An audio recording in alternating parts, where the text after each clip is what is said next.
Interlude. A Candle in the Dark. Part 3. Naboo. Falling Home. Sometimes it felt like my life had been a constant ride on an out-of-control maglev ever since I met Jax Pavan. There was always someone to help or something that needed doing and probably involved risking our lives in the process.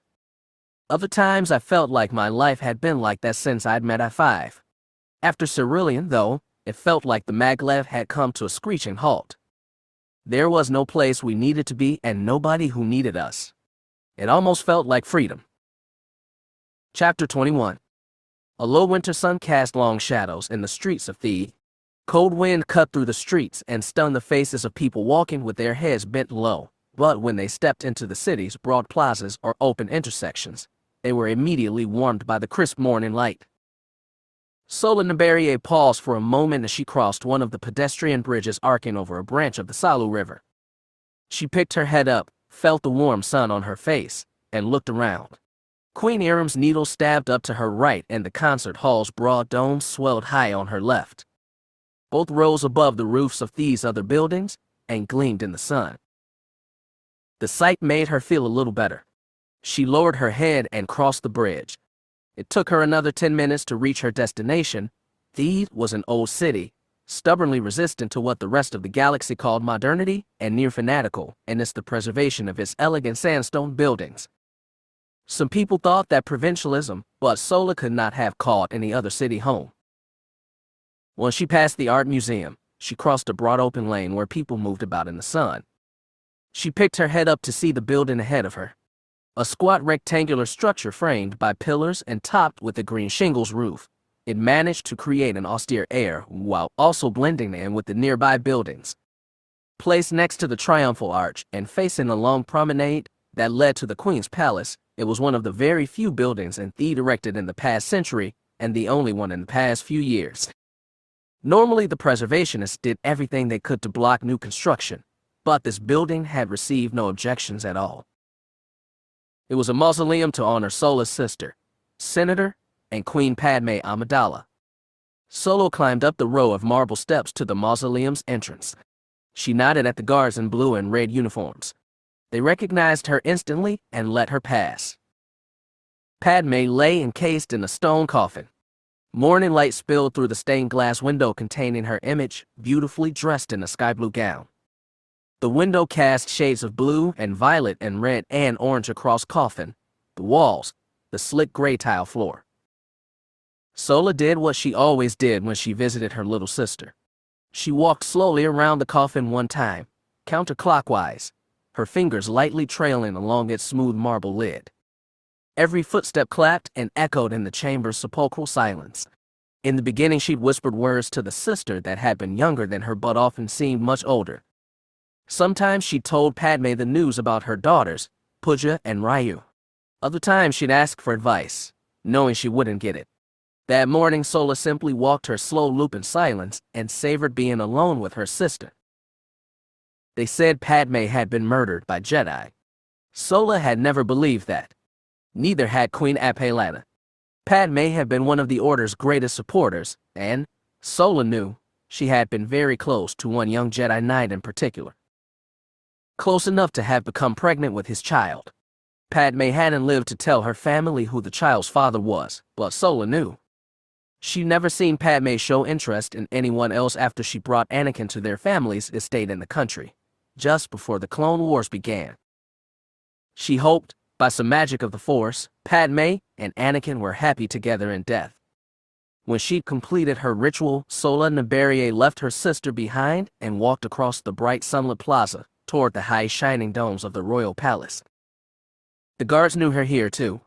She passed through 3 separate layers of security without issue, after which a smooth-faced young lieutenant led her up the grand stairwell and down the high-ceilinged marble hallways to the personal meeting room of Queen Apalana. The guard ushered her in without following. The first thing Sola saw was Apalana herself, sitting behind her marble desk. Her black hair was pulled back from a face coated with white powder and artfully placed flecks of red and black, while white and gold robes fell in layers off her shoulders. Sola knew from her sister's term as queen that Naboo's young monarchs were expected to mask themselves with regal gaudiness for all but the most personal meetings. After she received the queen's summons the previous night, Sola had been hoping that this would be one of those rare informal talks, but that clearly wasn't going to be the case. Chairs formed an arc facing the queen's desk, and only one was unclaimed. As she stepped forward to take it, Sola quickly took in the others in the room. She saw Co. Bibble, advisor to her sister, and 3 queens thereafter, squat and white-haired but still energetic. On Apelana's opposite side was Rayella Marin, the queen's security chief, a tall blonde woman, sat ramrod straight in the chair. When she saw Sola approaching, she gave only the slightest nod. The queen's third guest was a wrinkled, white-haired old woman in a plain tan tunic. She was so small her feet barely touched the marble floor.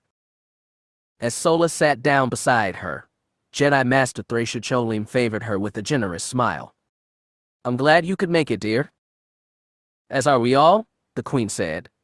Like Padme, the teenage girl had learned to project both her voice and authority without moving from her seat. "Now that everyone is here, we can begin."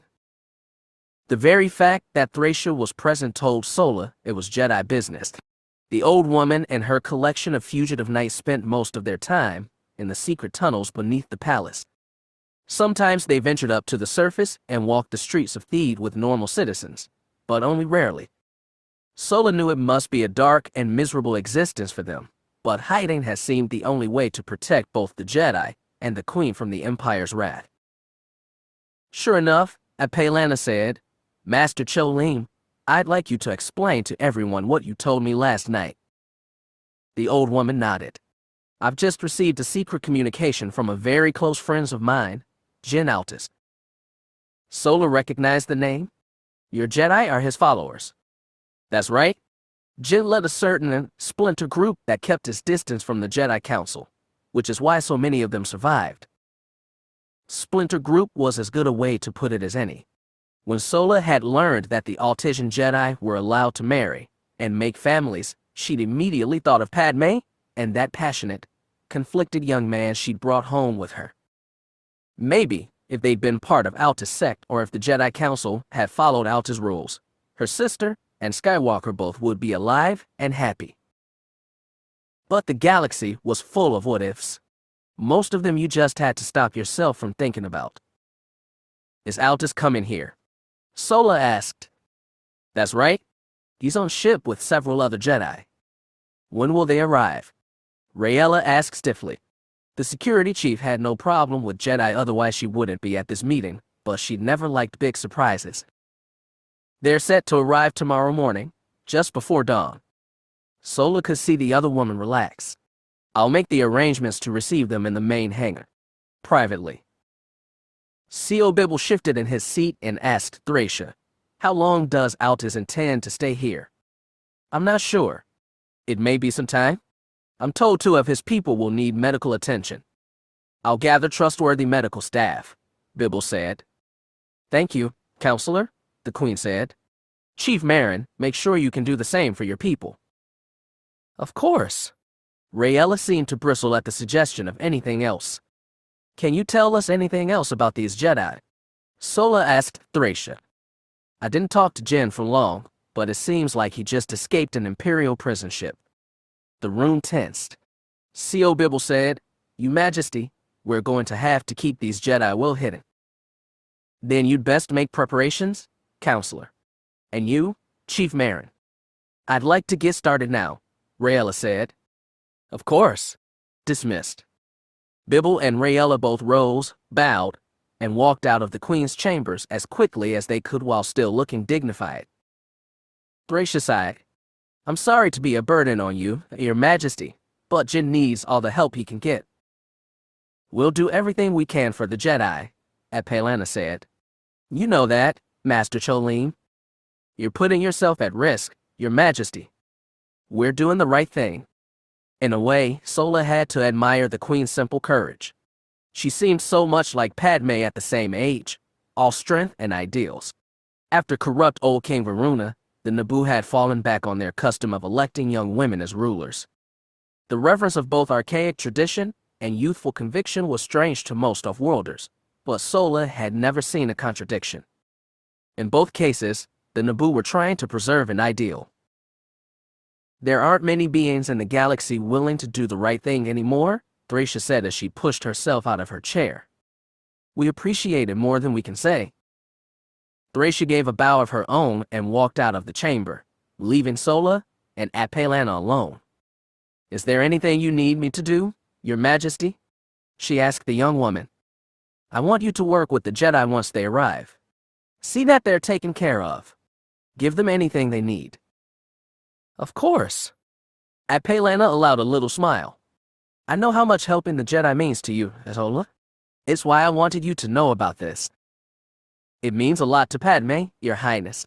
Sometimes, since her sister's death, Sola had felt like she was living to carry on Padme's memory. Master Cholim is right, though. This is dangerous. So was challenging the Trade Federation and fighting off an invasion, Apalana said. Compared to what your sister did, this was nothing. Apalana viewed Padme Amidala with an almost childlike reverence. She yearned to follow her predecessor and live up to her bravery and idealism. Sola didn't have the heart to remind her where bravery and idealism had gotten Padme in the end. She felt it would be a bad omen. We arrived in Theed just as the first light started shining in the eastern sky. We didn't get to see it.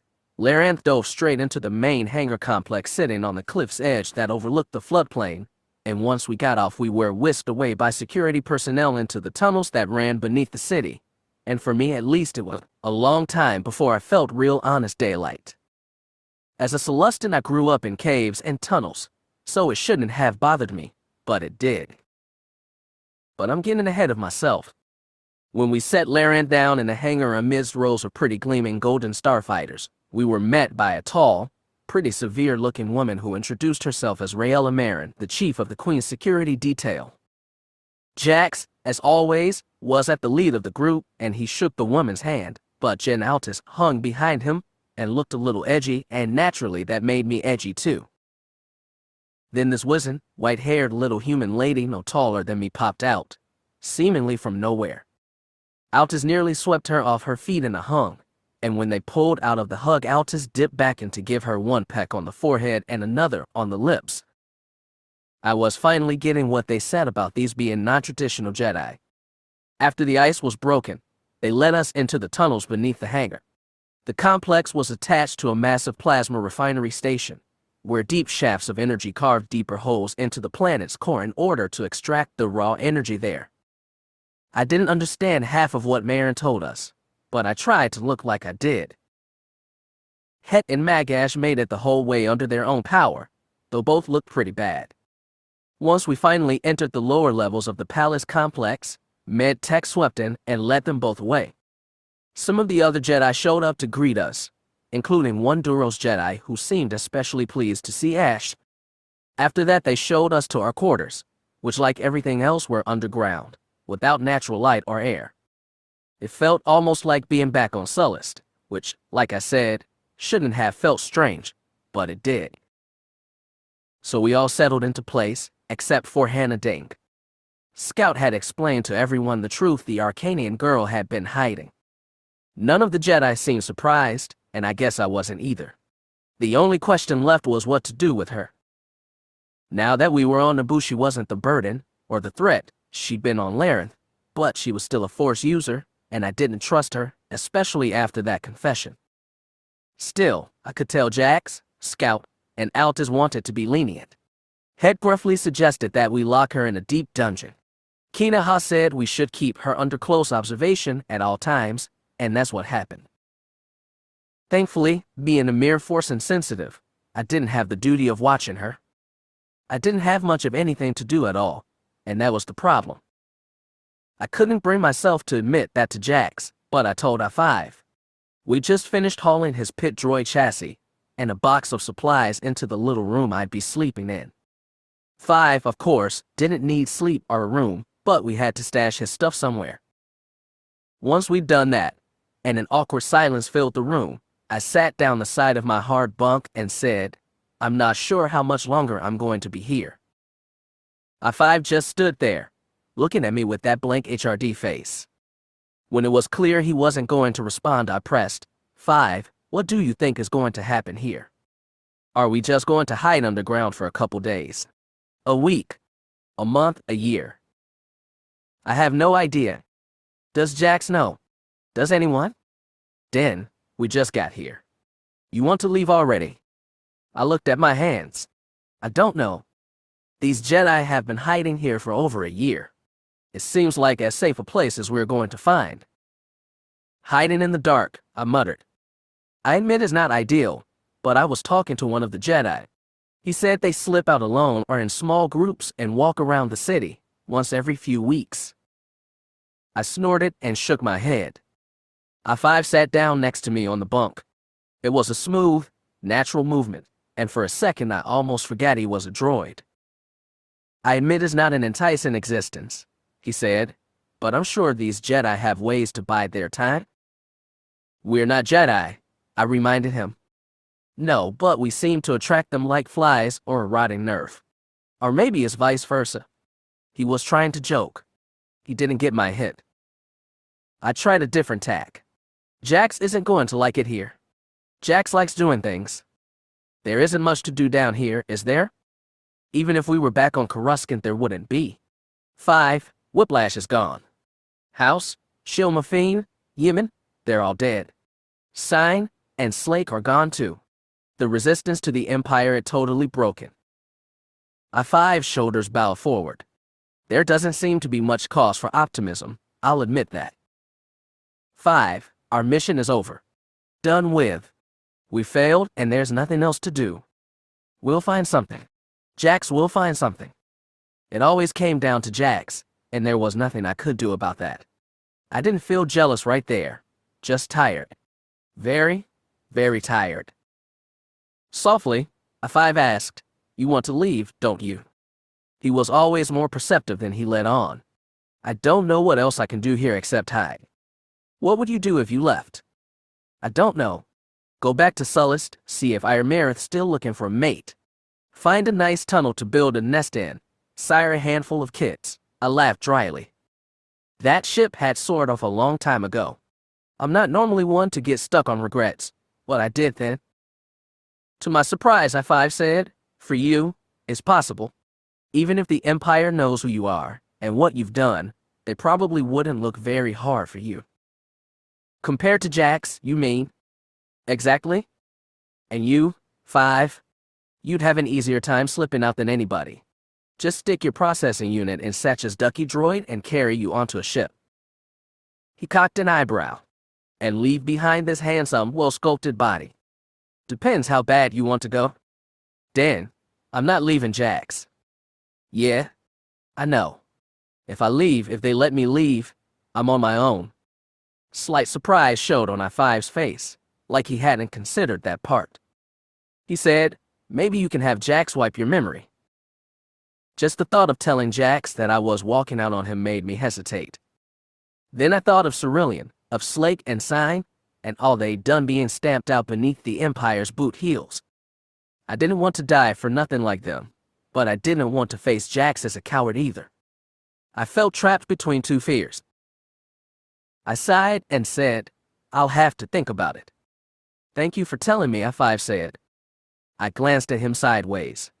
Somehow he managed to convey so much understanding, so much compassion in that human replica face of his.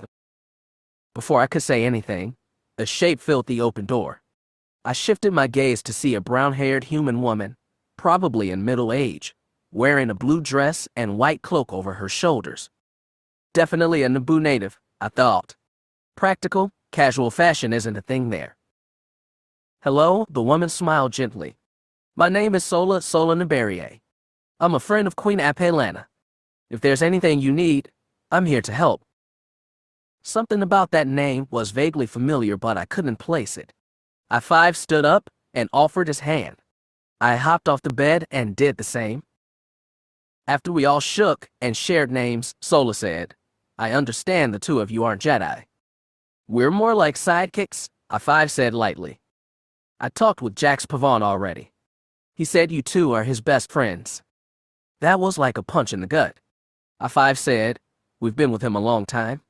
2 years almost." "Since the Empire was founded," Sola said. The polite smile on her face wilted into something very sad. "Pardon my intrusion," I-5 said, "but are you the sister of Naboo's former queen?" The sad look didn't go away. "I'm surprised you knew that. Padme was killed the same time as the Jedi Purge began. You two must have been," she hesitated, and ended lamely, "you must have been busy then." I-5 gave a slightly cocky smile. "I have a very good memory. Jax told me that too." She looked at I-5, examined his face. Before either of us could ask what else Jax had told her, she said, "You really are a droid, aren't you?" That smile got cockier. "If Jax hadn't told you, would you have known?" "I don't know. But it wasn't Jax who told me, actually. It was Master Thracia who pointed that out." "Well, Jedi have certain advantages the rest of us don't." "I know. My sister." Sola looked sad for a moment, then shook her head. "It doesn't matter. But what Master Thracia said confused me. She said you were a droid, but she also said she could feel you in the Force. Quite strongly, in fact." That confused me. I spoke up for the first time. "I've heard Jax and the other Jedi can sense 5 through the Force, which doesn't make any sense to me. Not that I know how that works. They say he's got a presence, though." "I certainly can't touch the Force the way Jax can," said 5. "At least, I don't think I can." "Master Thracia said she could feel you quite clearly," Sola said. "She said you seemed almost familiar." I-5 managed to keep a perfect separate face on his HRD facade, but I knew that shook him. He said, "Master Alta said she has special skills involving technology and the Force." I hadn't heard that part. I said, "Looks like you need to have a talk with her, then." "I think I do." Sola's eyes darted between us. She stumbled into something way beyond her understanding and knew it. We weren't any better off, but she didn't know that. She put that polite smile back on and said, "I'm going to the medical wing to introduce myself to our 2 patients. Like I said, if you need anything at all, let me or one of the security staff one. We'll do our best to get you what you need." "Thank you for stopping by," I said. "Tell Magash we said hello." "I will," Sola nodded and excused herself.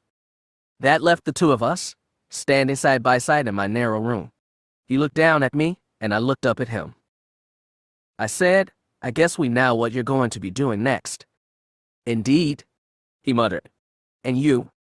I looked around the bare stone walls of that dark little room. "I guess I've got some thinking to do." "I think," he said, "I do too."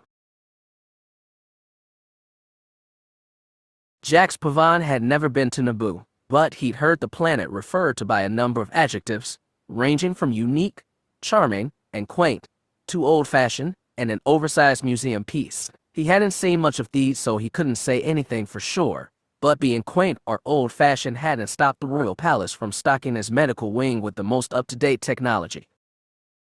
To his disappointment but not his surprise, Magash still refused a mechanical replacement for her severed arm, even though the Queen's staff had several fine models ready to install. Magash had limited herself to a nice bed and an intravenous drip that helped replenish her liquids. When Jack stopped by the medical wing, Sasha was perched on a stool next to Magash's bed, telling her stories from her pod racing days and trying very hard to get the Zabrak woman to laugh. Jax didn't even try to cheer A'Sharad Hett. The man had lost much more than an arm.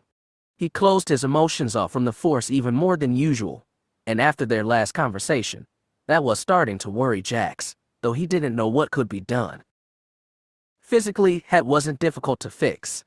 The Naboo surgeons had inserted a metal replacement for his shattered elbow joint and used microsutures to knit the cracks in his femur and humerus together.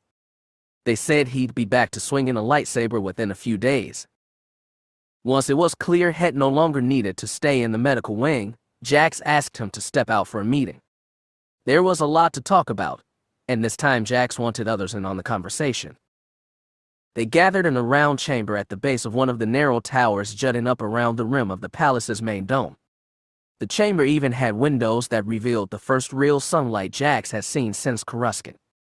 Afternoon light flickered and danced on the surface of the lake that spread out beyond the bottom of the cliff on which the palace sat. The weather outside must have been cold. Ice clung around the lake's edges. He called 3 others to join himself and Hett. Jyn Altis, Thracia Cholim, and Kina Ha were the most senior Jedi on Naboo. They might well be the most senior Jedi still alive, even if all 3 of them had chosen unorthodox paths. The paths were also why Jax had brought them together. They were about to talk about a very unorthodox Jedi.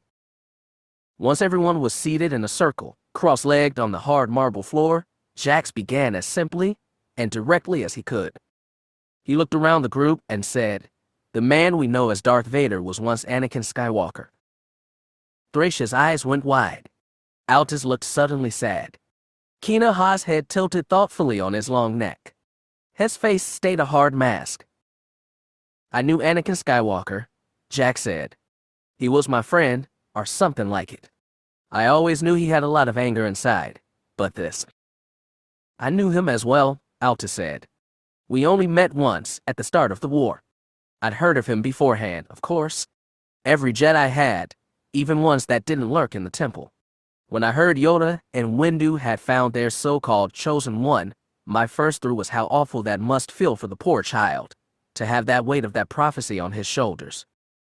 And when we met at Jan Fathel." Altis took a deep breath. Jax waited intently. He'd had no idea Altis had ever met Anakin. Yet before the old man could speak, Thracia Cholim said, "I met Anakin once, when he was a very small child. It was right before I left the temple for the last time. He and his master, Kenobi, were on a mission to find my lost apprentice, Vergir." Thracia smiled softly, sadly. "They never found her. No one did. He was just a boy, but you could tell he was under so much pressure." "It wasn't just pressure, Hett." Jax tensed. After their last conversation, he was afraid of what Hett might say. Anakin wasn't born into the temple.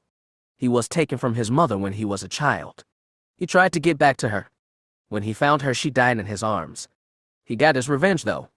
Anakin slaughtered an entire village on Tatooine. The 3 old masters stared in stunned silence. His face darkened as he continued. "Anakin told me this. I knew it. I was the only one who did. And what did I do? Nothing. Because my father died in my arms, and I knew how he felt. I hoped he would grow past his pain." His hands balled into fists. "I was wrong. I was wrong, and because I was generous, Anakin destroyed the entire Jedi Order." Jax had heard all this before. While the other masters tried to collect their thoughts, he told Hett, "You tried to help Anakin. You showed him mercy. It wasn't your fault." Mercy. Hett made it sound like a curse. "I was weak. I should have killed him where he stood. The Republic, the Jedi, they'd be alive today. The people we care about would be alive." After a moment's silence, Kina Ha spoke. "Unlike everyone else, apparently, I have not met Anakin Skywalker. The Council may have thought he was the chosen one, but he didn't save or destroy the Jedi Order. Palpatine did that, and if he hadn't made Anakin into his pet, he would have just used Dooku or Sora Bulk instead." "I knew Sora Bulk," Altis said. "He tried to convince me to join his little band. And I knew Dooku, though less well. They were radicals, men with lofty ambitions and egos to match. Anakin was different from them. I could tell that when I met him. Anakin didn't care about politics like them. Anakin loved." Jax stiffened. "When you say love, you mean?" "He had a lover." Altis nodded. "I don't know who, but when he saw Jeeth and Callista together, it just bled out through the Force. He was stunned. Stunned and envious. I told him he could leave the temple and join my group whenever he wanted to, but he never did." "Did he say why?" asked Thracia. "He didn't have to. Yoda and Windu had their claws in him too tight. They drilled that destiny into his head, a Jedi destiny. Their kind of Jedi. He couldn't free himself of all that." Altis shook his head and looked at Hett. "So you see, I, too, am to blame. I should have fought harder to convince Anakin, but I didn't. You're to blame, I'm to blame. So are Windu, Kenobi, Yoda, certainly Palpatine, even Anakin himself. Hett wasn't listening. He was staring at the floor with his jaw slightly cracked, forehead wrinkled in thought. Master Hett, Thracia asked, what is it? Anakin didn't just have a lover, he said. Anakin had a child. I've seen him. That was news to Jax. He asked, what do you mean, seen him? In the Force. The Force gave me a vision of another Skywalker at Belsavis, a grown man. I knew he was Anakin's son, or maybe a descendant. But Anakin never told me he had a lover. Jax looked around the circle. He'd had Laren, Hett had signed, Altus had very briefly mentioned the late wife, and he'd heard Thracia had even borne children. As for Kina, well, he had no idea how mating worked for normal Kaminoans, let alone 1,000-year-old ones, but he was willing to bet she, too, had known love in her time. Whatever fraction of the Jedi Order had been reassembled in this room on Naboo, none of them were like the Jedi of old. Jax was surprised how little that bothered him, even after hearing how Anakin's transgressions had led to tragedy. When he thought of the warmth and purpose Laren had given him, he knew Darth Vader had none of that now. His lover's dead, Jax said. And his child, he might not even know he has one. Altus gave a deep sigh. We can't know anything for sure, not really. And for the moment we can't do anything about Vader. We should, Hett said firmly. I refuse to sit here and do nothing while Vader keeps killing Jedi. I understand how you feel, said Altus. Jedi are supposed to be out in the galaxy, acting to save people. That's what I always told Yoda. But Master Hett, I think you've suffered a grievous loss, My judgment is not clouded, Hett snarled. I have never seen things clearer in my life. You can't go after Vader alone, Jax said. Believe me, I faced him again and barely made it out each time. Then help me. Hett stared at him. Come with me. Together we'll find Vader and do what I should have done years ago. Jax stared at him, that fierce tattoo face, those intense blue eyes. The other masters seemed to shrink and dwindle to nothing. Pavan, please, Hett said. We understand Vader better than anyone. We're not the only ones who knew Anakin. That's not what I mean. Jax knew what Hett meant. All three of them had loved and lost. All three of them had come to live with the weight of dead parents on their backs. But Jax had faced this choice before. On Canterbury Station, he said, I fought Vader. He wanted me to join him. I could tell through the Force he meant it. He wanted to use my pain, my grief, to make me into something like him. He wanted to justify his own fall by dragging me down with him. I couldn't do that. I can't give up the thing that made me a Jedi, even if I'm the last one in the universe. We're not going to join him. Hett pounded his thigh. We're going to kill him? And then what? Kina's voice seemed to come from a great distance. Hett flinched and looked back at the Kamino. What does it matter what happens to me? Vader will be dead. The galaxy will be a better place for billions of beings. Going after Vader in anger saves no one, Thracia said. Oh, spare me the sanctimonious Jedi piety. Hett shook his head in disgust. Do you think it matters if my heart is pure when I strike him down? Do you think it matters to the families of all the people he's killed? The ones he will kill unless someone stops him. Killing Vader will not halt the Empire, Kina, he said. It's a start. Hett unfolded his legs, stood up, and started for the door. Thracia jumped to her feet fast than Jax thought possible. Master Hett. Her voice boomed. Hett turned around and stared down at the shrunken old woman. She stood barely as high as his sternum, but her gaze stopped him in his tracks.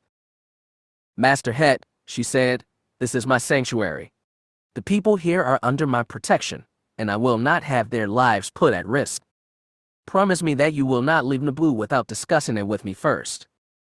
I want your word, as a Jedi. Hett's face twisted.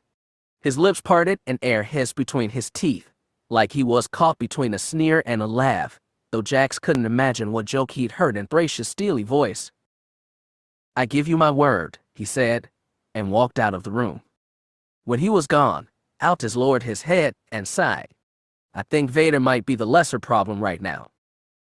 He'd been through a lot, Jack said. He lost his wife and his child. We've all lost people we love, Altis reminded him. Jack sighed too. He lowered his head to his hands, closed his eyes, breathed, lifted it again. He's right about one thing. We can't all hide here forever. Where do you have to go? Kinaha asked. I don't know, he admitted. For now you wait here and recover, Thracia said. And when you do leave, I'll make sure to discuss it with you. Jax tried to smile. That's all I ask, the old woman said graciously. Now, if you don't mind, there's something else I'd like to discuss with you.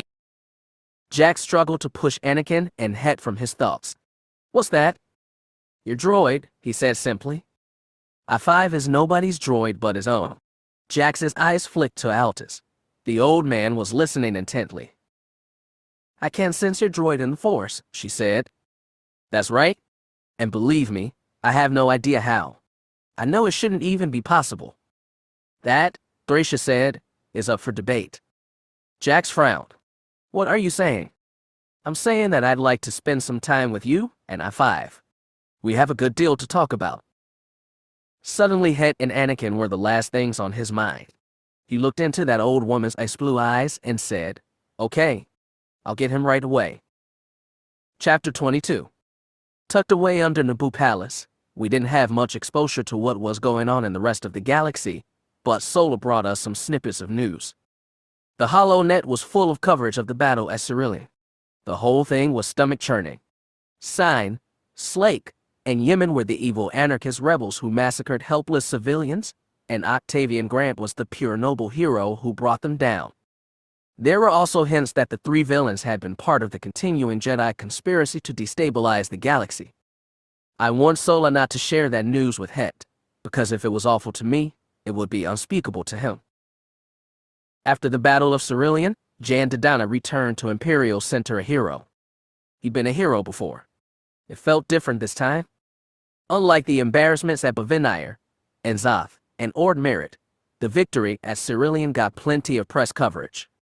The news networks did a wonderful job playing up the fight's dramatic finish, especially focusing on the timely arrival of Captain Griff's ships just as Sign was making her charge at Grant's flagship.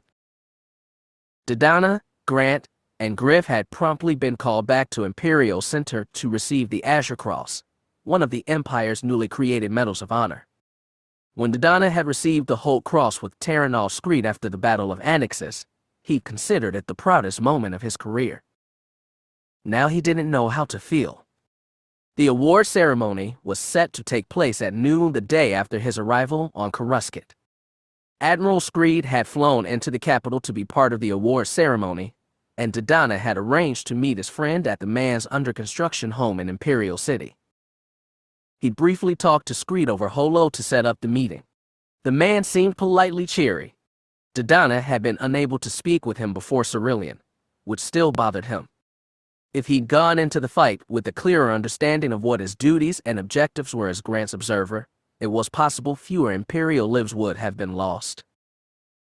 Dodonna was, therefore, feeling awkward and nervous when the taxi brought him to the private entrance to Screed's penthouse.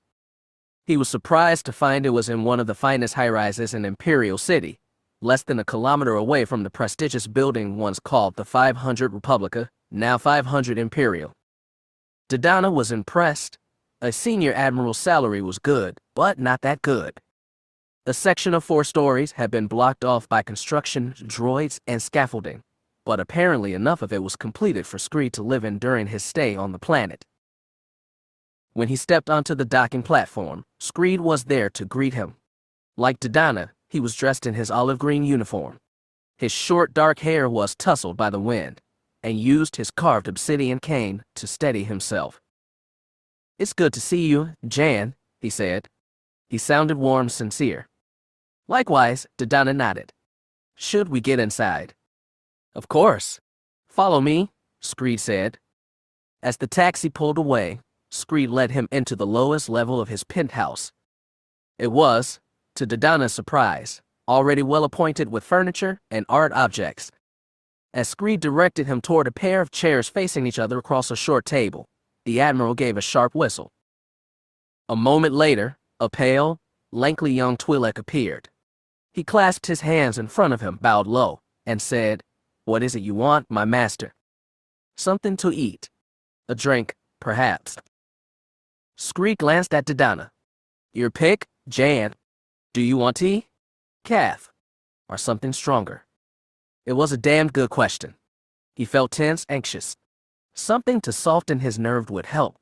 He asked, "Do you have any whiskey?" "Of course." "Block, fetch that bottle of Jorian." The Twi'lek bowed again and slunk away. "Bach is my best servant, very attentive. I take him wherever I go," Screed said as he lowered his stiff body into a chair. Dodonna took the opposite seat and glanced out the broad window at the skyline. "A lovely view." "It is, isn't it?" Screed smiled slightly. "On Annexus, my quarters look out on the parade ground. I feel nostalgic every time I look out the window." Those were simpler times. Indeed. Screed shifted his body slightly and leaned his cane against the table. "I'm glad you're here, Jan. I understand Cerulean got quite hairy. That's an understatement. I thought." Before he could say anything more, Bach appeared. He placed a tray in front of them, one partially drunk bottle of dark whiskey, and 2 small glasses. The Twi'lek poured a mouthful of whiskey into either glass. "Let me know if there's anything else you need," Bach smiled. His teeth were like crooked white needles. "That will be all. You may go?" Bach bowed again and disappeared. Dodonna watched him go, then asked, "Where did you get your servant?" "Oh, it doesn't matter where," Scree said. He leaned forward and picked up his glass. "Bach's much more intuitive than a droid, or most subhumans. I need all the help I can get these days." Dodonna stiffened at that word, subhuman.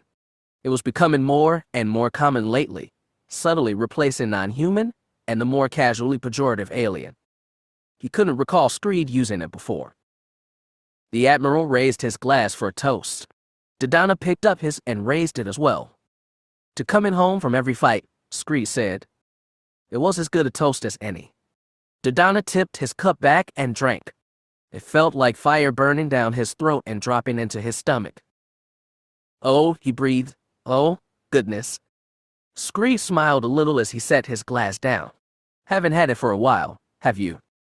"I'm afraid not." "Then you need to get back into practice." Screed poured another mouthful for them both. "I'll hold off for now," Dodonna said. Screed put his glass on the table and settled back in his chair. "I'm sure you want to be in good condition for the ceremony tomorrow, but a few more won't hurt." "I know. I can't hold my liquor, Terranald." "I remember. You were better at it than me, even before." Screed trailed off. With chunks of his body replaced by machinery, he no longer possessed the tolerance he'd had when they were younger. Dodonna felt warm in the belly and a little light in the head. It gave him the courage to ask what he'd been wanting to. "I have a request." Screed blinked his real eye. The mechanic one stared straight at him. "Go ahead." "I was hoping you could make some last-minute adjustments to the honor roll. Is there someone else you think deserved the Asher Cross? I've reviewed your report, and Grant's, and Griff's. I was actually hoping for a posthumous honor." Screed frowned thoughtfully. "That's not unheard of. Who are you suggesting?" "Captain Nisil Nam, of Starwin." Screed didn't say anything. He turned his head slightly, like he was contemplating something out the window. "It doesn't have to be the Asher Cross, but I think some Medal of Bravery is in order. Griff's arrival was decisive, yes, but science still would have destroyed Empire Star, would have killed both Grant and myself if Captain Nam hadn't rammed valediction. If this ceremony is supposed to celebrate the death of Jared Sign, we should honor the one who actually killed her." Screed took a deep breath and said, "I'm not sure that's a good idea, Jan." "Why not?" "The man sacrificed his ship to save a bigger one. He died for the Empire. Captain Nam was a hero. I'm not sure what the Empire needs in terms of heroes right now." "Then what does it need?" "Grant." Screed's eyes swung back to him. "What does that mean?" Dodonna realized he'd misspoken. "I'm sorry. That came out harsher than I meant." "Then what do you mean?" Terranald, you read my report. We lost thousands of good men and good ships because Grant wanted to lure Sign out from her hiding place and into his trap. He did. His trap worked. It worked because Nisil sacrificed himself. And because Grant had an effective plan. It cost too many lives. The battle was won. The threat is over. That's what matters, Jan. Dodonna was shocked at how adamant he was being. He looked down at his cup of whiskey. He let the urge take over, picked up the glass, and swallowed. It burned a little less this time, and made his head swim a little more. Terranald, he asked, why did you give Grant command of that mission? Screed frowned. Excuse me? He was commanding ships from the home fleet. That means you put him in charge of the task force. Given that he failed with Sign before, why did you let him go after her again? He made a compelling case, Screed said stiffly. What kind of case? His case was that he knew Sign better than anyone else, and he could use their personal antagonism to his advantage, that he could bait Sign into making a mistake. He was right. Is that all? Screed was getting angry. What are you talking about? He wasn't sure himself, but as he looked around the splendor of this half-completed penthouse, he was starting to get an idea. Sharply, he asked, why isn't Nisil the hero we need? Screed blinked, said nothing. Is it because he was Saurian? Or are they all just subhumans now? Jan, don't be ridiculous. That man sacrificed his life, his entire ship, to kill Sign. He deserves that medal more than me or Grant. I'm not questioning his bravery or his loyalty. I'm simply saying the Empire needs to focus on the future. We need live heroes, not martyrs. What about his family? He has wives and children. Are they going to be looked after? You know the Empire's policy. His family will get a regular stipend. Syrians have big families. They'll need more than a stipend. Scree sighed. Jan, it's a blanket policy. We can't keep changing it for every race, just because some non-humans breed in litters. Rigid silence fell over the room. Scree scooped up his second glass of whiskey and downed it. He didn't pour another. Eventually, Dodonna asked, what happens to me now? What's my reward for standing on Grant's bridge and doing nothing? You get a medal, Screed muttered. Am I still going to be stationed at Enzoth? I'm not sure, but it seems likely. And Grant, is he going back to his sector fleet? That is unlikely, Screed admitted. With Sign gone, we're turning our attention to some rogue elements in the Outer Rim. We may find a part for Grant in that. Dodonna looked at his empty glass and didn't speak. What do you want? Jan, do you want to go to the Western Reaches and fight some September holdouts? It can't happen if you wanted to. Screed's voice had gone softer. He was making a peace offering, or at least he thought he was. Dodonna felt sick. I don't want that, he said. I'm sick of this damn fighting. I thought the war was over. It is, Screed said, but the Empire won't be secure until our borders are. Dodonna looked out on the Coruscant skyline and saw a vision of the future. Endless little wars, endless subjugation of anything vaguely perceived as a threat to a new order that increasingly concentrated power in the hands of Palpatine and a handful of loyal humans, whose ruthlessness matched his own. It was an awful vision. He didn't know what he could do to change it, but he didn't want to be part of it either. He looked down at his chest, at his rank badge, and wondered for the first time what he'd do if he just walked away. He couldn't think of anything, but he knew he'd have to keep thinking about it once his head cleared. Right then it seemed like the most important thing in the galaxy.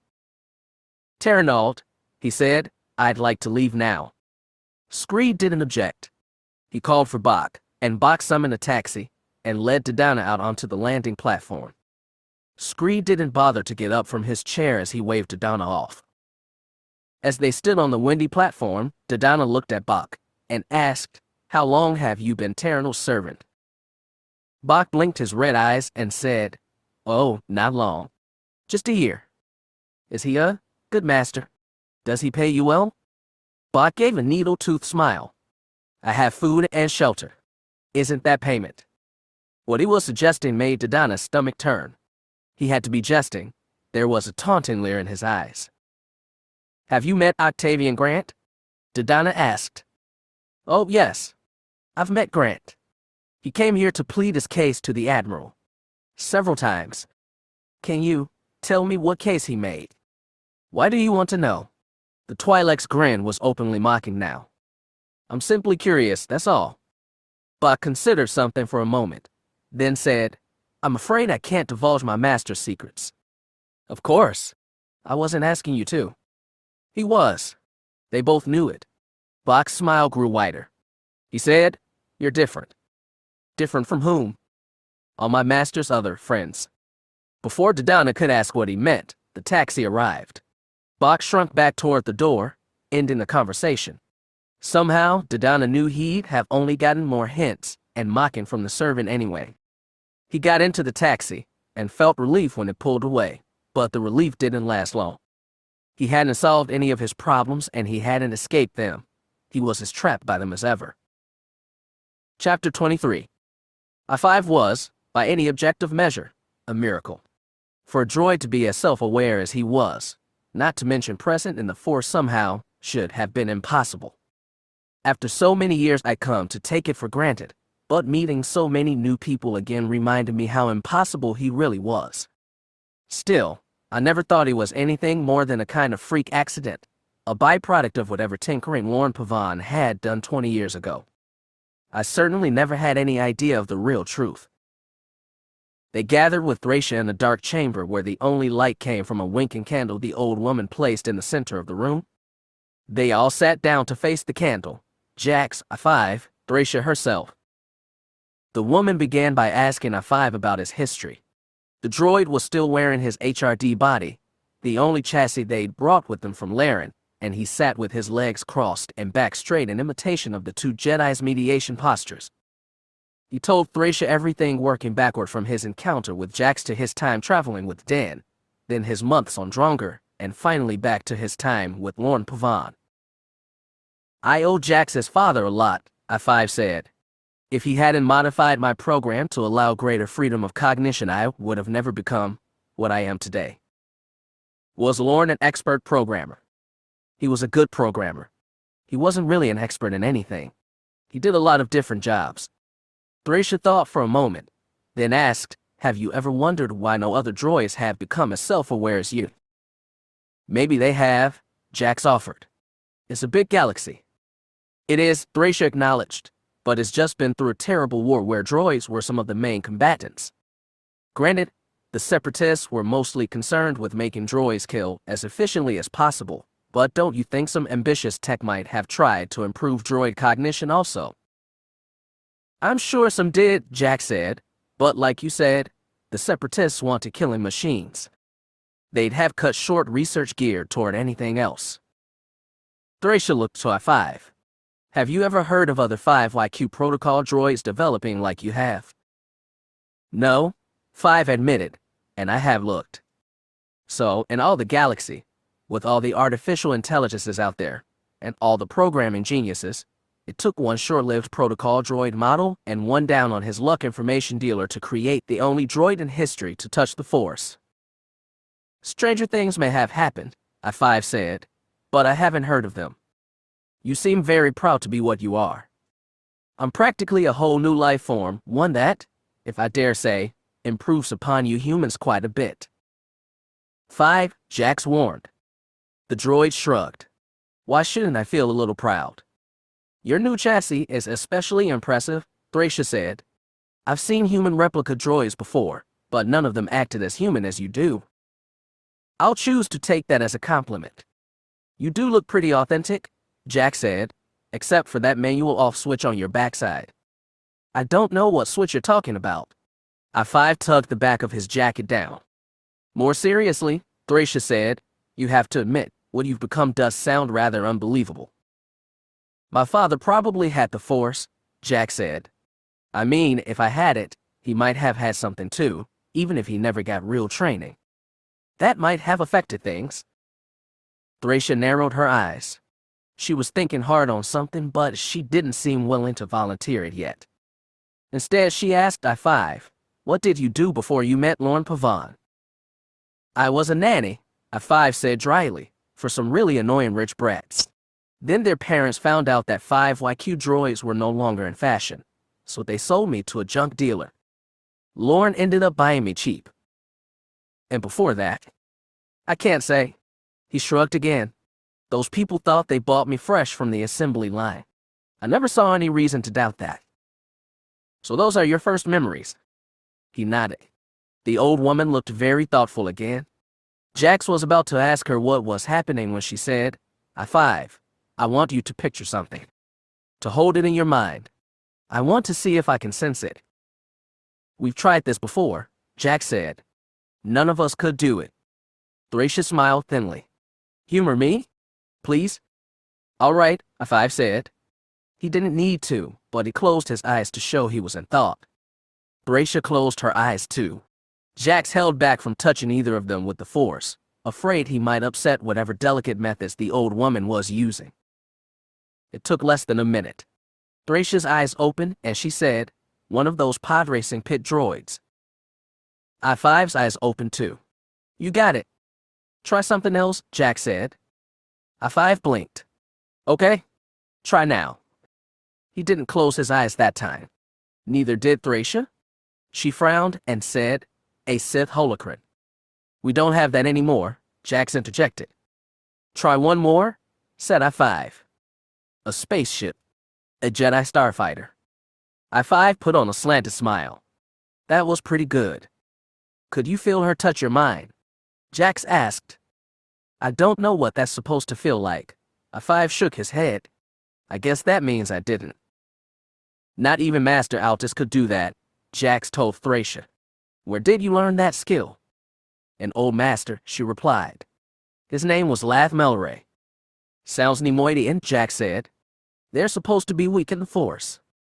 There are exceptions. I heard there was even a Hutt Jedi a long time ago. Lath Melray grew up in their droid factories, which is probably where he learned to communicate with machines. It was always his specialty. I've never heard of him, Jax said. Oh, he died a long time ago, probably before you were born, she said. He had little temple training, and was not a traditional Jedi.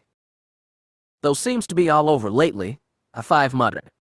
You can find amazing things when you leave home behind, Thracia smiled a little. That's what I told Mace. He should have listened to me. Her smile turned sad. Jax prodded. Did you train under Master Melray? Yes, but not officially.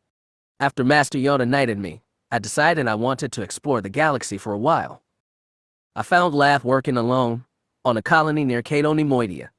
He was already old then, and he'd given up the life of both the Jedi and Neimoidians to work in his laboratory.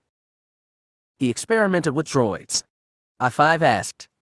He thought he could use the Force to connect with artificial minds, Thracia nodded. I spent years in his tutelage, and I've tried to pass that knowledge on to others, like Jin. It's an incredible skill, Jax said. He was instantly envious not to have learned it himself. It's a wonder they didn't teach it in the temple. Like a lot of Force skills, some beings are better attuned to it than others. My last apprentice, Vergier, could never learn it at all. Something mournful came over her face. Jax said, You've mentioned Vergier before. You said she disappeared and was never found. I'd lost people I cared about before, but it was different then. Vergier was special. In what way? I learned as much from her as she learned from me, I think. She made me feel young again. Her smile was bittersweet. She was always asking questions, always finding lessons in what I taught her that I never intended.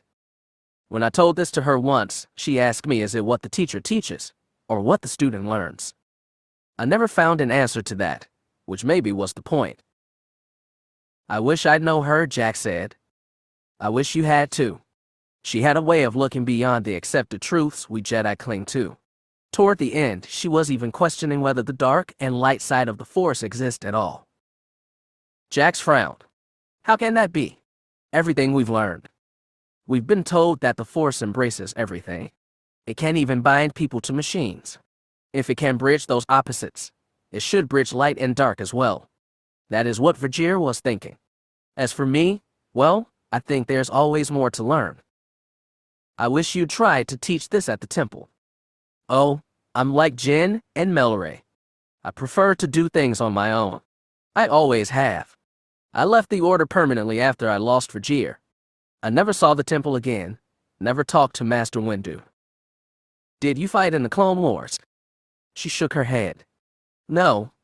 I'm too old to fight and wouldn't have if I could. I knew from the start the war was wrong. I knew it would eat the order from the inside out. Jedi are peacekeepers, not generals. I never had to be a general, Jack said. I lost my Padawan's braid just before the war ended. You were lucky? I don't know, Jack sighed. I've spent almost 2 years thinking I was the last Jedi in the galaxy. We've been in over our heads so often it's amazing we're still alive. There's so much I wish I'd had a chance to learn. Thracia spread her hands. It's never too late to learn. Or to teach. Jax looked at I-5, who had gone pensively silent. Can you teach me how to influence machines like you? Can I touch I-5's mind? The droid blinked, suddenly alert. I'm sorry, what? I want to see how close we can get in the Force. The droid's posture stiffened in perfect imitation of a human faced with a prospect he found uncomfortable. He didn't object, though, and Thracia said, if you'd like, I can try to bridge your thoughts. How would that even work? I-5 said, my processor isn't anything like a human brain. It's far more sophisticated. I believe I may be able to serve as a bit of a... Thracia paused and considered her words. Call me a translator. I'd like to try, Jack said, looking seriously at I-5. The droid gave an imitation sigh and said, all right. What do I have to do? Trust me to handle it, Thracia said. She rose to her feet and walked to the other side of the candle. She sat again, filling the space between Jax and I-5. She placed one hand on Jax's shoulder, the other on I-5's. This is how Melray first taught me, she said. So please, close your eyes. Or visual receptors. Try to empty your thoughts. It sounded like standard Jedi meditation technique. Jax did as ordered, shutting his eyelids tight and blocking out the waver of the candle light. He felt Thracia send calm to him through the Force.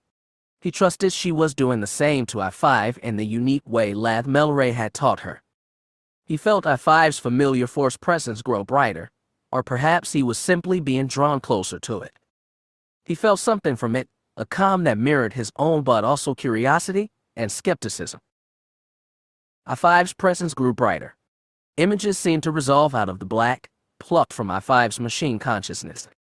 He saw himself and Dan. He saw Laren, scowling slightly, more vivid than his own memories. His chest clenched tight, but more images kept coming. He saw a Jedi woman in dark robes, sitting at a table in a crowded cantina. He saw Tootin Saul with a cunning toothy smile, looking at least 10 years younger than the Saul that Jax had known.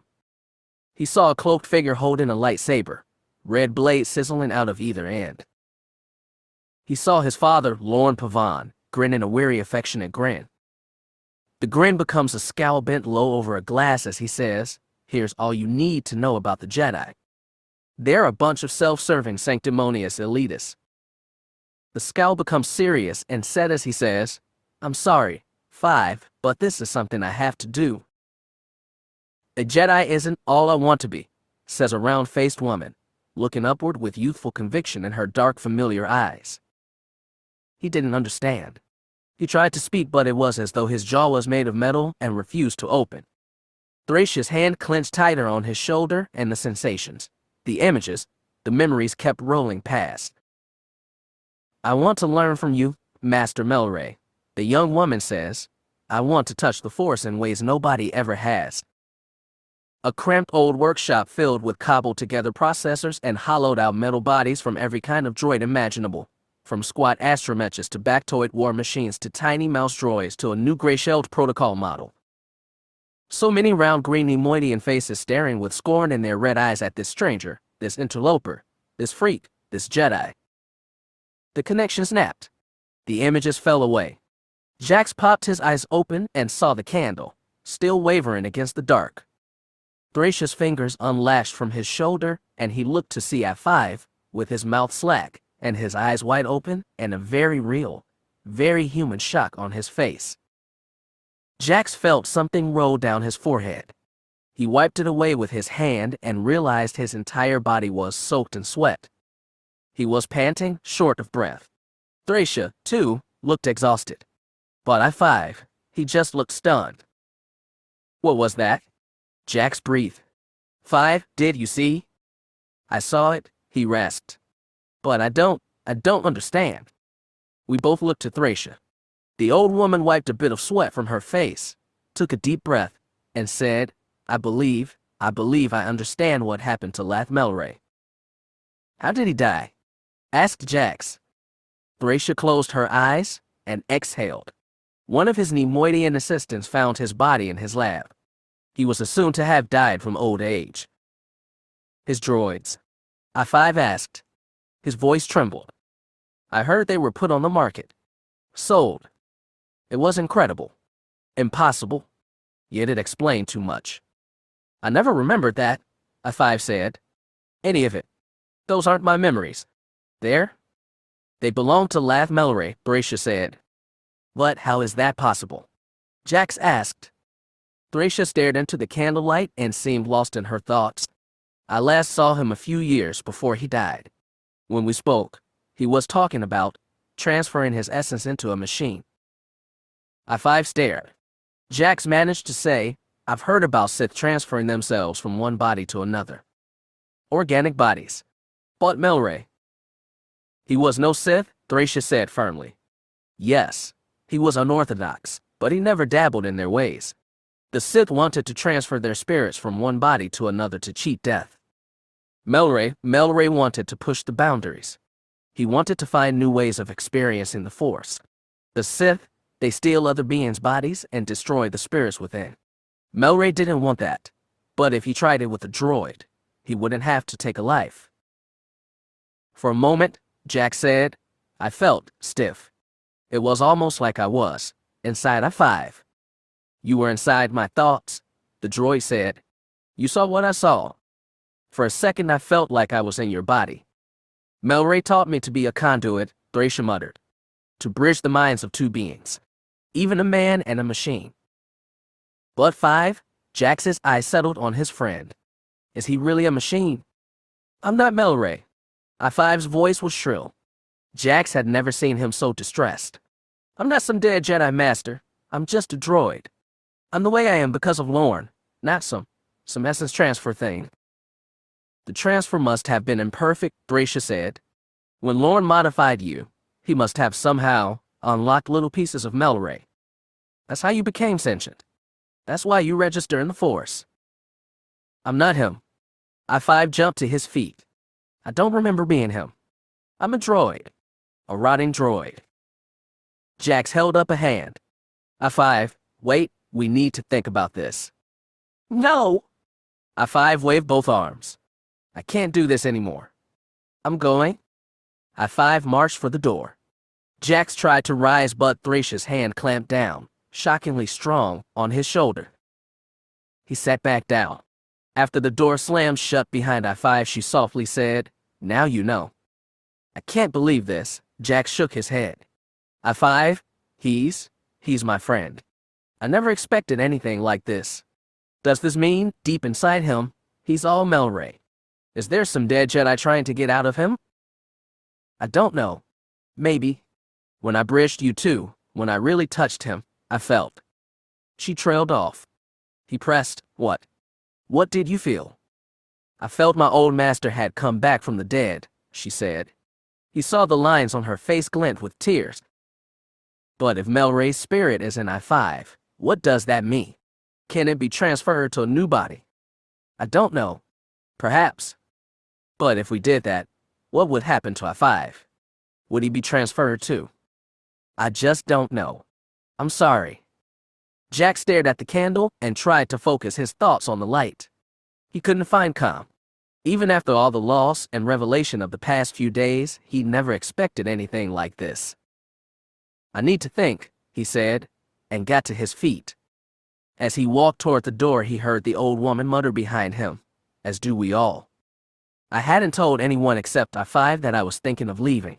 I couldn't bring myself to tell Jax, and I could easily picture the looks on Magash and Satcha's faces if I tried to tell them. Lofty scorn on the first, pure disappointment on the latter. So, stuck in limbo, I tried to keep myself busy by talking with Sola and a few of the other Naboo guards. Once they found out I wasn't a Jedi, I think they opened up to me a little more. Normal beings were a rarity in the lower levels of Naboo Palace, and that created a certain kinship. Still, I took to wandering the tunnels by myself. Certain areas, especially the paths leading out under the city, were blocked off by live and electronic security, but there were still plenty of narrow, dark places I could slink around until I could almost imagine I was back on Sullust, which, like I've said, wasn't as comforting as I thought it would be. I was doing that restless wandering down an unlit tunnel no human could have possible seen, and when I heard the sound of human breathing. Not heavy breathing, but fast breathing. Curiosity warred against cowardice. For once, curiosity won. I went further down the tunnel, turned a corner, and with my oh so good Celestin, I saw a human figure sitting on the cold stone floor, legs curled up against his chest, head on his knees. It was I-5. For a second I just stared. I-5 was a droid with droid eyes, so it made sense he could get here, but he was not a human with human lungs. Still, his chest contracted and expanded quickly like a man in panic taking sharp, deep breaths. In his HRD body, I-5 had gotten good at mimicking human body language for the benefit of his company. It seemed like he'd gotten so good that he was now doing it even when people weren't around. Then I realized I was overthinking everything. This was I-5, and whatever he was doing here, however he was doing it, he was in trouble.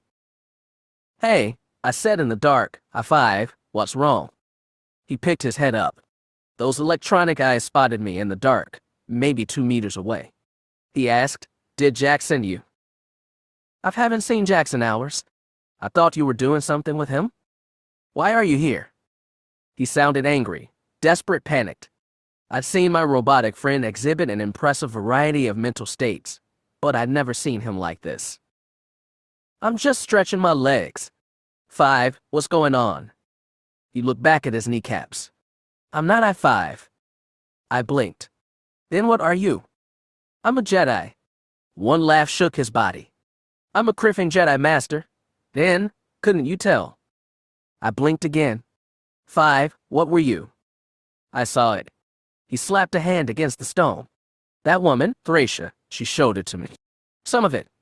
I can't remember, some of it." I took 2 steps closer. "5, what are you talking about?" "Dan, haven't you wondered why I am what I am?" "We know why. Lorne Pavan modified your processor, gave you the power to think independently." "Yeah, and then Tudinsal wiped my memory back to 0. But I'm still me, Dan." "I know. You had a little trouble remembering, but it all came back to you? And that's supposed to be impossible. But it happened. Just like a droid thinking by itself is impossible, and a droid touching the Force. But all of that happened.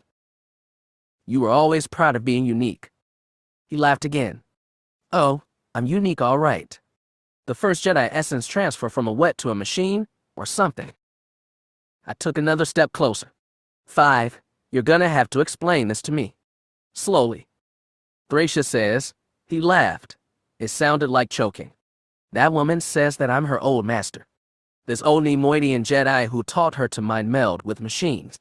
She says he transferred his Force essence, his soul, whatever, into my original 5YQ body." I almost said that was impossible, but everything about I-5 was impossible.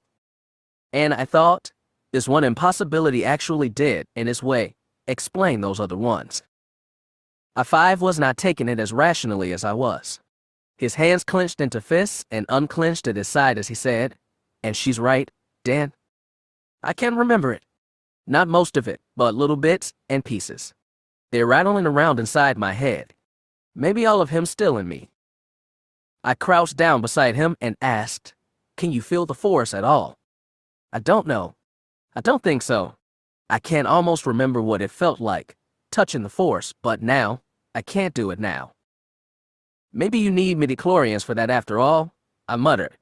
It as an inane suggestion. I knew less about that stuff than anyone. "Dan, What am I? 5 stared at me through the dark. I feel like there's this thing inside me, and if it takes over, I won't be me anymore. I tilted my head. After all you've been through getting your memory wiped, and all that, you're still you? A 5. That was different. That was Saul scrambling my processor. I don't know what this is. Listen, 5, this is way past my depth. Did you talk to Jax? Jax is as confused as I am. Not even Thracia really gets it. We fell into awkward silence. I blew out a breath and said, what happens now? I don't know. Are you going to meet with Thracia again? I don't know, he repeated, but I knew he would. He couldn't get just a hint of revelation and walk away. He needed to know more. This sounds like it's going to take time to work out, I said. Dully, he nodded. What are you going to do, then? Sitting beside him in the dark corridor, I figured there was only one option.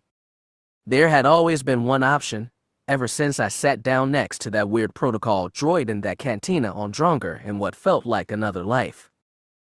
I'll stay, I said, very quietly. I-5 didn't respond, but I knew he'd heard. We stayed there for a little while longer, not speaking, just sitting together in the dark. For Scout, it almost felt like a homecoming. She remembered many of Jedi hiding beneath Naboo Palace, even if they'd met only briefly before Master Altus scattered his people. Simply being around so many Force users again made her world feel vibrant, even if she was stuck in dark underground tunnels the whole time. Altus Jedi were also quick to welcome Sasha and Magash. The latter seemed to have recovered from the shock and pain of losing her arm, and now walked the halls bearing the severed stump of her left shoulder almost proudly. Less than a day after their arrival, she watched Sasha and Magash meet Ash Jarvi and her Duros friend Ran Neber in a sparring ring once used by the Queen's Royal Guard. Sasha got her butt handed to her by Ash, as expected, but she took her drubbing eagerly and picked up a few tips on handling a lightsaber. As for Magash, she picked up an Inquisitor lightsaber from Prakith and almost knocked Ran Neber out of the ring. Scout would have felt much better about all of it if she knew what to do about Hannah Dink. As per instructions, the Arcanian girl was kept under steady surveillance. She was shadowed during the day, sometimes by Scout, sometimes by Ash or Ran Neber or some other Altesian Jedi. The tunnels beneath the palace were crowded with Jedi, and it was easy to make the shadowing look casual, though she knew Hannah wouldn't be fooled. At night they shared quarters. Their bunks were stacked, Hannah's on top of Scout's. The first night Scout had been afraid to rest, and she clung to consciousness until sleep finally claimed her near dawn. The next morning Hannah claimed she'd fallen asleep right away. The second night Scout allowed herself more rest, and Hannah was still in the bunk above the next morning.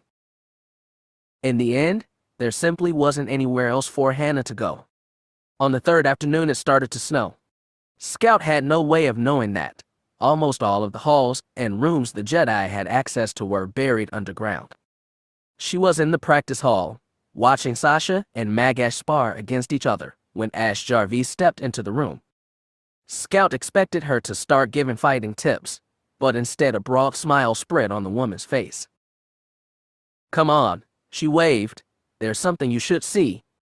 Ash led Scout, Sasha, and Magash into a lift tube that took them several levels higher. After that, she took them to a round chamber with broad glass windows looking out on the floodplain that spread beyond the cliff's edge. Others had already gathered there, facing the window. Scout picked out Hannah Dink's pale, bare shoulders and pale long hair standing off to the side. The sky outside was a pale gray. Snow was drifting down toward a brown plain now tinted with white. Fat flakes bobbed and danced slowly on the wind. As they stepped close to the widow, Ash said, "It's been cold for weeks, so the snow should stick." "I've never seen snow," Scout muttered. "I know. You've told me." Ash smiled tightly. Scout had spent her childhood on Coruscant, and the time since then in flight. She'd arrived on Mandalore at the start of spring, and had fled before winter set in. Since then she'd been hopping planets with Ash and Altus, never stayed in one place long enough to see the turn of seasons. She reached out and pressed her hand against the glass. Thinner and cooler than the transparent steel she was used to, the glass tickled her flat palm and blurred with light condensation around her fingertips. Beyond that, the snow kept falling. Each unique flake tumbled down to the earth in its own unique pattern. When enough of those tiny flecks fell, the vast landscape would be transformed. Behind her, Sasha said, "I never liked snow much." Scout scowled at her. "Thanks for ruining the mood." Sasha held up both hands. "Hey, that's just me. I don't like the cold. Or the slop. You need to harden yourself," said Magash. "Hey, I'm plenty hard." "I think it's magical," Scout said.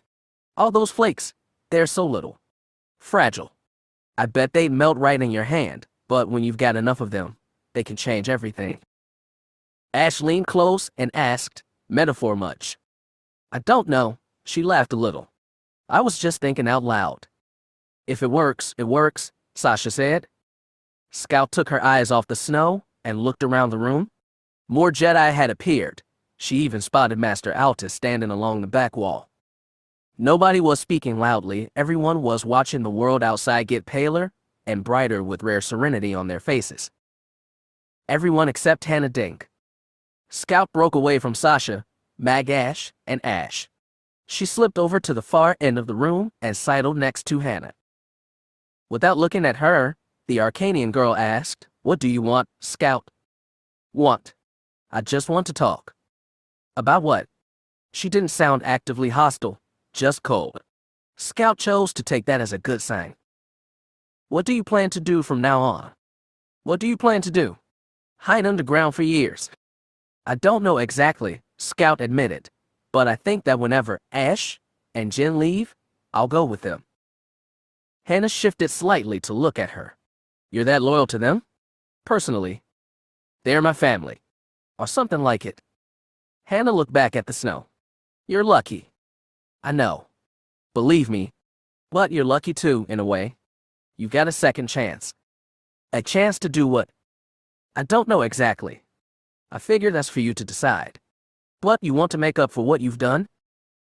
"How do you know that?" "The Force." "Your face," Scout said simply. Hannah looked back at her, eyes narrowed.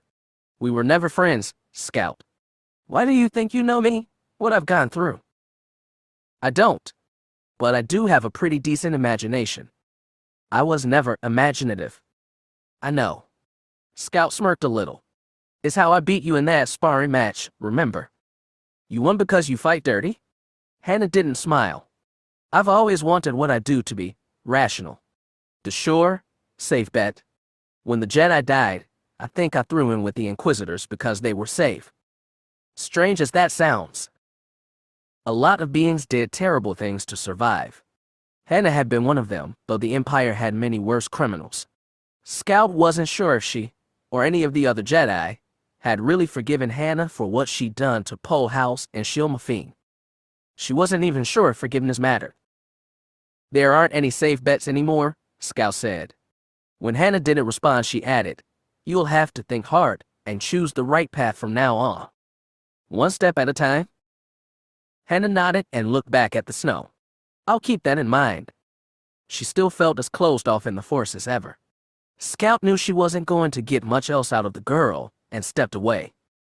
Sasha and Magash were still by the window, watching more snow bleach the floodplain white, but Ash had joined Master Altus along the back wall.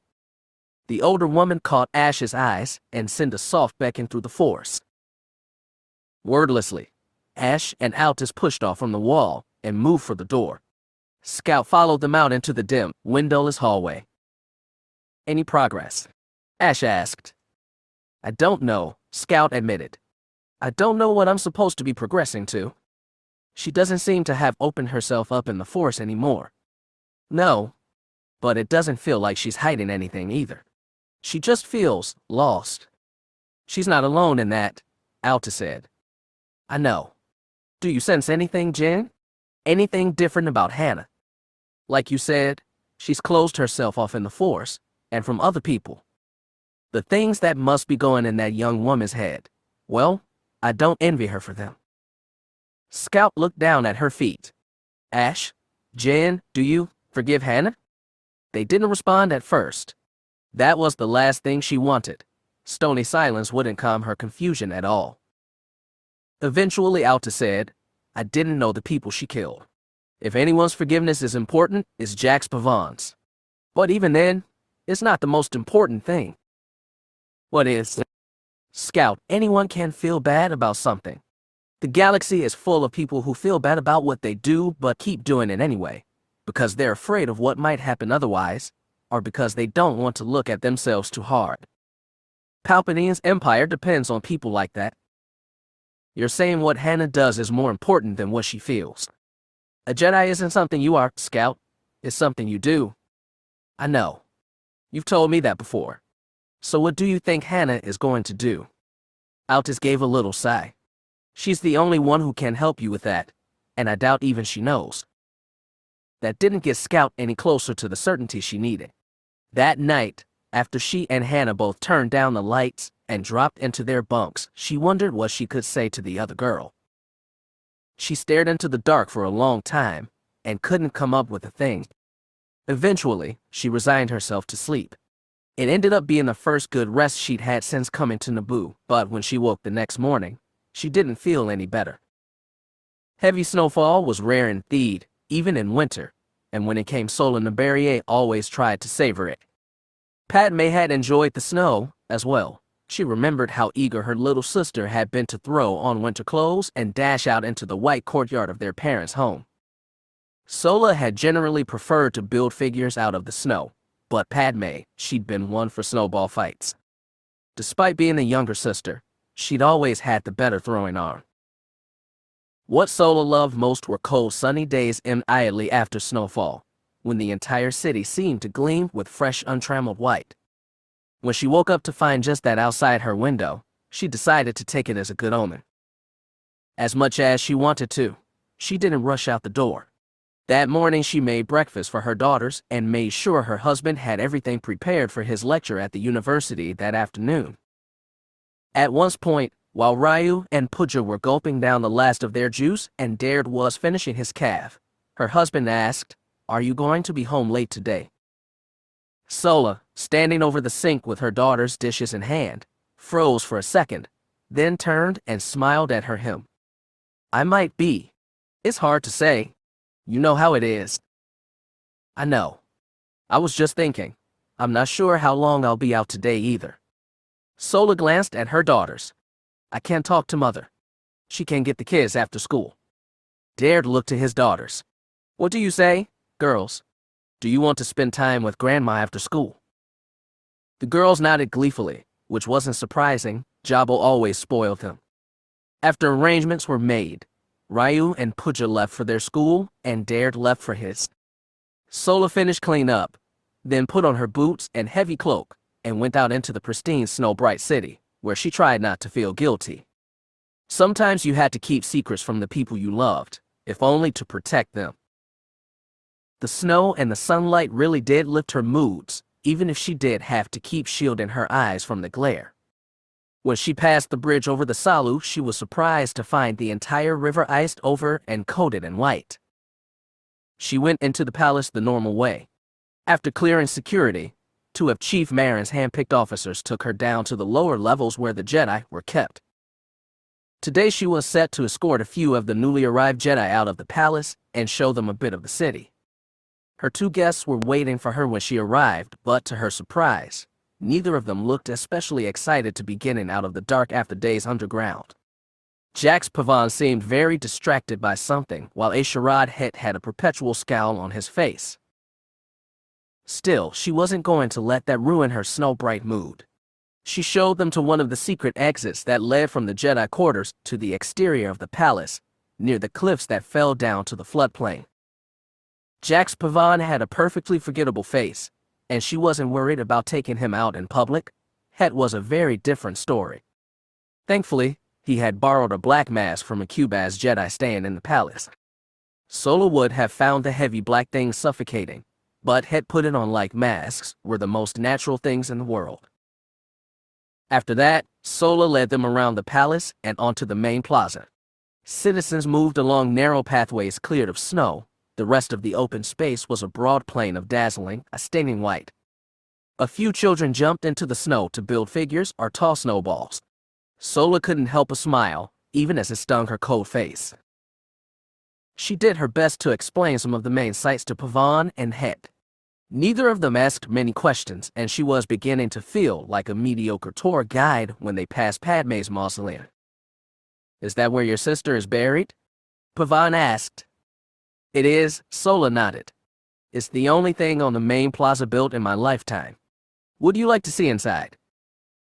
"If you wouldn't mind." "It's no problem at all," Sola said. It really wasn't. Morbid as it was, she'd come to feel very comfortable in Padme's mausoleum. "Thank you," Pavan smiled a little. "I'll be glad to get out of the cold." The guards nodded Sola and her companions through the doors. The chamber was empty, silent, and still, just as she had left it. The colors spilling through the stained glass windows seemed more vibrant than ever. Hett removed the mask. His face was stiff as he walked around the stone coffin, and his eyes were sad. Pavan examined the stained glass in reverent silence. Softly, Sola said, "Usually we cremate our leaders, but an exception was made for Padme. She was very loved by the people here." "How did she die?" Hett asked. Sola took a breath. "Officially, she was killed by the Jedi. But I never believed that." "Why not?" Hett asked. She stared at him. It was a strange thing for another Jedi to ask. "The Jedi have been very good to us. They helped free our world from the Trade Federation. And Padme was always a strong supporter of the Order." "What else?" asked Pavan. They were both staring at her now. She wondered if she wasn't giving off some kind of signal through the Force that only their kind knew how to read. "Padme was a very close friend to several Jedi," Sola said. "And one in particular." "How close?" asked Pavan. "I never knew for sure." Sola shook her head. "I probably shouldn't be saying this. I know the Jedi rules about that sort of thing." "The Jedi are dead," Hett said. The brute simplicity of that statement stunned her. He didn't even sound mournful about it. From Pavan's expression, it stunned him too. "Their rules don't count anymore," Hett continued. "Do you know the Jedi's name?" "Yes, but what does it matter? He's dead, isn't he?" "We're not," Pavan said. "There's still some Jedi left." He was looking at Hett as he said it, but Hett was looking dead at Sola. She sighed and said, "His name was Anakin Skywalker. Perhaps you knew him?" Their eyes went wide. Their mouths went slack. "You did know him," she muttered. Pavan shuddered slightly and said, "Yes. We knew Anakin Skywalker. But he's gone now." "I see." That hit Sola hard, and she didn't know why. She'd been assuming it for almost 2 years. Hett shifted his eyes toward Padme's image, emblazoned in stained glass. He said, "Your sister, was she pregnant when she died?" Sola glanced at the smooth swell of her sister's belly. "We never knew who the father was. I suspected, but we never knew. She was very close to term when the end came." "I'm sorry for your loss," Hett said. Abruptly, he took the Cubaz mask in both hands and shoved it on his face. The conversation seemed to have abruptly ended. Sola looked at Pavan. Pavan looked away.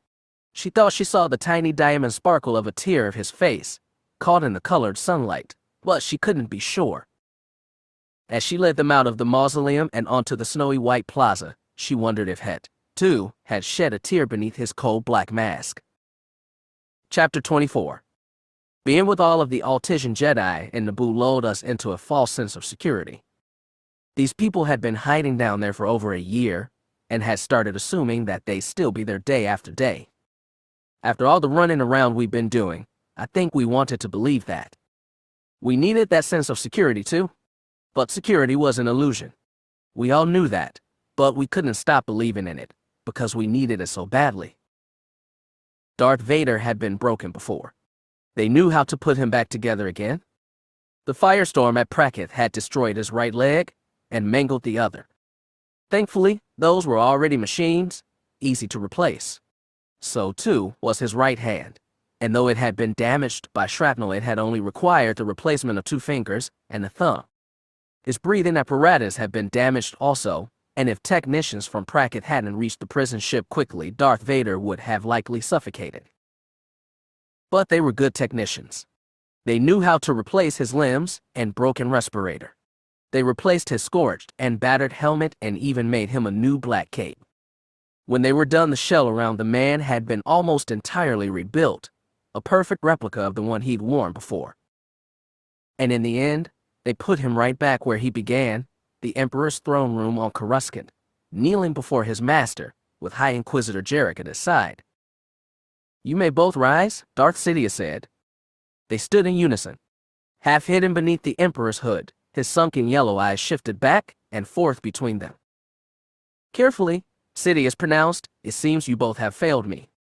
"My mission was a success, my lord," Jarek said quickly. "Yet you failed to capture the Jedi at Cerulean. They only appeared briefly, at the end of the battle. Likely they came right after Lord Vader let them slip through his fingers." "I did not let anyone slip away," Vader said firmly. "Perhaps you should ask yourself how Whiplash found them in the first place." Jarek stiffened. "My Inquisitors made no error, I assure you." "Then how, Lord Jarek?" the Emperor asked. Jarek's jaw tightened. He had no explanation and never would. Vader had made sure of that. "Perhaps you should ask Inquisitor Draeneen," Vader suggested. "She was in charge of their care." "Did your apprentice survive, Lord Jarek?" asked the Emperor. "She did, and with less injuries than Lord Vader," Jarek said defensively. That was true enough. Draeneen had only lost her lower legs, which were easy to replace. It was also true that the rest of the Inquisitors Draeneen had tasked with guarding the prisoners had been killed. "What does she say for herself?" Sidious asked. "We found no way the Whiplash could have traced her to Pracket. We have to assume the leak came from somewhere else." He said it with a hint of accusation, but everyone in the room knew there was no way to prove anything. The Emperor shifted his yellow eyes to Vader. "Tell me, my apprentice, what steps have you taken toward finding the escaped Jedi?" "I have found them," he said. He was most gratified when the Emperor's eyes widened a little in surprise. Impatiently, Jarek asked, "Where are they? And how did you track them?" "I'm not as careless with my apprentices as you, Lord Jarek. The escaped Jedi took Inquisitor Dink with them, and she has reported their location to me." "You sent her with them? Was this before, after, or while you were failing to kill Jax Pavan again?" "Before, Lord Jarek. I make sure to plan for all eventualities." It was a lie, but it was close enough to the truth to pass. His plan, decided before even leaving for Pracket, had been simple: allow the Jedi to come, allow the prisoners to escape, and track them to whatever Jedi base they ran to. Hannah Dink was to surrender and throw herself at the reliable mercy of the soft-hearted Jedi. His only worry had been Dink herself, but the girl had not faltered after all. He was, in fact, impressed by her ingenuity. The Jedi did not fully trust her conversion and had kept her under surveillance. While unable to access a transceiver on her own, Dink had implanted a force command in the mind of a young officer in the Royal Security Forces tasked with looking after the Jedi.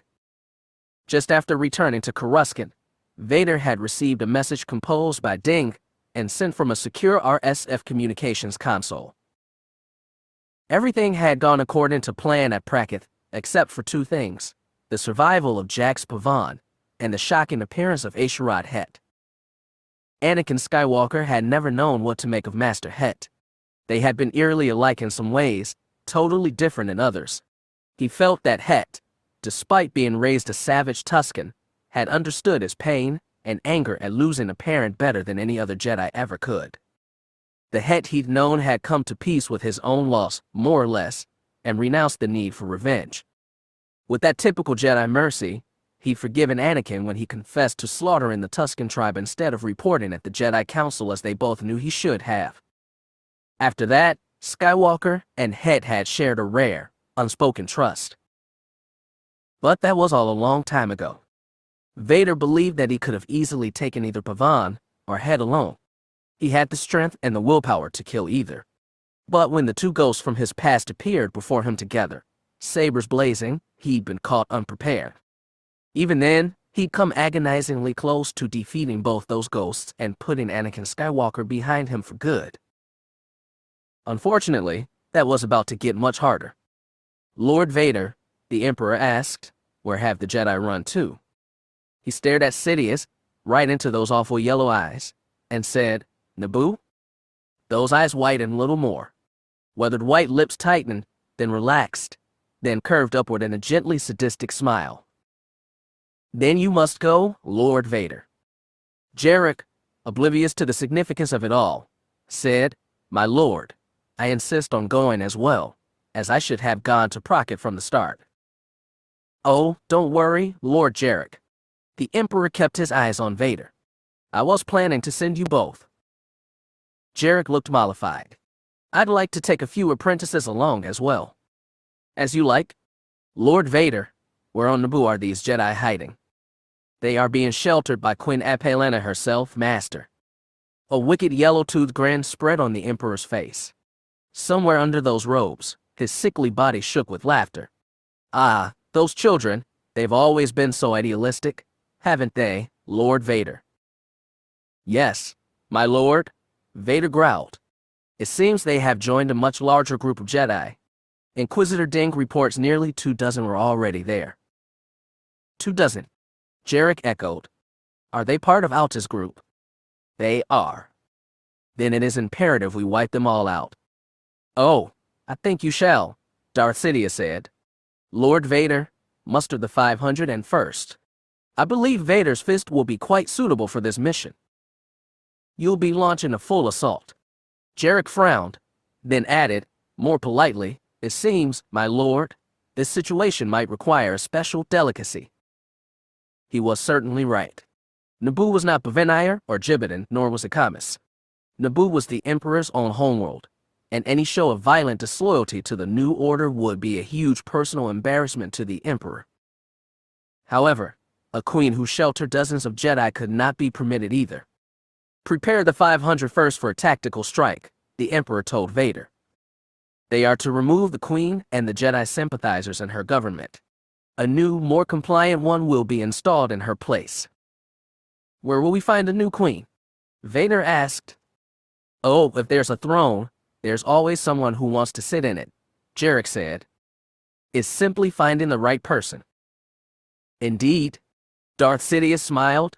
"Furthermore, we do have certain experts to consult." The ceremonial hall inside Imperial Palace seemed bigger than the parade ground on Annexus. It might have been an illusion, helped along by the high steepled roof, the vast windows that looked out on Imperial City, the high risers on either side of the walk that were filled with soldiers and officers gathered to watch. Mostly, though, it felt big because only 3 men stood on the vast open floor, facing the Emperor's dais in the far distance, with thousands of eyes upon them. Octavian Grant had been right in a high of confidence since Cerulean, but even he had to admit this was a little much. He stood at the center of the line.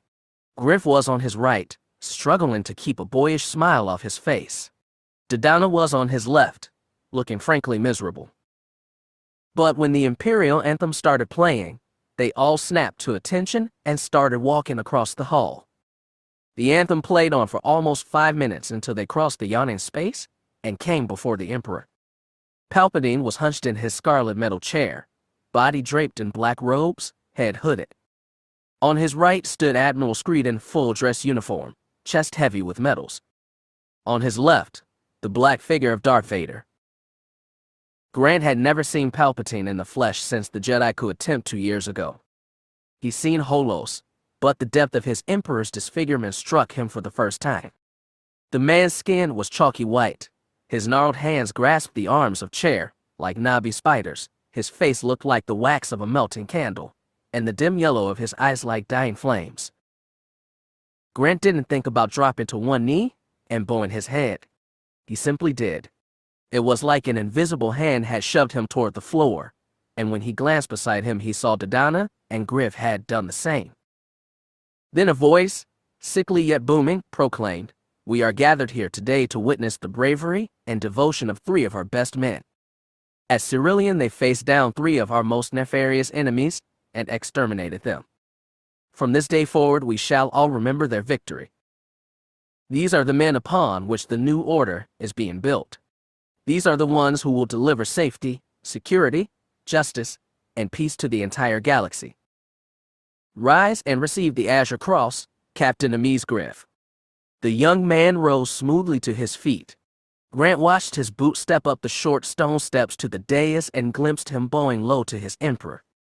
Then he saw Admiral Screed, temporarily bereft of cane, hobble forward a few steps to pin the medallion on Griff's chest beneath his rank badge.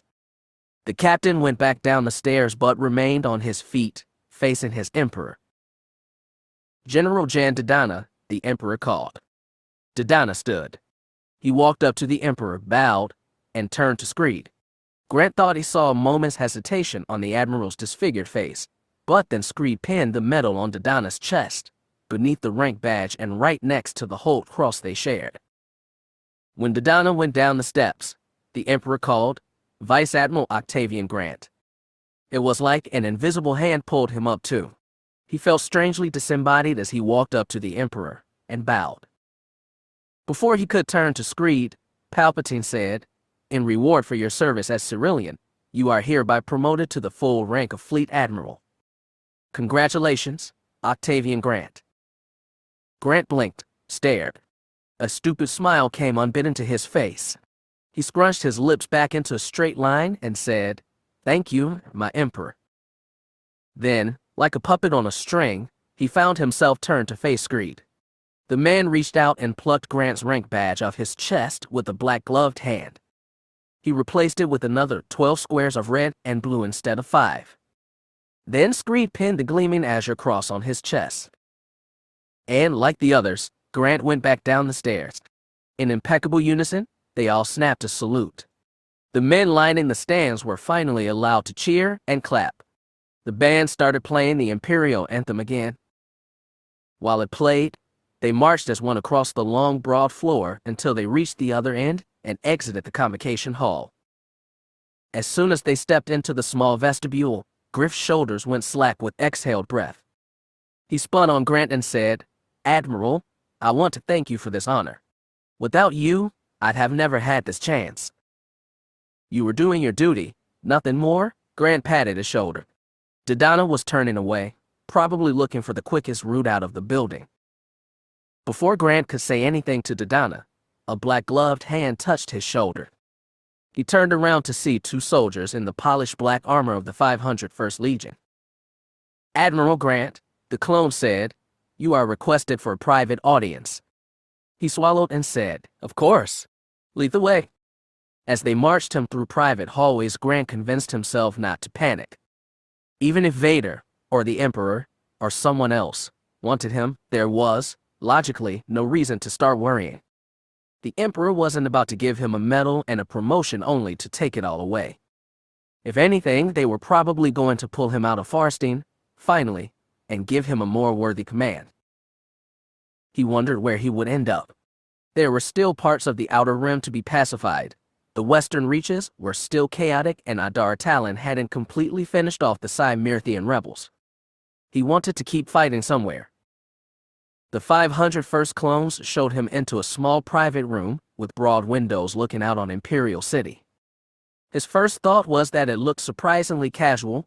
Terranald Screed was sitting in a soft chair, across a low table from another human with a colonel's badge. A third chair, back to the window, sat invitingly between them. Then he saw Darth Vader and High Inquisitor Jarek, 2 ominous black-robed figures on their feet and looming behind Screed's chair. He snapped a salute. Admiral Grant, reporting his order. No need to be formal, Screed said. Sit down, please. Grant nodded and walked over to the open chair. He tried hard not to look at Vader and Jarek, and instead turned his attention to the colonel. He was a tall man with short cropped hair, gray hair that stood in contrast to his dark brown skin. His face, its strong chin, broad cheekbones, small dark eyes were familiar to him. Congratulations on your award and your promotion, the colonel told him. Of course, he groped for a name, found one. Colonel Panaka, isn't it? That's right, Panaka nodded. Reluctantly, Grant looked over to Screed and the two black-robed Force users behind him. "Well," he said, "what can I do for you gentlemen?" "A very important mission's come up, Admiral," said Screed. "I've discussed it with Lords Vader and Jarek, and they believe you should play a part in it." "Do they now?" He tried very hard to keep his eyes on Screed's face. "We've recently learned of a Jedi stronghold located in the Chamel sector. Naturally, it needs to be destroyed." The Chamel sector was right next door to the Rendelian. He asked, "Am I to be sent back to Farstein?" "Oh, no," Screed said. "We're still deciding where to place our newest fleet admiral. However, we are sending Captain Griff and his ships back. On their way to Farstein, they'll be stopping by Naboo." Naboo? Grant blinked. Naboo was the Emperor's homeworld. It was also a well-known and well-populated planet. If there are Jedi on Naboo, they may be difficult to deal with them. "The Emperor is aware of the political complications," Darth Vader said. "Lord Jarek and I will be leading the 501st in a team of Inquisitors to exterminate the Jedi and depose Naboo's queen." "The queen?" He blinked again. "I assume there's a plan to do this in a way that doesn't, attract undue attention." "I will be planning the attack," Panaka said. "I used to be chief of security for Queen Amidala. I know Theed and the palace's defenses better than anyone." Yes, that was why Grant remembered his face. He'd been all over the HoloNet 15 years ago. "You helped defeat the Trade Federation blockade of the planet, didn't you?" "That's right, and I don't need to remind you that the Naboo crisis brought down the Valorum government. We don't want to invite that kind of instability, which means we have to deal with this situation in a much more subtle manner." "A commando team instead of an army," Grant muttered. "If that?"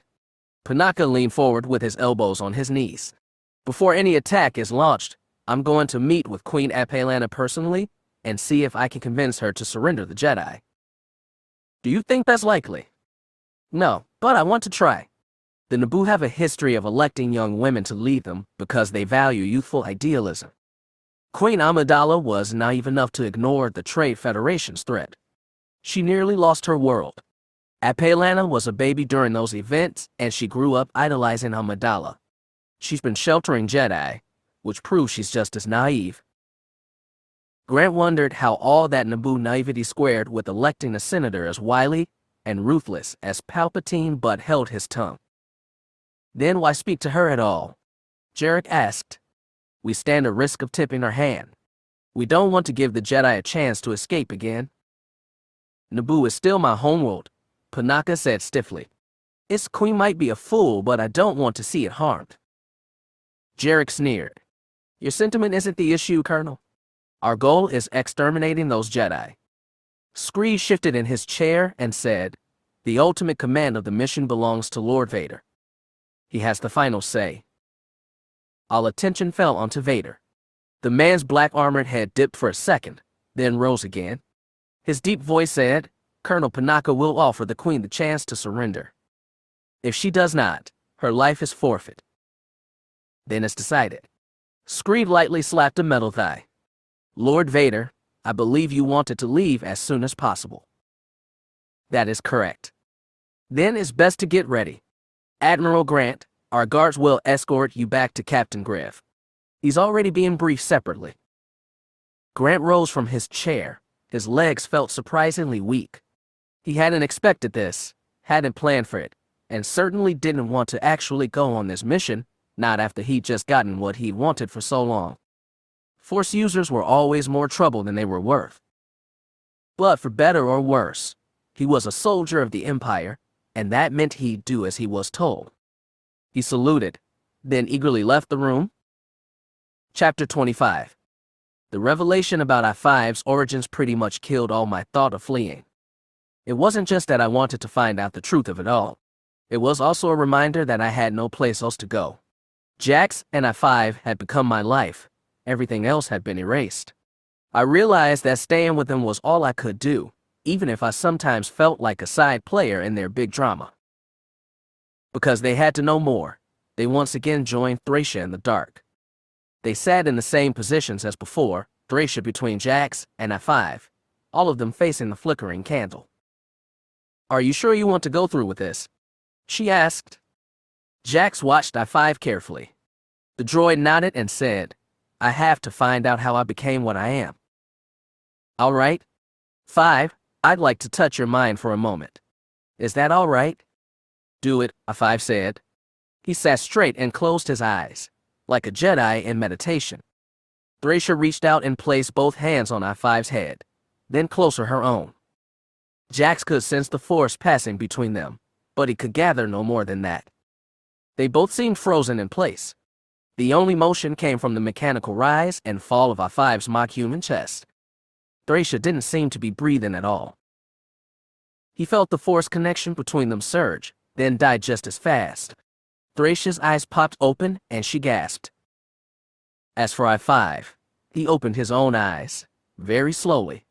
He looked at Thracia, then at Jax, like he was seeing them for the first time. What is it? Jax asked. What happened? Slowly, I-5 said, I remember more. Like what? When I-5 didn't respond, Jax looked at Thracia, but she was no more forthcoming. I-5's posture slackened. He looked at mechanical hands sheathed in pinks and flesh and flexed his fingers. These used to be different, he said. They used to be green. Lath Melrays? Jax said. I put himself into me, into my processor, my 5YQ body. He was old, sick, dying, but he found the strength. Why did he do it? I wanted to make sure, I-5 whispered, still staring at his hands. I thought all along that it would work, but I never tested it. I was afraid too. Were you afraid it wouldn't work, that you would die? They said Melray was a hermit, a crazy being, the Neimoidians, even the other Jedi. I wasn't sure they were wrong. Not all Jedi, Thracia said firmly. Jax couldn't bring himself to think of I-5 as one and the same with his long-dead Neimoidian Jedi. He couldn't. The I-5 he'd known was a person, complete and unique as anyone he'd ever known. His best friend in the whole galaxy was about to dissolve in front of his eyes and become something totally different. If that happened, if this dead Melray somehow erased the I-5 he'd known, he didn't think he'd ever be able to forgive the new creature that would be formed. It wasn't a very Jedi thought, but there was. Jax didn't even know what to call the being in front of him, so he simply asked, Do you remember my father? Of course, he said quickly, no hesitation. I think, when he started modifying my processor, he must have hit on something, must have unlocked the parts of me that were hidden away. And you, Jax, you unlocked even more. That's how you started finding me in the Force. And Master Cholene. Call me Thracia. The old woman smiled. That's what Melray did. What should we call you? The being stared down at his hands. His mouth hinged open, but he didn't answer. He couldn't. Master Cholene, Jax said, when you reached into his mind, did it feel like there was one person in there or two? I still remember everything, the other man insisted. Lorne. Dronger. You, then? Nick Rostu, Pole House, Zizzer, Laranth, everything. It's not gone. It's still here. Looking at the droid, Thracia nodded. What I felt was something whole. When Melray's spirit entered I-5YQ and melded into the very circuity and metal of its processor. What Melray became is right in front of us. Amazing, Jax breathed. Even as his mind struggled to comprehend what was friend was becoming what his friend had always been, the temple-trained Jedi inside of him marveled and laughed Melray's accomplishment. Thracia sensed his meaning. Essence transfer is normally thought of as a Sith skill. They've used it out of anger and desperation, forcing the souls out of living bodies in order to cheat death. Melray was never an angry being. He wasn't afraid of death. He just wanted to discover all he could. So, what are you saying? That is not a dark side skill, not if you don't use it in anger. Frigir used to say that intention determined morality, not the action in itself. Thracia shrugged. I've never quite believed that. You can't justify anything that way. But what Melray did, I can't call evil. He didn't harm anyone with what he did, and it wasn't for selfish motives, believe me. I knew him. I studied under him. No, he was never dark. Just curious. Did you really think he could pull off something like this? Did he try to teach it to you? I knew this was an interest of his for a long time. He taught me how to merge minds with other beings, to bridge them, like I did with you two before. When we did it then, it almost felt like I was being pulled out of my body and into I-5s. Our bodies are vessels for something greater. That's a tenet for all Jedi, even rogues like Melray. Do you have the power to move him out of that droid body and into a real one? He could sense her hesitation, see it on her face. Before Thracia could find a response, the man said, "Don't try. Please?" They stared at him. He finally tore his eyes from his hands and looked back at them. There's no way to know what would happen. What kind of person would come out of this body? I need to think. I need to decide. Decide what? Jax asked softly. What I am, Jax. The droid's voice cracked. These memories from Melray, they're in me. They're real, but they're so scattered. You still have all your other memories, Jax reminded him. You have everything that came after Melray. I know, Jax. They're as real as they ever were. But I can't ignore Melray. He's inside me. I am him. Are you? Are you not I-5 anymore? Jax asked. He was afraid of the answer but had to hear it. The droid looked back down at his hands, flexed his fingers. I'm both. I'm two people. How can I be two people? I'm a droid. I'm not supposed to be any person at all. You are, Jax said. You have been since before I met you, and you're still that person. Am I? Really? I hope so, Jax said, then added, I can't figure it out for you, though. You have to choose. At the end of the day, that's all we can do, even when we've lost everything, even when it seems like all the choices are impossible. Do you want to be I-5 or Lath Melray? I'm not Lath Melray. Not anymore? Then are you still I-5? The droid looked back up at Jax. Their eyes met. Something in that synth flesh face went weak, like it was trying to cry, but that body had no tears to shed. Choose, Thracia said softly. The droid's hands balled into fists. His eyes did not leave Jax's. Call me I-5, he said. I'm glad, Jax said, though words could hardly say it all. At that moment, though, he knew they didn't need to. He could sense I-5 before him, bleeding turmoil into the Force, and for the first time, he thought that I-5 could feel him too. Slowly, sadly, his friend smiled. Sola Nabarier was at home, helping Ryu and Pooja out of their winter clothes after their return from school, when she was summoned to the Queen's private meeting room. That kind of short notice never meant anything good, but she was still surprised when she walked into the Queen's chamber to see Apelana in white robes and face paint behind her desk, C.O. Bibble seated in front of her, and Colonel Korsh Panaka in his olive green Imperial uniform and cap, with his chair angled to face them both. Colonel, she said, putting on a smile. I had no idea you were here. Welcome home. Thank you, Counselor, Panaka smiled, but not with his eyes. I apologize for the delay, Your Majesty, Sola said as she took the open seat between Apelana and Panaka. It's all right. I know you were with your daughters, the Queen said. Sola angled herself to face Panaka. The man had been a loyal security chief to her sister, and she could never forget that. But Panaka was also a staunch loyalist to Palpatine, and had been since he was a mere senator. Despite the dangerous shape the new government had been taking since the end of the Clone Wars, that loyalty hadn't seemed to have wavered. Still forcing a smile, she said, Well, Colonel, can I ask what brings you back to Naboo? I'm sure it must be very important. I'm afraid it is. We've received reports that a Jedi enclave has been established in this sector. Like everyone else in her family, and politicians galaxy-wide, Sola had been trained to keep a good Sabbath face. She added a little distress to her voice and said, That's terrible.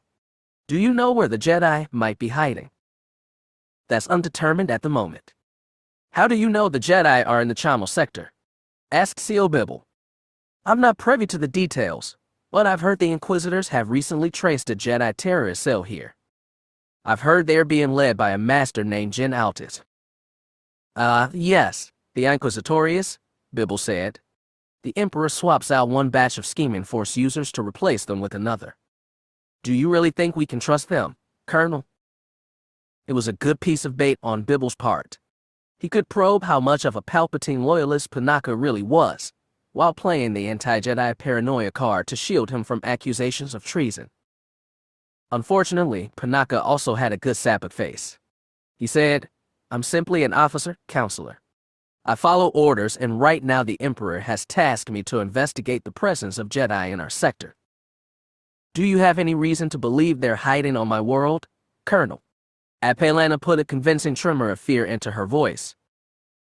Not directly, Your Majesty, but we all know that Naboo is the heart of this sector. If those terrorists were to hide anywhere, this is the place. Since this is also Palpatine's homeworld, it's a logical place for them to attack. Do you expect violence? Sola asked. The Jedi bring it with them wherever they go. Our orders are to find their nest and exterminate it, Panaka said darkly. We won't be giving them a chance to surrender. We also won't be lax on anyone aiding Jedi. Anyone helping them will be considered traitors and treated accordingly. Perhaps you should ask the Gungans, Bibble said. There's plenty of places to hide under the water. Panaka seemed to consider it. How have relations with the Gungans been recently? Bibble blew a little sigh.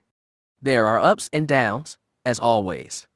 You know Boss Nass, Colonel. He is a temperamental being. Frankly, he's been acting secretive of late, Sola added. There could be any number of reasons for that, though. Yes, Panaka nodded. As you said, I do know Boss Nass. It made her feel sick, shifting suspicion to the Gungans. Like Amidala before her, Apelana had put great effort into sharing the planet with his native race.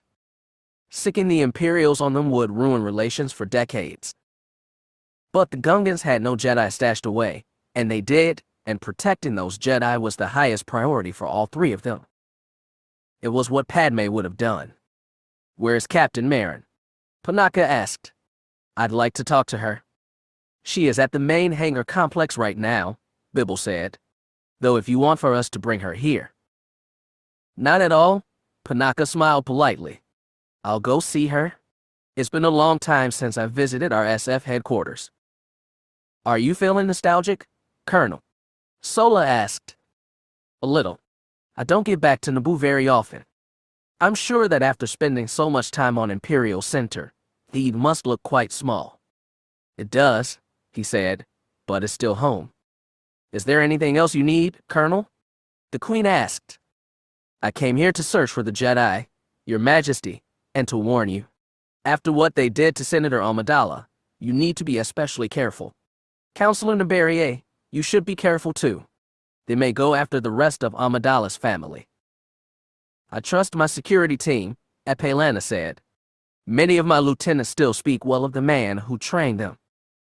I'm just glad I was able to serve. He smiled back. It still didn't reach his eyes.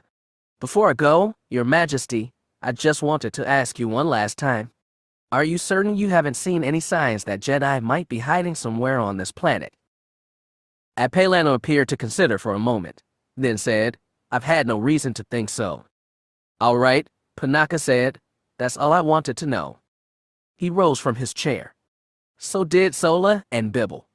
Before stepping for the door, Panaka tipped his cap to the Queen and said, Thank you for finding the time to see me, Your Majesty. I always have time for a son of Naboo, Apelana said. Thank you for coming, Colonel. And then he walked through the doors and was gone. Bibble spun on the Queen, fast for an old man. How much do you think he knows? We've taken every precaution, Apelana said. Raella won't betray anything either. Your Majesty, I was here when the Trade Federation invaded. I stayed behind and had to deal with Newt Gunray and his disgusting minions. That was awful, but it could have been much worse, because Gunray was at least pretending to obey Republic law. And now, Palpatine is the law, as awful as that. If he finds any reason to suspect we have Jedi, he will crush us. I can't believe that. This is his homeworld.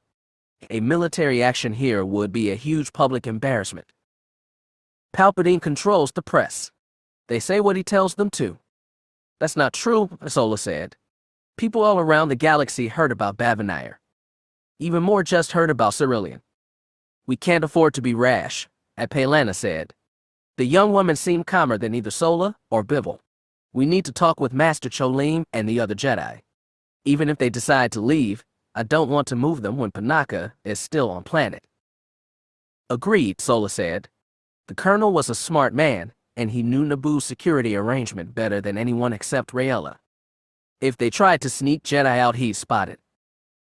Panaka arrived in a hyperspace-capable shuttle, Bibble said, but he might have backup close by. Then we must call the Jedi now, Apalana said. If they decide to move, they have to be ready to do it the moment Panaka leaves. I'll find Master Cholim, Sola said, and hurried out. When she entered into the marble hallway, they stopped, for just a second, and wondered if she would ever see her daughters again. Then she kept walking. In Octavian Grant's opinion, Majesty's Bridge felt much too crowded. Normally he would have given Captain Griff a comfortable berth as the younger man moved in a loop around the deck, checking on each lieutenant, making sure every station was ready for Panaka's transmission. Now, though, he hovered right behind the man's back and occasionally made his own recommendations to the crew, which probably annoyed Griff, but the captain did a good job of hiding it.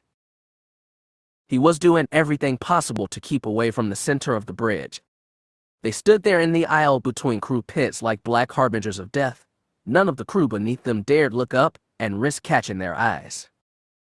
They needn't have worried about that in the case of High Inquisitor Jarek, nor, he supposed, Darth Vader and his shiny black mask.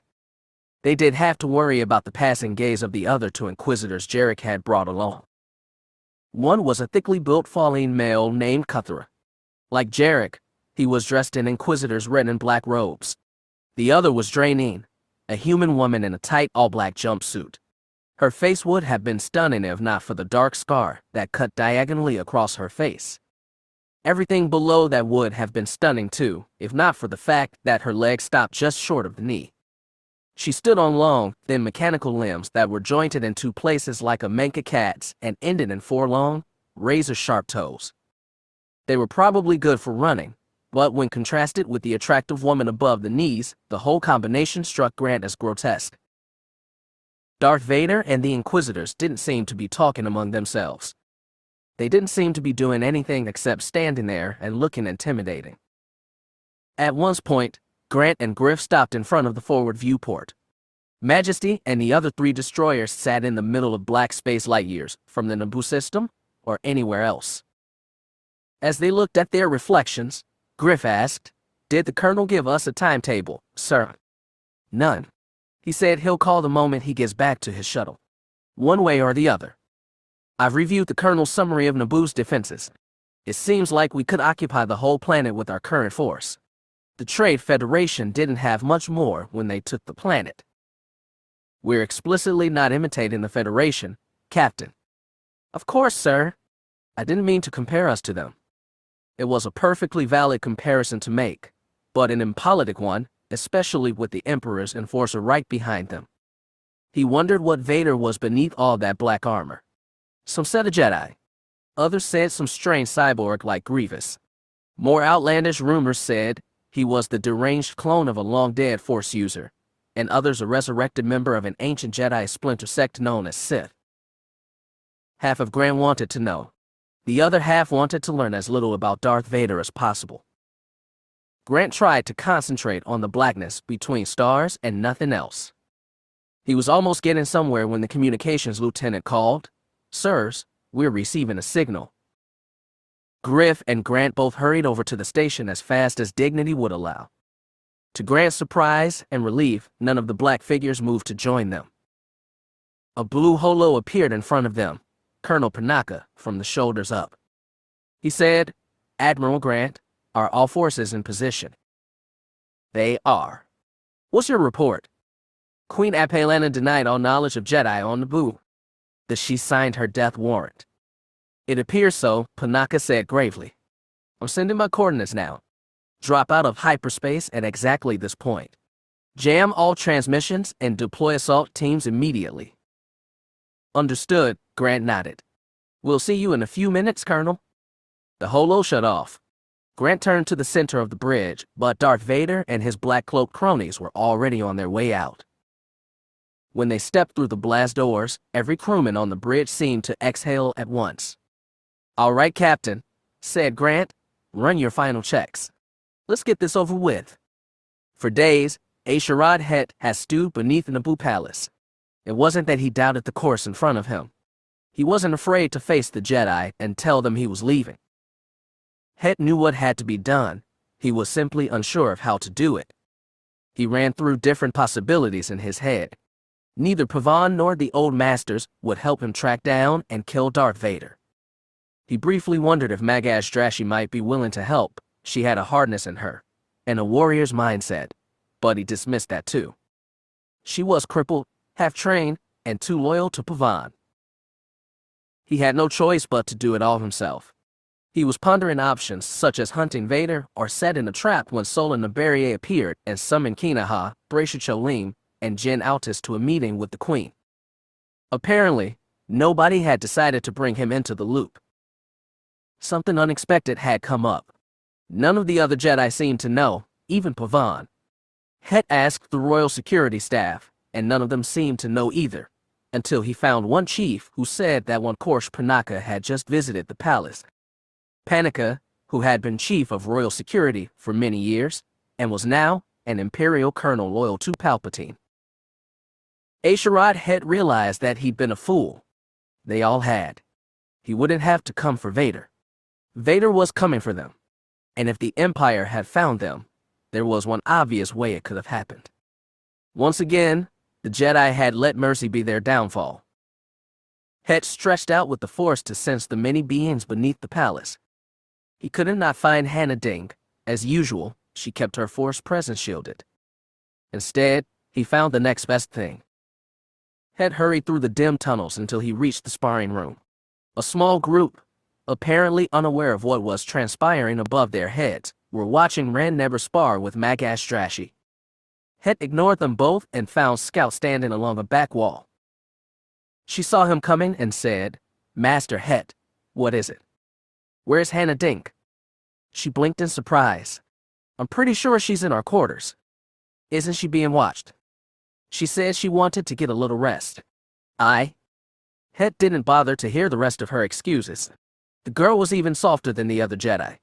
He spun around and hurried out of the chamber as fast as he could without breaking into a run. When he reached the room set aside for Scout and Hannah Ding, he slid the door open and stepped inside. A pale-haired head popped up from the top bunk. Milky Arcanian eyes blinked down at him. "Master Hett," the girl said. "What is it?" Without saying a word, he called on the Force and pulled her off the edge of the bunk. The girl let out a yelp as she clattered down onto the floor. "Master Hett, what's going? Did you call them here?" Hett snarled. Two lightsabers, his father's and his own, clanked together as he crouched low in front of her. Shock gave way to a stiff defiance. Dink said, "I don't know what you're talking about. Does Vader know we're here?" "How would I know?" He couldn't read her even now. She was still shielding emotions. Hett did that often himself, and he knew how to break those barriers down as well as he knew how to put them up. He learned how to touch minds too. One arm lashed out. He grabbed the girl's head, dug his fingers into her scalp, and reached. An angry Almudi girl bearing down with red saber blazing. Black-armored 500 first soldiers pound down a narrow, dirty alley. A sweating insensate Togruta moans in pain on an interrogation bed. Scout, face soft with sympathy and half lit by a single glow lamp as she crouches in the dark. Steady snowfall panting a broad plain white. A soft touch to the shoulders of a Royal Naboo security officer barely out of his teens, and with the touch a current of Force energy, a Force-implanted suggestion waiting to be activated once the boy is alone with the comm system. He pushed her head to the floor. There was a cracking sound, but she moaned and tried to pick herself up again. Hett pulled his father's lightsaber from his belt. Staring down at Hannah Ding, he said, "What kind of forces does the Empire have? Is Vader coming personally?" She moaned, "I don't know."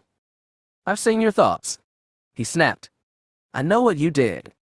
Her face set hard in defiance as she sat upright. I don't know who's coming. I only sent the signal. They should have killed you at Pracket.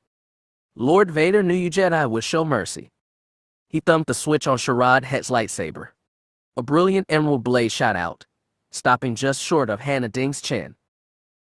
He said, I am not a Jedi. Ding stared, eyes wide, mouth cracked open. Then the door behind them opened and scalp bleeded. What's going on? Ding's left leg shot up. Her boot caught Hett in the side of the head. He fell against the wall, and the lightsaber spilled out of his hand.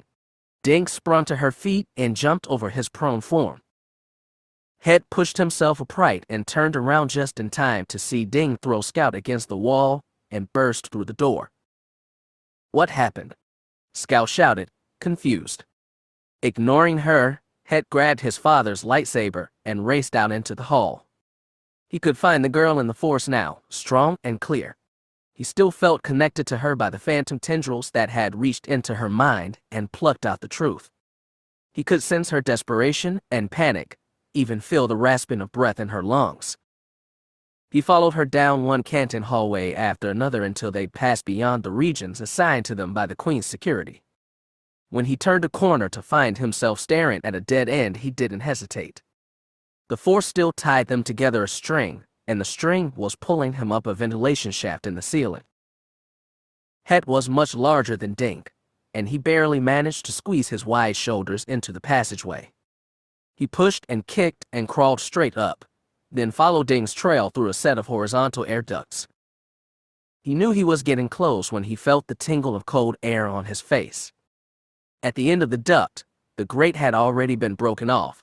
Hett pulled himself out and half fell 3 meters onto a ledge running around the circular edge of one of the palace's many auxiliary towers. He stood up carefully. Cold wind stung his face.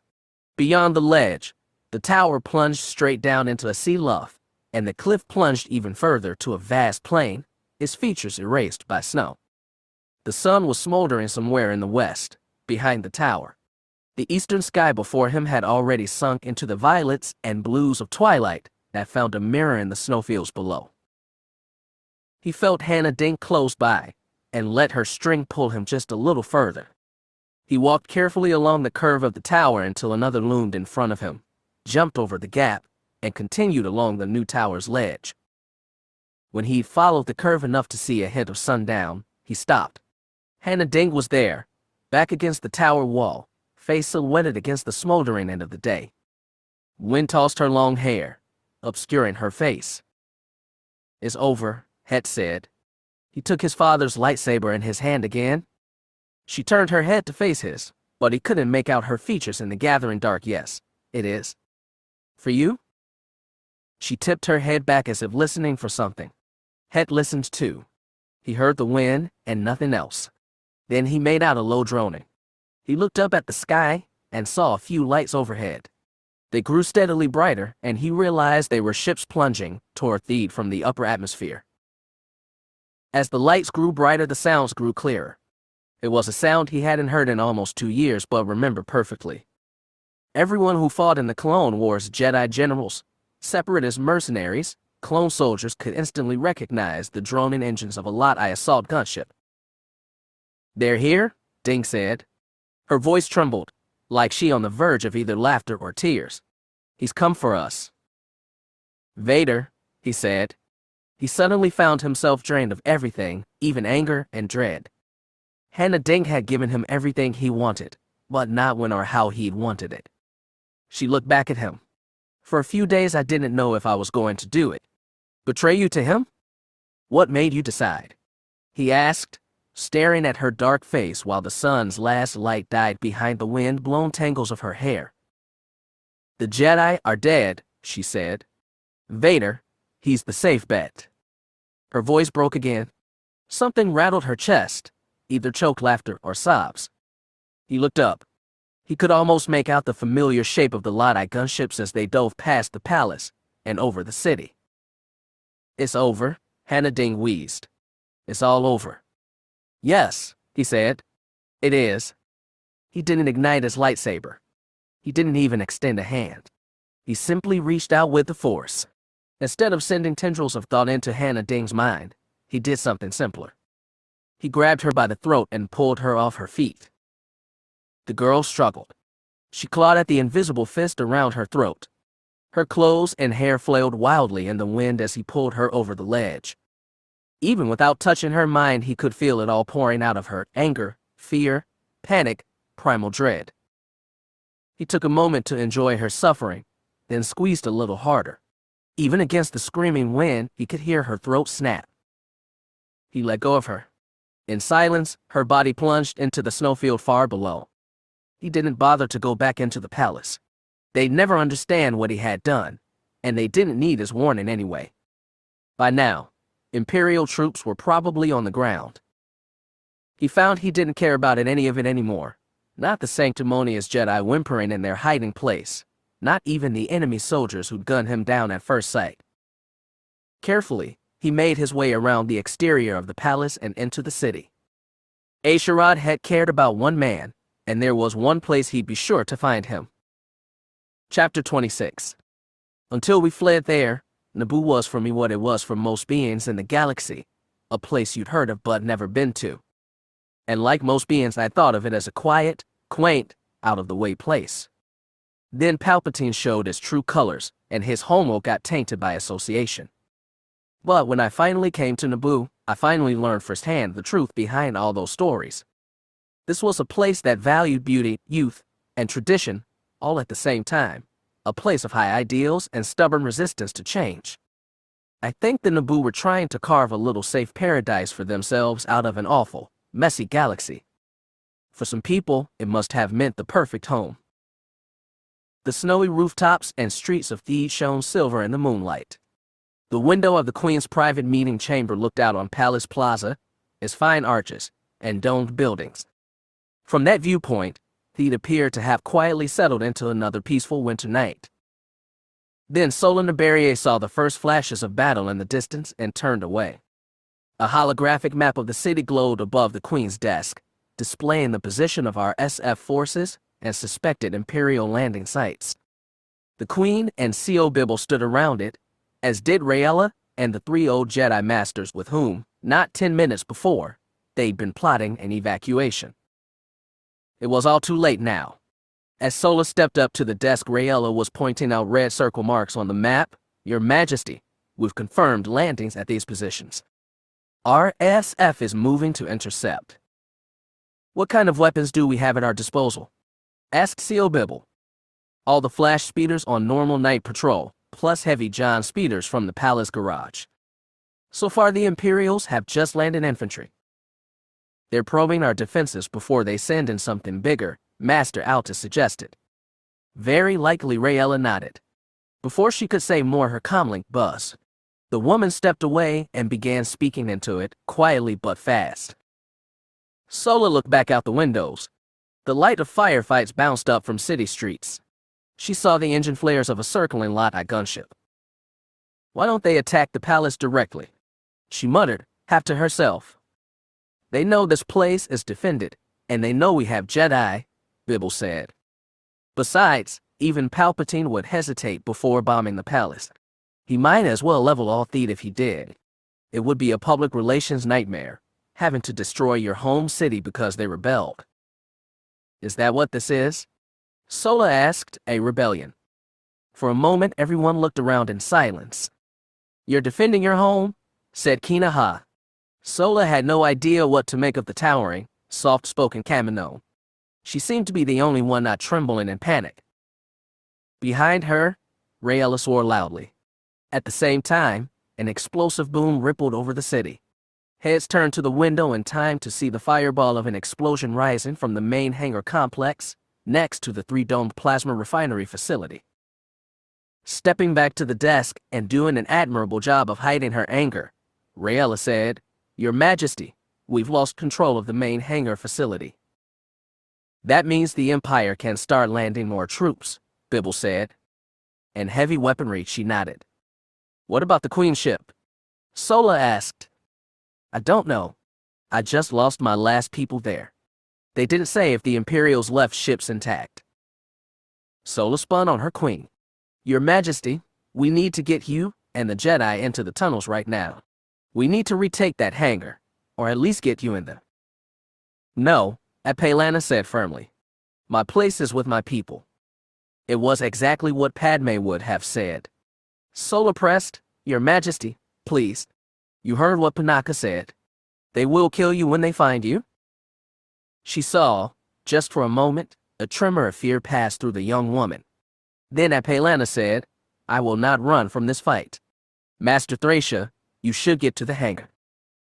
The old woman, who had been silent thus far, said, Your Majesty, it's our fault the Empire's here. I knew what I was getting into, Pavan said firmly. All of this is moot, Rayella interjected. If the Imperials have the hangar, they have the plasma extraction complex, and if they have that, they have access to the tunnels. Sola stiffened. Does that mean they're coming here? Rayella looked to her queen. Your Majesty, we can collapse all tunnels leading into the palace. How will the Jedi escape? They'll have to go through the streets. Pavan didn't hesitate. Destroy the tunnels, Captain. Rayella quickly ducked aside and began giving orders in her comlink. Sola looked at the three Jedi Masters, shrunken mournful Thracia, alien unreadable Kina Ha, and finally Master Altus, watching the holo with narrowed, alert eyes. To Altus, she said, You need to take your Jedi and get out of the palace now. Thracia is right. We can't abandon you people. Her Majesty is right too. We knew this could happen. We'll accept responsibility. Altus' face twisted in an unhappy scowl. He said, I'll ask my people for volunteers to stay behind and protect the Queen. Thank you, Master Altus. Jan, he muttered. Call me Jan. Suddenly, the entire palace seemed to rumble beneath them. Sola steadied herself on the desk and looked out the window. Sporadic bursts of fire continued, but she saw no big explosions. Then Rayella stepped back into the circle and said, It's done. All the tunnels have been destroyed. You'll have to escape through the streets, Sola told the Jedi. Rayella looked back to the map. Malred had appeared, clearly outnumbering the green. The frown on her face grew deeper and she said, Your Majesty, our defenders can't keep this up much longer. Pavan nodded. Tell them to fall back and protect the palace. You'll let the Imperials have the rest of the city. Bibble asked, How will the Jedi be able to slip through? That may be better for us, Altus said. If the Imperials put all their forces around the palace, it'll be easier to get through the streets unnoticed. Captain Marin, the Queen said, Tell all forces to fall back and defend the palace. Rayella nodded and relayed her orders. They were obeyed instantly. Everyone watched as the green marks indicating our SF forces fled toward Palace Plaza. I'm going to get my people ready, Altus said. Thracia, Kina Ha. Reluctantly, the old woman nodded. The Kaminoan, too, followed him out of the room. It's better this way, Pavan said softly. They won't harm the rest of the city. The civilians will be safe.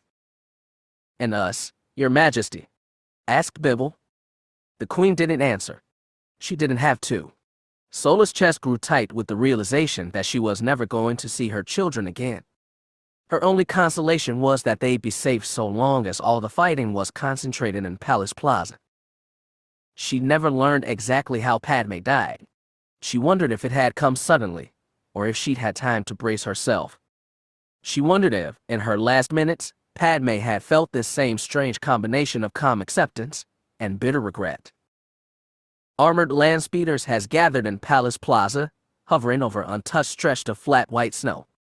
They sat with their backs toward the palace's broad domes and their noses and weapons bristling outward toward the streets. Other RSF soldiers had gathered on foot on the steps leading to the palace entrance. Some were preparing mounted blaster emplacements. Others were piling up supply crates from who knew where and using them for cover. The black armored soldiers of the 501st Imperial Legion now filled the mouths of the streets, emptying onto the plaza, most taking cover behind the edges of buildings as they waited for the order to charge. At the moment, no one fired. The fighting elsewhere in the city had stopped. A cold silence had fallen over Theed. Darth Vader stood at the far end of the plaza, looking down that long stretch of night-dark snow toward the Naboo land speeders and the looming palace. He tried to remember what Anakin Skywalker had felt when he'd first seen such a grand and beautiful building. He couldn't. That memory was dead, and it should have been dead, and all the while on the voyage out to Naboo, Darth Vader had been afraid that the return to this world, Padme's world, the world that should have been home, would be a plunge into some ghost-choked hell. No ghosts had come yet, but he knew that would change. Looming behind him was the one new building and Theed built since Anakin's last visit, the mausoleum erected in honor of Padme Amidala. He hadn't even let himself look at it. A man jogged toward him. Unlike the 501st soldiers, he wore no mask that covered his face. Colonel Panica's breath puffed out of his mouth as he came up to Darth Vader and snapped a salute. "All our ground forces are in place, Lord Vader," he said. "Air support is standing by and ready to move on your notice. Are we ready to attack?" Darth Vader stared down at that man without speaking. Memories reached out of the night to touch him. He remembered that same face, seen from below, looking smooth and dark and strong. It had been intimidating to a small boy fresh from Tatooine. "My lord," Panaka asked, impatient, "are we ready?" "We attack on my command, and mine alone," Vader said firmly. "Is that understood, Colonel?" The harshness in his voice made Panaka flinch. Suddenly there was fear in his eyes. Vader looked down on a weary, pathetic little man who wanted to be anywhere else. Vader reached out with the Force across the snowy plaza and tried to sense the Jedi now cowering inside the palace. He could feel the collective anxiety of everyone inside, but he could not locate the presence of any particular Jedi, not even Pavan or Hett. He felt he should have. This planet was distracting him. Old ghosts, one by one, were starting to whisper to him out of the night. It would do no good to go into battle this way. Ignoring Panaka, Darth Vader turned his back to the palace and faced the mausoleum. The broad stone building mirrored the architecture around the plaza well, but it lacked the excess decoration. There were no relief carvings on its face, no statues perched on the roof. Its gray stone face possessed the simple severity Padme's tomb deserved. He knew it was beckoning him, and he knew he couldn't fight until he faced what was inside. Without a word, Darth Vader began walking toward the mausoleum. No one tried to stop him. He climbed the broad steps and walked through the heavy wooden doors. The room inside felt bigger than he'd expected. The walls were bare. All attention was drawn to the stone coffin sitting in the center. Moonlight fell through the stained glass image of Padme Amidala, dressed in a soft blue gown, hands folded over the swell of her stomach, a tight, ambiguous smile on her face. Vader stopped in his tracks. The smile was perfect. In his mind's eye, in the memories of a dead man, he could see 1,000 variations on what came next. The blossoming of a white grin, the playful pout, the bemused shaking of the head, the press of lips into a serious line as she pondered the fate of democracy. He could see 1,000 futures waiting to spring from that stained glass, but none of them would come. Cold and lifeless, that glass was all that was left of Padme Amidala. Those futures had been extinguished. He destroyed them all. Vader walked in a circle around the coffin, counterclockwise. He reached out and touched its hard, smooth surface. He felt nothing through his gloves, not even the bite of cold stone. He would never feel anything again. Even the memories of that face started to fade the moment he looked away from the stained glass window. If he never looked at them again, even the pain would go away. Part of him was relieved. The irrevocable loss was already happening. With time, the memory of Anakin Skywalker's life would fade even further, the joy and pain alike. The rest of him mourned, for the same reason. He stood for a long time, in front of the stained glass window, watching his shadow slice through the pastel-tinted moonlight and drape darkness over Padme's coffin. He only looked up at the sound of boots. A man walked through the open doorway and into the mausoleum. He stopped at the opposite end of the coffin. He held a lightsaber in either hand. "Did you kill her?" asked A'Sharad Hett, "or did she die in spite of you?" Vader stared. Even with the adjustment his helmet provided, he could barely make out Hett's tattooed face in the darkness. He reached out with the Force and sensed anger forged into bitter resolve. "You've come to kill me," he said, matter of fact. "I should have done it on Argoner." Hett should have. It would have saved Padme. It might even have saved the Jedi and the Republic, but Vader did not remember why he'd ever cared about those. He wasn't sure if he ever had, even when he was a young boy seeing Naboo for the first time. "Where's Jax Pavan?" he asked. "I don't know. 2 Jedi were not enough to defeat me before." Vader put a hand on the hilt of his lightsaber. "Why do you think you'll succeed now, A'Sharad?" "I'm not a Jedi," he said. Vader could sense it a little clearer now, the desire to set things right after so much tragedy, the knowledge that it could never be so, the need to bend the universe into submission, of only to revenge all the damage it had done. He wasn't lying. Javan Pavan was still a Jedi, straight and true, despite all he'd been through. A'Sharad Hett was not. "Interesting," Vader said. "It seems we have much in common." "Once. Not anymore. You are stronger than Pavan, harder. You understand what must be done to secure the future." He drew his lightsaber but did not ignite it. "Join me, A'Sharad." Hett snorted. "I'm not becoming one of your inquisitors." "You won't. You are much more than they are. You're more much than the Jedi made you, too. Together, we can change this galaxy." You haven't changed anything. You betrayed everyone who ever trusted you. And for what? Did you think he'd give you power, that he'd share it with you? You're Palpatine's attack dog. His pet. Vader was shocked by the angry condescension in Hett's voice. He'd grown accustomed to fear from other beings, or from a select few like Jarek, begrudging respect. "He made you into an animal, Anakin. Was it worth it? Did you get what he promised you?" Vader's lightsaber sprung to life in his hand. "Together, we can overthrow the Emperor, A'Sharad. We can bring order to the galaxy on our own terms." "Order won't bring them back," Hett said. And for a moment, Vader sensed a deep and familiar pain. Like Anakin, he'd lost a parent. Like Anakin, he'd gained and lost another family. "Will this bring them back, A'Sharad?" "No," Hett said, "but at least I can fix a mistake." 2 emerald blades extended, casting green light over a fierce face. Hett leaped onto the coffin and charged. Vader angled his saber to catch one blow, then another. With a strong kick of Force energy, he knocked Hett off of Padme's coffin. He went tumbling onto the marble floor but was back up immediately, charging. Vader deflected his attacks again. One green lightsaber flicked into the wall and cut steaming scorch marks deep into stone. With 2 blades knocking against his own, it was hard for Vader to attack, but he managed a few quick feints that sent his opponent skirting back a few steps. Hett went on the offensive again. Vader was knocked back until his legs hit the hard stone edge of Padme's coffin. He gave Hett a force push and tried to slip away. Hett swung both blades down where Vader had just been, right into the coffin stone. "No!" Vader thundered. He threw Hett back with an invisible hand.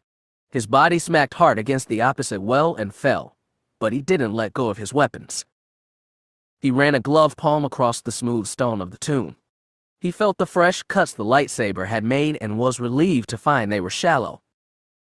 "You still love her?" Hett rasped as he got to his feet. "I killed her," Darth Vader said. Hett stared without reigniting his saber. It wasn't a denial. They both understood that. He said, "I'm going to end it, Anakin. For you? For your child? All your descendants?" Vader hadn't expected that response. He tipped his saber to the stained glass window and the pregnant swell beneath Padme's sky-blue dress. "I have no child," Vader growled. "I killed him as well." But Hett kept staring. His eyes had narrowed, like he was trying to make sense of something. Vader couldn't imagine what, but he was suddenly overcome by the need to know. Then Hett's face went hard again. His lightsaber sprung to life, and he threw himself forward again. Vader blocked a series of blows without stepping away from Padme's coffin. He suddenly needed to protect it as much as himself. Hett's twin blades fell again and again like green-white lightning, and behind the lightning he felt a storm of raw anger. Anger at Vader, the Sith, the Empire, the entire universe that had robbed him again and again of the people he cared about. Vader had been a fool to look for an apprentice in weak children like Hannah Dang. This man would be an extraordinary partner. Vader summoned the Force and shoved Hett back toward the wall. He charged forward into the open space and swung for Hett's head. As predicted, the other man dropped and swiped both blades at Vader's legs. Machine limbs pumped upward. He jumped over Hett's head and came down behind him. For a fraction of a second, they stood back to back. Then they pulled apart, spun, clashed swords again. Now Vader had his back to the wall, Hett's to the coffin. Their eyes met, and in an instant Vader realized his mistake. Hett somersaulted back, boots overhead, and landed on the lid of Padme's tomb. Blades spun green-white semicircles in his hand as he switched grips so the blades were ready to stab downward, through the stone, through the body beneath. Vader howled. Blue lightning shrieked across the room. Caught off guard, Hett struggled to block the attack with his weapons. Lightning surged past his blades, danced across his body, seared his skin, and smoked his clothes. Hett let out a scream and dropped one blade.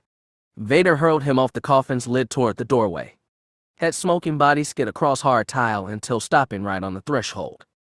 He lay there, gasping for breath, moaning in pain, unable to move but still radiating that same rage in the Force.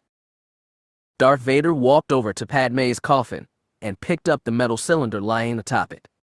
He examined it in the pastel-tinted moonlight. A'Sharad Hett fought with two lightsabers, one made by his father and one made by himself. This was the latter. He turned to the door. Hett was trying to push himself up. A'Sharad Hett's lightsaber gleamed beneath his left fist. "You can never let go, can you, A'Sharad? You're one to talk," Hett wheezed. The flippant remark cut deep. For a moment, right before Hett arrived, Vader had managed to convince himself that Anakin, all he'd known, all he'd loved, was irrecoverably past. One ghost had brought on a rush of others. The past is the fire we burn in. He realized the truth as he spoke it. It forges us into what we are. We must use that pain to grow stronger. And then what? Hett rolled onto his backside and sat up on his elbow facing Vader. "What have you done with your pain besides bark at Palpatine's heel?" Vader took a step closer with Hett's saber in his right hand, his own in his left. "You do not know the power of the dark side of the Force, but you will learn." "Not from you?" Hett raised his free hand, and blue lightning burst out. It caught Vader by surprise. He tried to block it with his lightsaber, but some danced up his arm and sparked through his half-machine body. For a moment his respirator sputtered. Weakness overcame him. He lost balance, stumbled, but braced himself against Padme's coffin. When breath returned, he saw A'Sharad charging at him with both sabers in hand. Vader swung blocked. When Hett pulled his blades back for another attack, he reared back and kicked one leg out. An iron foot took Hett right in the stomach. Vader gave him a forced shove and sent him skidding back across the floor, through the threshold, onto the snowy mausoleum steps. Vader was on him instantly. Hett was dazed and hurting, unable to wield both blades effectively. Vader quickly put him on the defensive, backing him toward one of the thick square pillars that held up the mausoleum's roof. He heard voices shouting around him but continued to pound Hett further and further back. The man's boot slipped on the snow. He tumbled face up into the white. Vader raised his blade and swung down.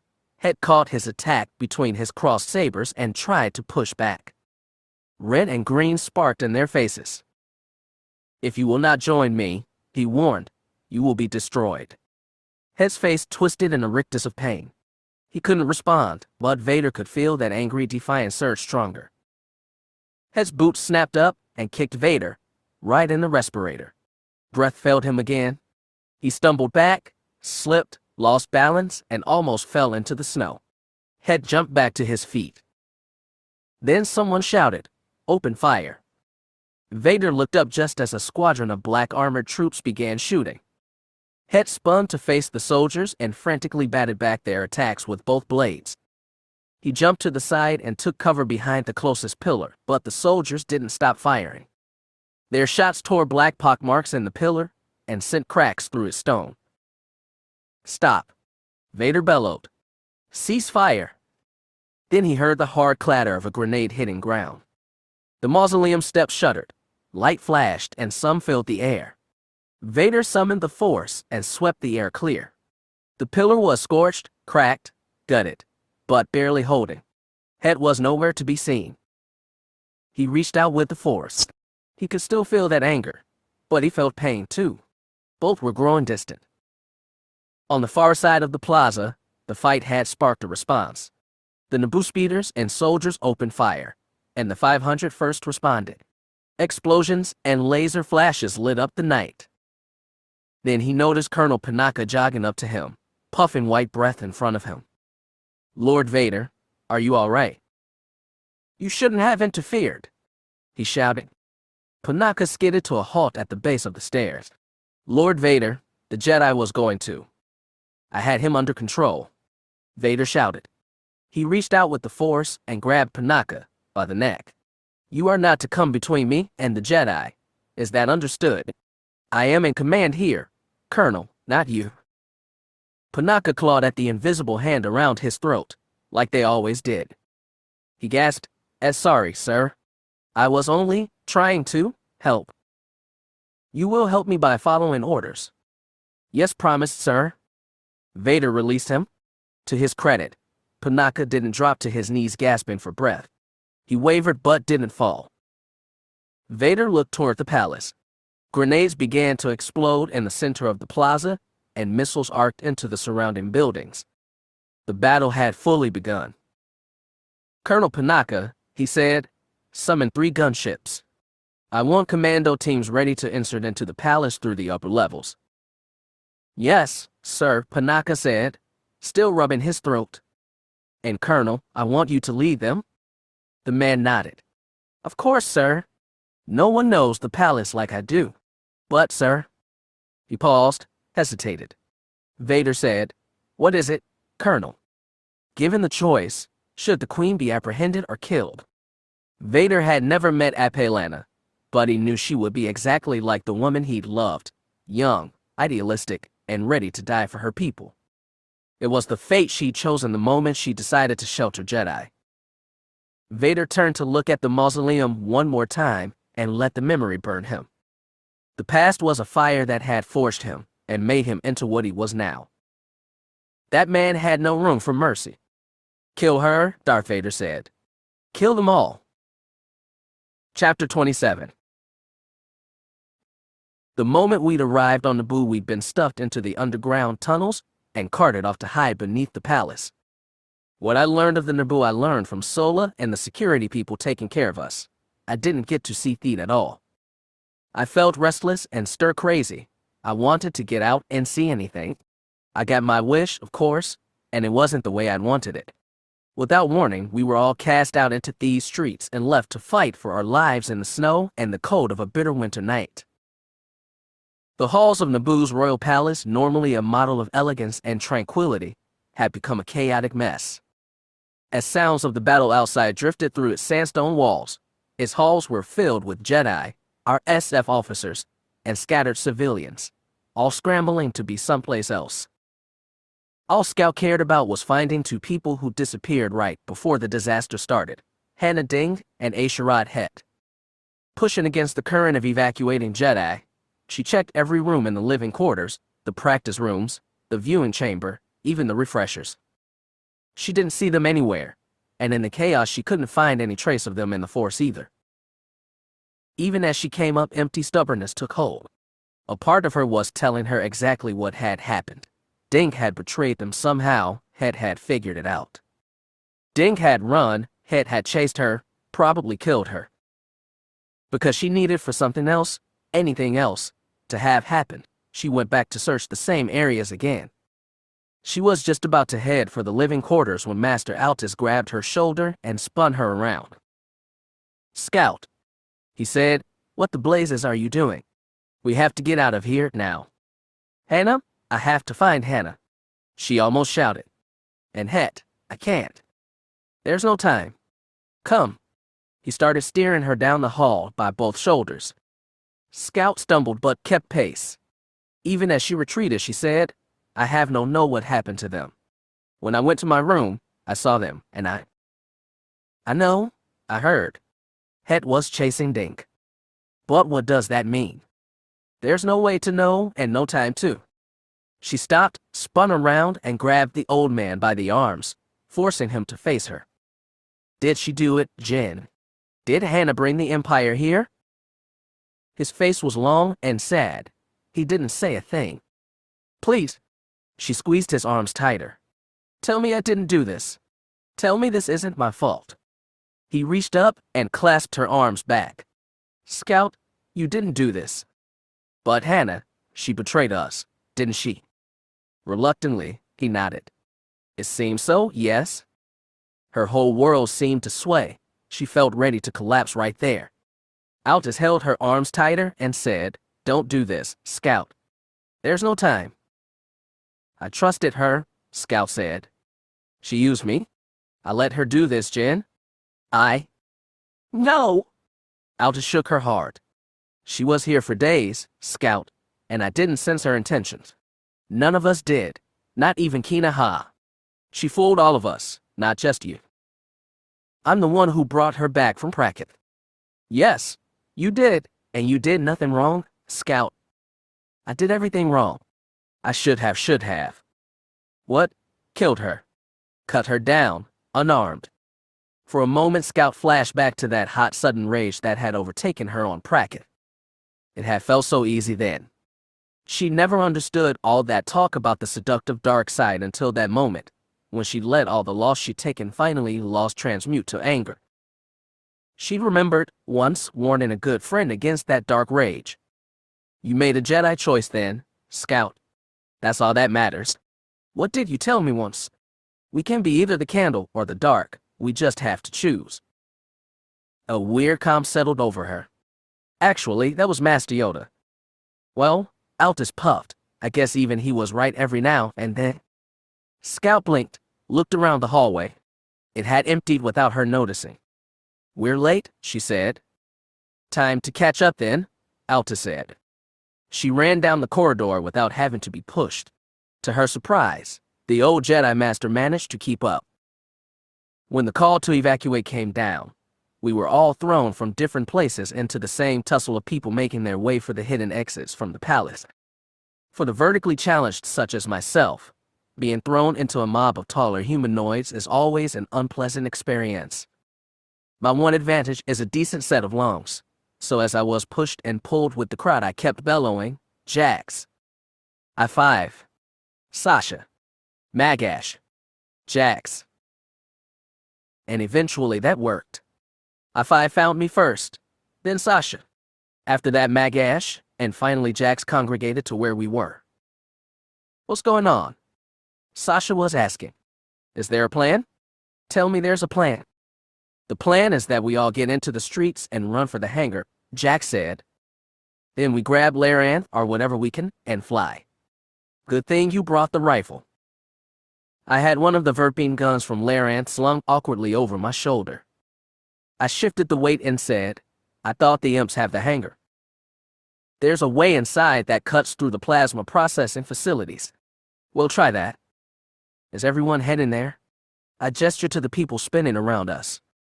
Mostly, Jack said. Some Jedi have volunteered to stay with the Queen. I didn't have to ask if the Queen would be safe once we left. The Empire's judgment was never soft. Her life was in danger, just as all of ours was. Sasha asked, is Apalena going to run? Jack shook his head. He didn't have to say any more. Loyalty, duty, we knew the rest. These Naboo were noble to a fault, just like the Jedi. I'm still amazed they produced somebody as evil as Palpatine. Before anyone could say anything else, we heard Jax's name being called. Master Altus appeared, dragging Scout and Thracia Cholene behind him. Even the old woman looked flustered, but I was glad to have somebody I could look at eye level. Are you coming too, Master Cholene? I asked her. I'm not as fast as I used to be. The old woman shook her head. She looked battered and defeated, and I realized then that everything she'd been building here on Naboo had just crashed around her in a matter of hours. Then I5 said, perhaps I may be of assistance. Everyone stared at him. I think Jax and I stared the hardest. Since the revelations about his past, I5 had become stunningly taciturn and, dare I say, brooding. I5 looked down at Thracia. Whatever I am, I'm still make of stronger stuff than meat sacks like you. If you want, Master, I can give you a ride.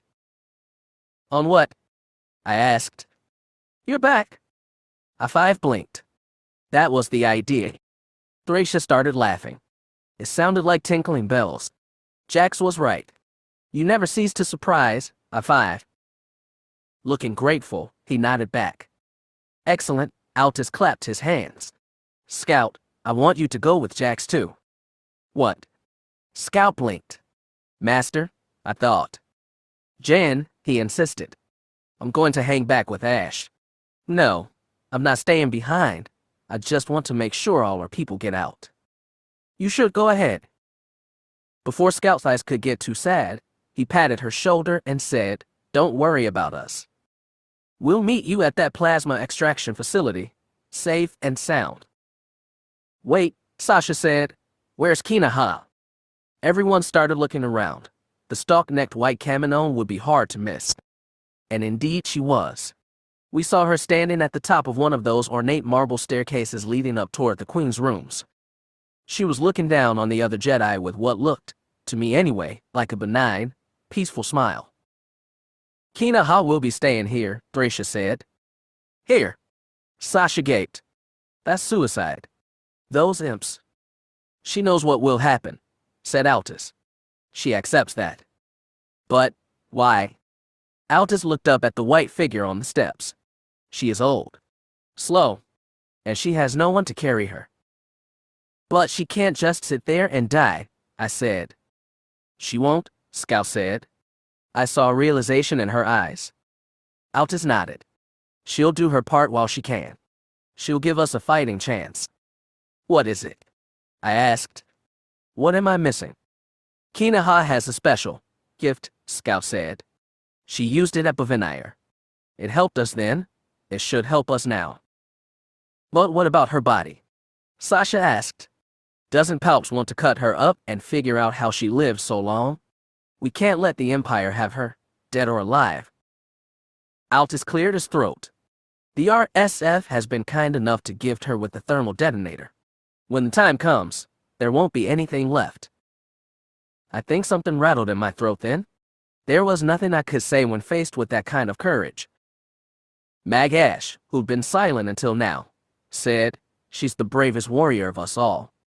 Mag Ash turned toward the stairs and raised one fist in salute. To my surprise, others had joined her there to look down on the exodus. On her one side was Sola Nabarrier, in that same blue dress and white shawl I'd first seen her in. On the other was a young woman with her face painted white, a velvet red cloak spilling off her shoulders, and a gold metal frame around the edges of her face. That was the only look I ever got at Queen Apalana. My first thought was how damned young she looked. Then she looked so damned brave. Those Jedi and Naboo, they made quite a pair. They could even shame lesser mortals like me toward mild nobility. It was Jax who said, "Come on, everyone, it's time to go." There was little else to say. Altus slipped away to find Ash while the rest of us worked our way to the secret exit. As we got closer, the sounds of explosions and laser fire from the plaza got louder and louder. I guess my nervousness showed, because I5 looked at me and said, "Are you hanging in there?" "Dang." "Are you?" I asked. "Seriously, I5, are you okay?" "Well, the threat of imminent destruction has a way of focusing the mind." "Focusing on what, 5? What's in front of me?" "Not the life I used to have, the one I'm living now. The one threatened with imminent destruction? Yeah, you don't need to say it twice." Despite it all, I smiled a little. "Glad you're with us, 5. "Glad I am too." An especially loud explosion sounded, too close for my comfort. "You sure about that?" I asked. "Me, I'd rather be on Rathalay, or some other place with lots of sun, beaches, oceans." "Well," 5 said, "beggars can't be choosers." That was when we reached the exit. I-5 bent low, and Jax helped the little old woman pull herself onto his back and wrap both arms tight around his shoulders. They looked so ridiculous I almost laughed. And then, feeling a tiny bit better about things, we plunged out of the palace and into the cold black night. Over the space of only a few hours, Sola Nabarrier had almost resigned herself to dying. If her thoughts wandered back to Ryu and Puja, to her parents already broken by the loss of one daughter, her resolve would have faltered, but everything in the palace was too frantic, and she was surrounded by beings whose bravery shamed her, most of all Apelana, Kinaha. It seemed impossible that the two of them, one so young and the other impossibly old, could face their fates with the same acceptance. After watching most of her fellow Jedi leave, the ancient Kaminon had traded a knowing nod and a satisfied smile with the young queen, then walked off to the chamber they reserved for her in order to do whatever special Jedi magic she deemed worth dying for. As for Apelana, she went to her meeting room and sat on behind her desk and waited. She'd found the time to change her appearance, keeping the white face paint but swapping out the white robes for scarlet ones. It was the same outfit, more or less, that Padme had worn all those years ago, when Apelana herself had been an infant and one brave queen had stood defiant as the Trade Federation overtook their world. It was that image of Padme, in red robes, that Apelana had grown up with. That bit of theater would be lost on a lot of people, but not any Naboo, and especially not Sola. Apelana's devotion to her dead idol, so strong as to walk the path of martyrdom, nearly broke her heart. Sola had almost resigned herself, but not quite, and neither had Co. Bibble. They gathered with a few of the remaining Jedi in the same meeting room. They didn't need that holomap of Theed to track the battle anymore. They could see it all just by looking out the window. Bit by bit, the RSF forces were falling back toward the palace entrance. The Imperial forces were constricting their noose tighter and tighter. The RSF had erected short-range portable energy shields around the heavy John Land speeders, which had proved an effective defense at first, but soon the Imperials had begun launching targeted mortar rounds over the tops of nearby buildings. Now most of the heavy speeders had been reduced to blackened wreckage and twisted ribbons of flame. But the RSF was brave. Many of them took cover behind the wreckage and kept on holding back the Imperial advance with small arms and the occasional mounted repeating blaster. Just a few hours ago, Palace Plaza had been a pristine white plain of unmarred snow. Now its white was torn apart by footprints, strewn with wreckage and littered with dead bodies, Naboo and Imperial alike. In the night it was hard to tell one from the other. They can't hold out much longer, one of the Jedi, a Duros named Ran Neber, said. Can you contact the leader down there? Captain Marin was killed in the second wave, Co. Bibble said. One of her lieutenants is in command now. Well, you should tell him, or her, to get ready. Ready for what? Sola asked. Where can we go? We can do what the other Jedi did, Never insisted. What they're still doing. We can go into the streets and try to fight our way to the hangar. Can you, since the others? Sola asked. I thought some Jedi could do that. Never nodded. Normally I couldn't either, not like I can now. But Kinaha, she's doing something extraordinary. Most of them are still alive, still out there. We have to take advantage of that. Take advantage of what? Bibble objected. I don't understand. I couldn't explain if I tried, Neber said. He looked back to the desk where Apelana sat, staring dead ahead as if in meditation. When Neber called her name, she asked him, if I flee, where will I go? Anywhere, Neber said. You can rally support to your cause. Bibble sighed and shook his head. He'd been through all this before. She'd never seen him so tired. But Neber was insistent, even eager. It sparked the little part of Sola that hadn't resigned. She said, Your Majesty, wouldn't it be braver to go out into the streets? To be killed here would be. She trailed off. She couldn't find the words. Apelana's eyes shifted slightly to her, but she didn't speak. Then a low roaring sound rattled the windows. Sola turned and saw a trio of Lot-I gunships arcing over the city, vectoring from the hangar toward the palace. "I can't believe it," Bibble said. "They're going to bomb us."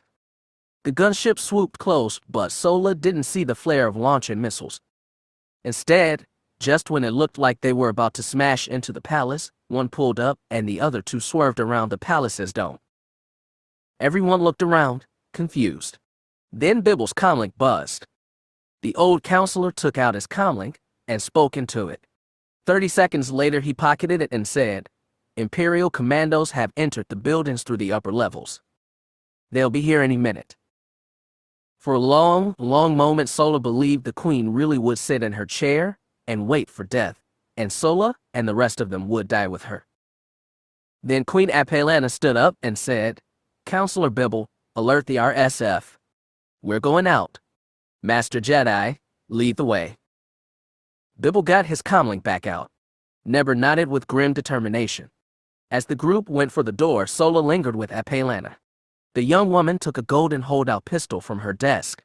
The elegant little weapon disappeared inside her voluminous red sleeve. Apalana looked up. Whatever she was in Sola's eyes made her own often. "You can't stay here, Sola. I'd understand. There won't be mercy no matter what we do. I just hope Darth and the children." "I know." Apalana touched her arm. "I'm so sorry for getting you into this." Sola shook her head. "This was my choice. You didn't get me into anything." "I know." Apalana smiled sadly. I think she would be proud. They were both the same kind of foolish, dying for the sake of a woman already dead. But there it was, the tie that bound them, however lofty and pathetic it might be. From the doorway, Ren Neber called, "Come, we must hurry." Apalana nodded, hurried for the door. Loyal to the end, Sola fell in behind her. As they slipped through the back streets of Theed, the thunder of the plaza battle grew slowly fainter.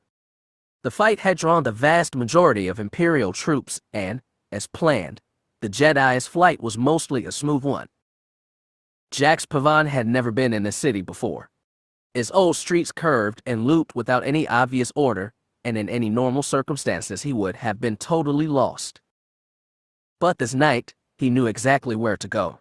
Kina Ha's mind touched his, as it touched everyone else's, and guided them toward their destination.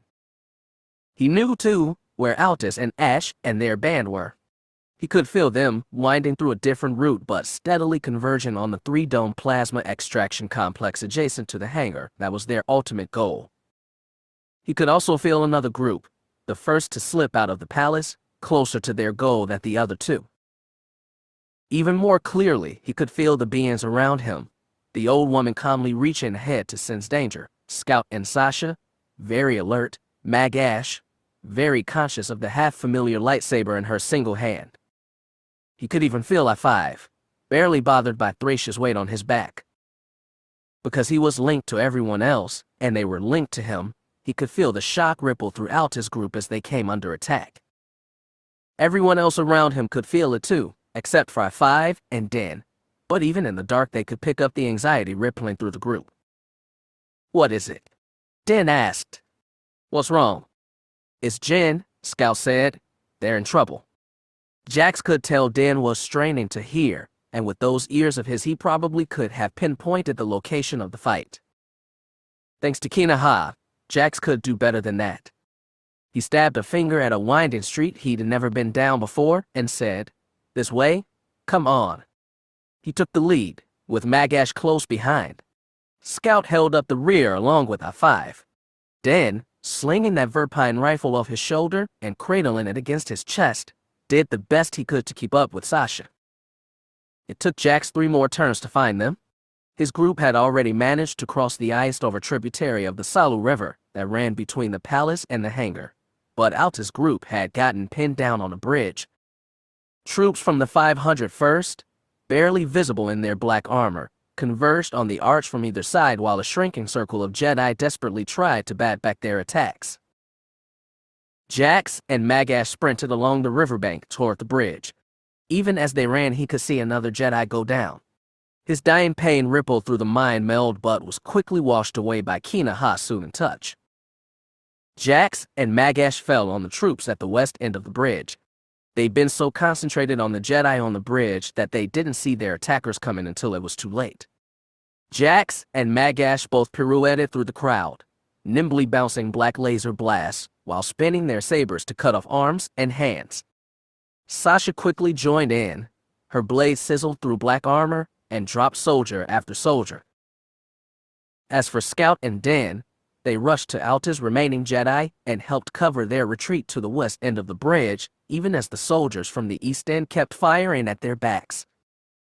Just as Jax cut down the last trooper on his side, he looked up to see one of Alta's Jedi take a shot square in the back and fall.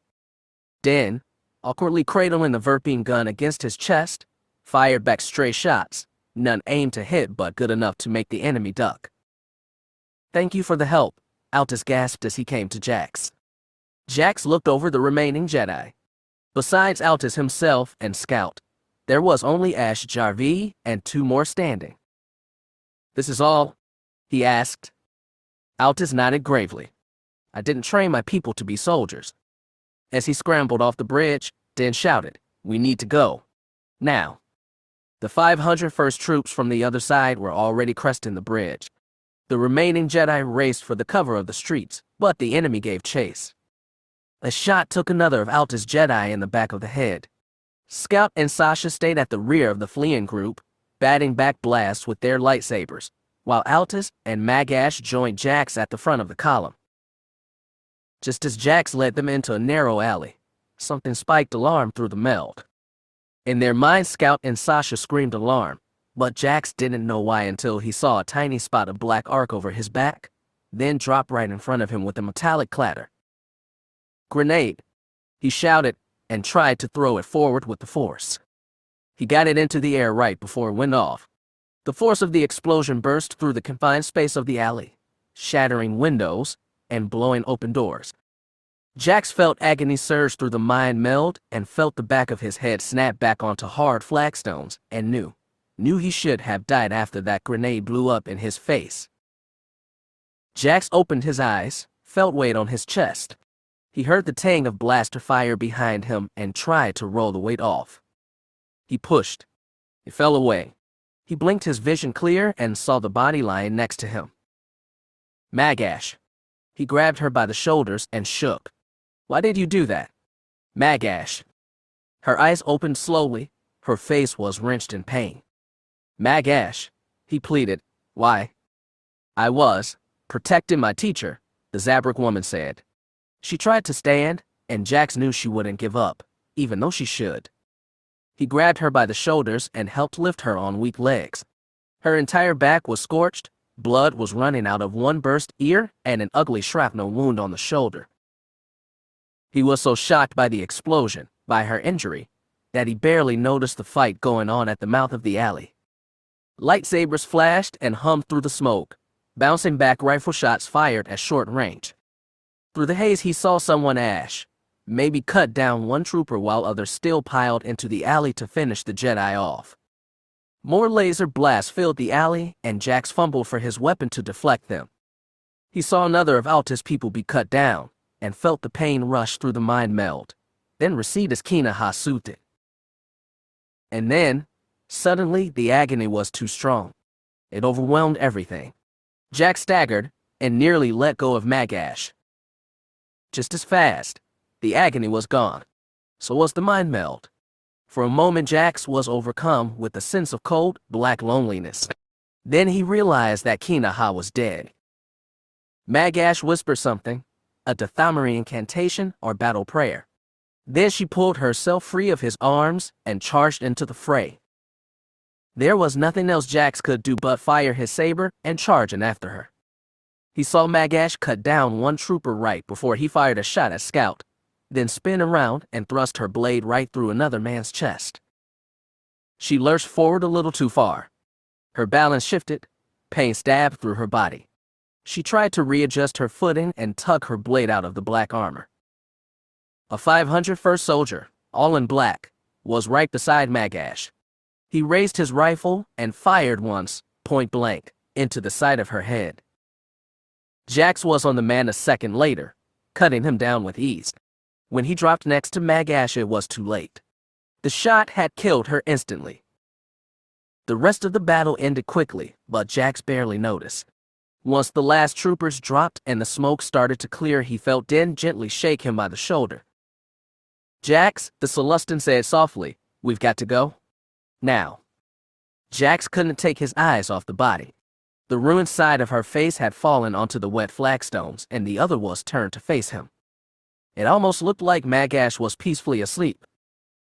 "I got her into this," he muttered, half to himself. "I wanted to train her. I thought I could be some Jedi Master." Sasha crouched next to the body on the other side. With one hand, she reached out and gentle brushed Magash's cheek, but her face was dark with anger. "I hope there's a lot more imps in that hangar," she growled. "This is my fault," Jax moaned. "Magash did what she always did," Din said firmly. "And it was her choice to follow you? I didn't ask her to sacrifice herself for me. You didn't have to. Now come on, Jax, before more come." It seemed awful to leave Magash here in this dark, cold alley, but Jax knew they had no choice. He stood up. So did Din and Sasha. He looked around and saw the debris, the bodies. He saw Altis, Scout, and Ash surveying the dead. He saw A5 standing at the far end, Thracia Cholim still clinging to his back. "How do we get to the hangar from here?" he asked the old woman. "I can guide you," she said. "Kina ha," Scout breathed. "She's gone, isn't she?" "There's still the group near the extraction facility. They should be there by now," Altis said. "We can't keep them waiting." Scout nodded. So did Jax. Thracia began giving instructions to I-5, and like a loyal beast of burden, he plodded along as fast as his servos could carry him, deep through the dark streets of Thee. Jax followed until that death-choked alley was far behind them. He felt like if he glanced over his shoulder, he'd see it still. Flight from the palace was flight into a black and icy hell. Laser blasts and fire seemed to flash everywhere. Explosions thundered. Gnarled wreckage and debris and clumps of pavement and snow geezered through the air around Palace Plaza. Sola kept her head down as she ran, right behind Apelana. Ren Neber and two of the other Jedi ran up ahead, sabers blazing, cutting their way through a small cluster of black-armored Imperial soldiers. The rest of the Jedi who'd come with them had already fallen. Some had stayed in the palace to try and protect Kina Ha as long as possible, but the rest had been killed during the initial charge onto the plaza. Without his comrades or whatever special powers Kina Ha had given him, Neber had become anxious, even angry. Sola knew that was dangerous for a Jedi, but right now she didn't care, because the Jedi in front of her were carving those elite Imperial Commandos to pieces. When they'd all fallen, Neber shut off his lightsaber and called, "Come. Hurry." Sola turned and looked over her shoulder.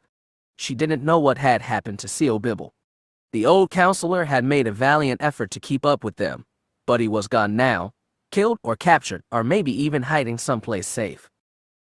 As for the rest of them, they kept running down the south edge of the plaza. The battle near the palace steps was finally dying down. The RSF officers were fighting to the last, but there were barely any left now. Their small group kept running toward the triumphal arch that marked the midpoint of the plaza. After that, they might be able to slip down a side street and escape for the hangar. "Master Jedi," Sola called. Neber turned, a little impatient, and waited for Sola and the Queen to catch up.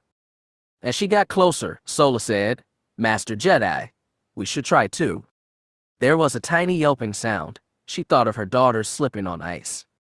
Then she looked behind her and saw Apelana, face down on the snow-wet flagstones. "Your Majesty," she shouted and scrambled for her queen. She slipped, slid, landed knees first on the hard stone. An explosion flared by the palace, lighting up the night. She could see the black stain of a well-placed sniper blast between Apelana's shoulder blades. She shouted her queen's name again, pulled the body onto her lap, tried to roll her over. There was another flash. She saw her sister's face, painted white and framed by gold, looking young and peaceful and asleep. She heard the signature noise of lightsabers igniting and looked up. A black shadow had fallen out of the night. Its red sword danced between Naboo and the other two Jedi. Still cradling the dead queen in her arms, Sola stared in shock and horror as the black shadow cut one Jedi in two, then speared his crimson blade through another's back. Naboo fought the hardest, catching blows and returning his own. Once he even struck a glancing blow off the shadow's armored shoulder piece, but the shadow riposted with a flash of sizzling blue lightning from an outstretched hand. Naboo staggered, dropped his weapon. The shadow took his head off with one clean slice. Sola stared as the shadow loomed closer. She couldn't take her eyes off it, even to look down at her dead queen. The shadow bent low. The glow of his red sword lit her face, and the horrible mask she'd never imagined she'd see in person. The mask just stared at her. She saw her own red face distorted in the bulge of his black eyes. Low, steady breathing rasped through his mouthpiece, but it didn't speak. Somehow Sola found words, and the courage to speak them. "I am Counselor Sola Nabarier," she said, advisor to the late Queen Apelana. The mask stared, breathed. To her shock, that awful red sword stayed unmoving between them. Sola took a deep breath and said, "The queen is dead. Long live the queen." She waited for a flash of red and the fall of death, but neither came. The last explosions and blaster fire of a finished fight faded slowly behind her, but she didn't hear them. She didn't hear anything over the constant mechanic rasp of that awful mask. Then, finally, Darth Vader said, "I know who you are." Sola stared, uncomprehending. Suddenly she felt a tightness on her throat, like it was being squeezed by an invisible hand. "I have only one question for you," he said. "Where's Jax Pavan?" Chapter 28. Even after losing Mag-Ash, I think all of us were thinking that our escape from Theed was too easy. We knew the Imps had tracked the Jedi here, and we knew they sent their elite 501st.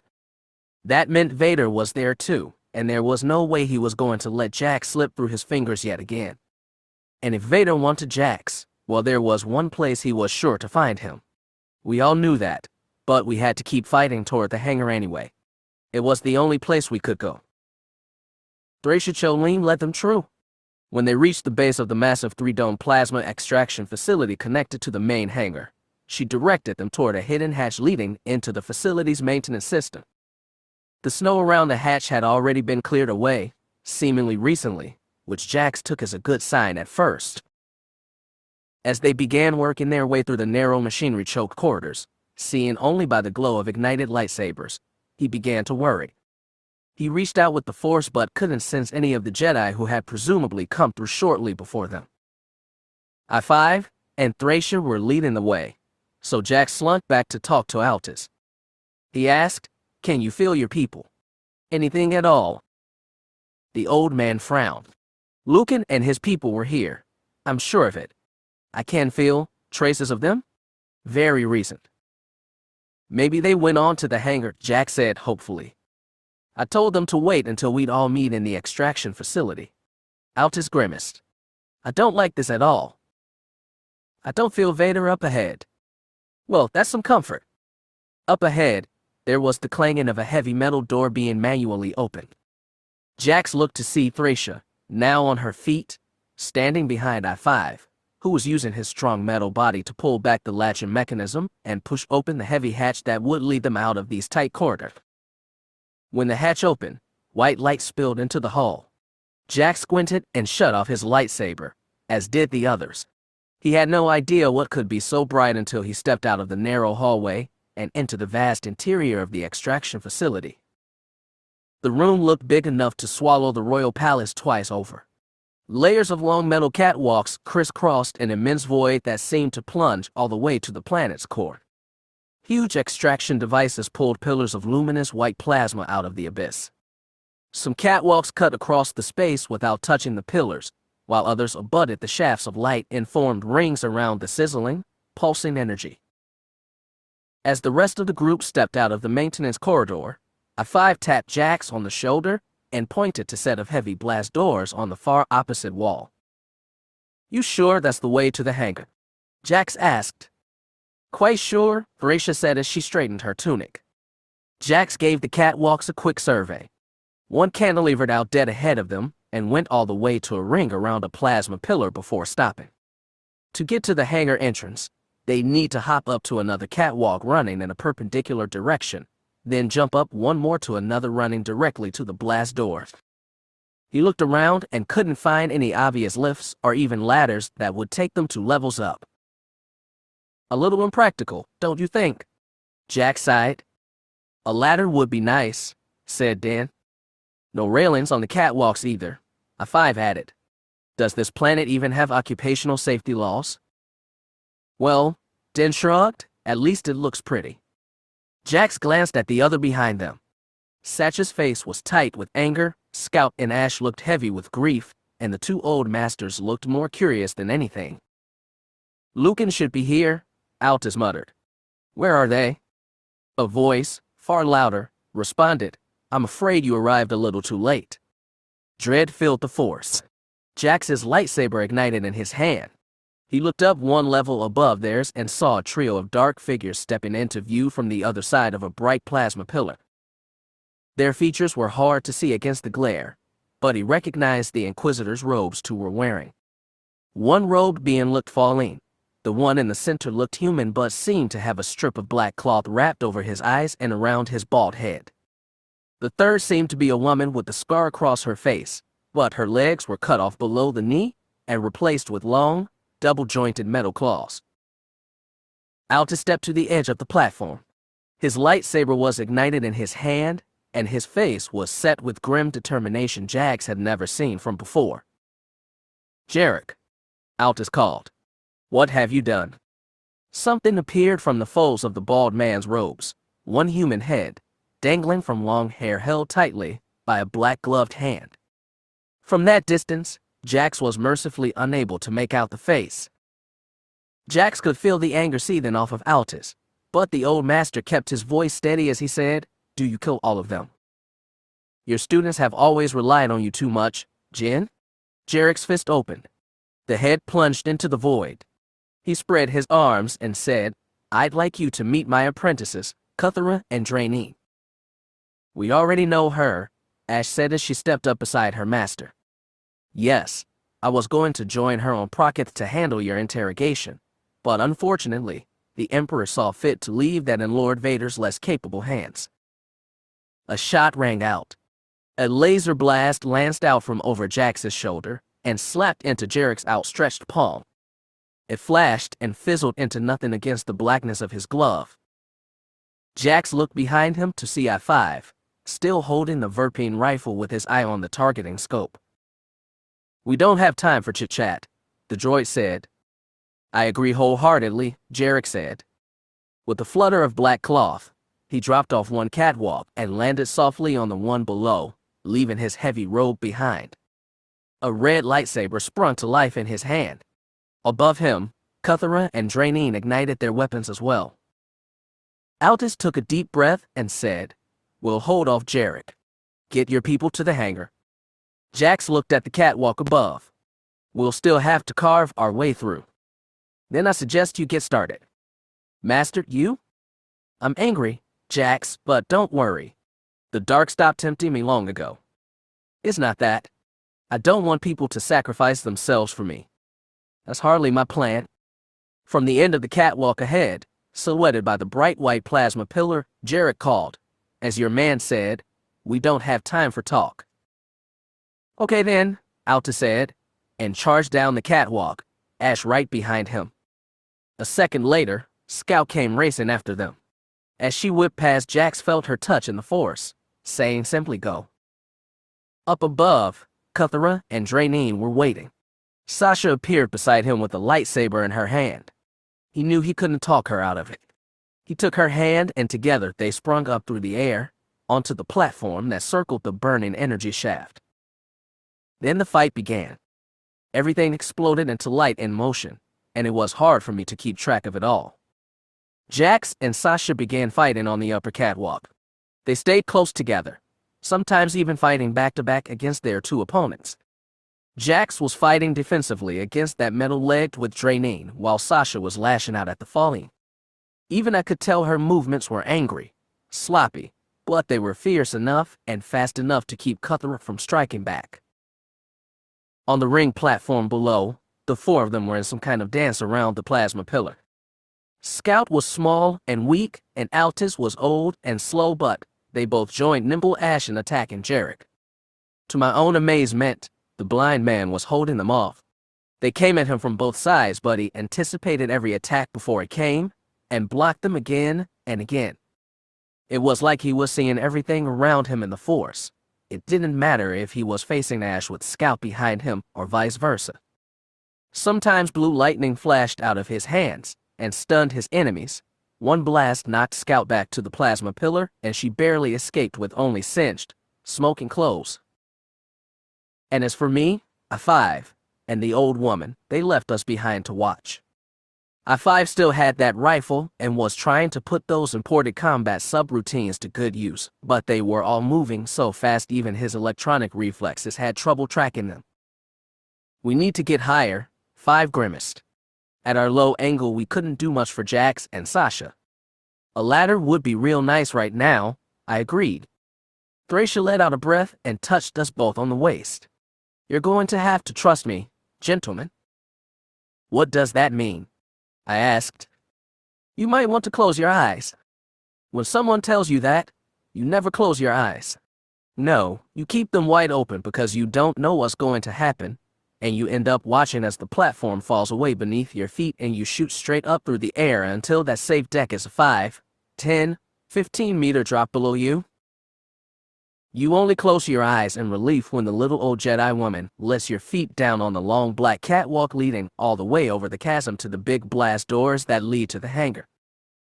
"Well," I-5 said, "that was efficient. Can you open those doors?" I asked Thracia. "Can you talk to them?" The woman nodded wearily. Our little flight had taken the wind out of her. "You two go ahead." 5 hefted that rifle again. "I'll cover them." 5, we. "Then go. Please." I knew he wasn't leaving without Jax. Whatever else 5 was now, that essential piece hadn't changed. Thracia tugged on my sleeve and said, "Come, Den. We have our own way to help." She was right, but it didn't make me feel any better as I followed her across the long catwalk and left I-5 behind. Scout had no idea an old blind guy could be so spry. The worst part was, she could feel his awareness radiating out of his physical body. Jarek didn't have eyes to see, he had something so much better. He felt their emotions and intentions as well as the movements of their physical bodies. Trying to fight him, even 3-on-1, was like fighting a mirror glass prism that matched every strike with its own. 3-1-1 was a messy way to fight too. Ash was the fastest and got the most hits in. Scout and Altis were there to draw Jarek's attention, keep him on his toes, distract his defenses while Ash kept on trying to land a killing blow. But for all their efforts, the man was just too good, too fast, too perfect at knowing where every attack would be. The only consolation was that they had him constantly on defense, with no room to strike. Scout had never faced an enemy who so simply and completely outmatched her. What made it worse was that Altis and Ash were outmatched too. Her master was getting tired. She could see the gleam of his sweat and hear his rasping breath as they continued their endless dance around the plasma pillar. As they chased Jarek around to the far end of the catwalk, where there was only one railing less ring around the pillar and no place else to go, Altis attempted an offensive push. Jarek batted his attack away and then Ash's, but his back was suddenly to the ring's edge. Scout moved low and swiped at his feet. He jumped back, right to the edge of the platform. Ash lunged forward with a straight thrust at his abdomen. Scout saw Jarek spin to avoid it, lose footing, lose balance, and tumble backwards into the void. For a second, Scout was filled with elation. Then Jarek shot upward over the edge and dropped down right behind Ash. The woman spun to face him but was too late. Jarek's red blade swiped horizontally through her. For one long, awful second, Ash seemed frozen and whole in front of him. Then both halves of her tipped over and fell into the void. Scout screamed. Altis radiated a deep, weary sadness. Taking a step back from them, Jarek wiped sweat from his forehead and said, "That one was well-trained, Jen. Was she your best?" Altus held his lightsaber in front of him but didn't move. Scout didn't understand what he was waiting for. She wanted to lunge at Jarek right now. Now, this one is angry. Jarek tipped his blade toward Scout. Clouded judgment. She feels too deeply, Jen? I don't train my Jedi to be as empty as you, Altus said. Jarek shook his head. Yoda was right about one thing. Attachment was always your weakness. Scout had enough. Letting her anger take over, she charged, and her master was right behind her. Draineen moved like an acrobat. With one agile bound, she was within a half-meter of Jax, and with another jump she propelled herself into a high somersault over his head. He tracked her, blade up, as she came down a full meter behind him. One long leg swept out like a scythe. Jax raised his lightsaber and caught it.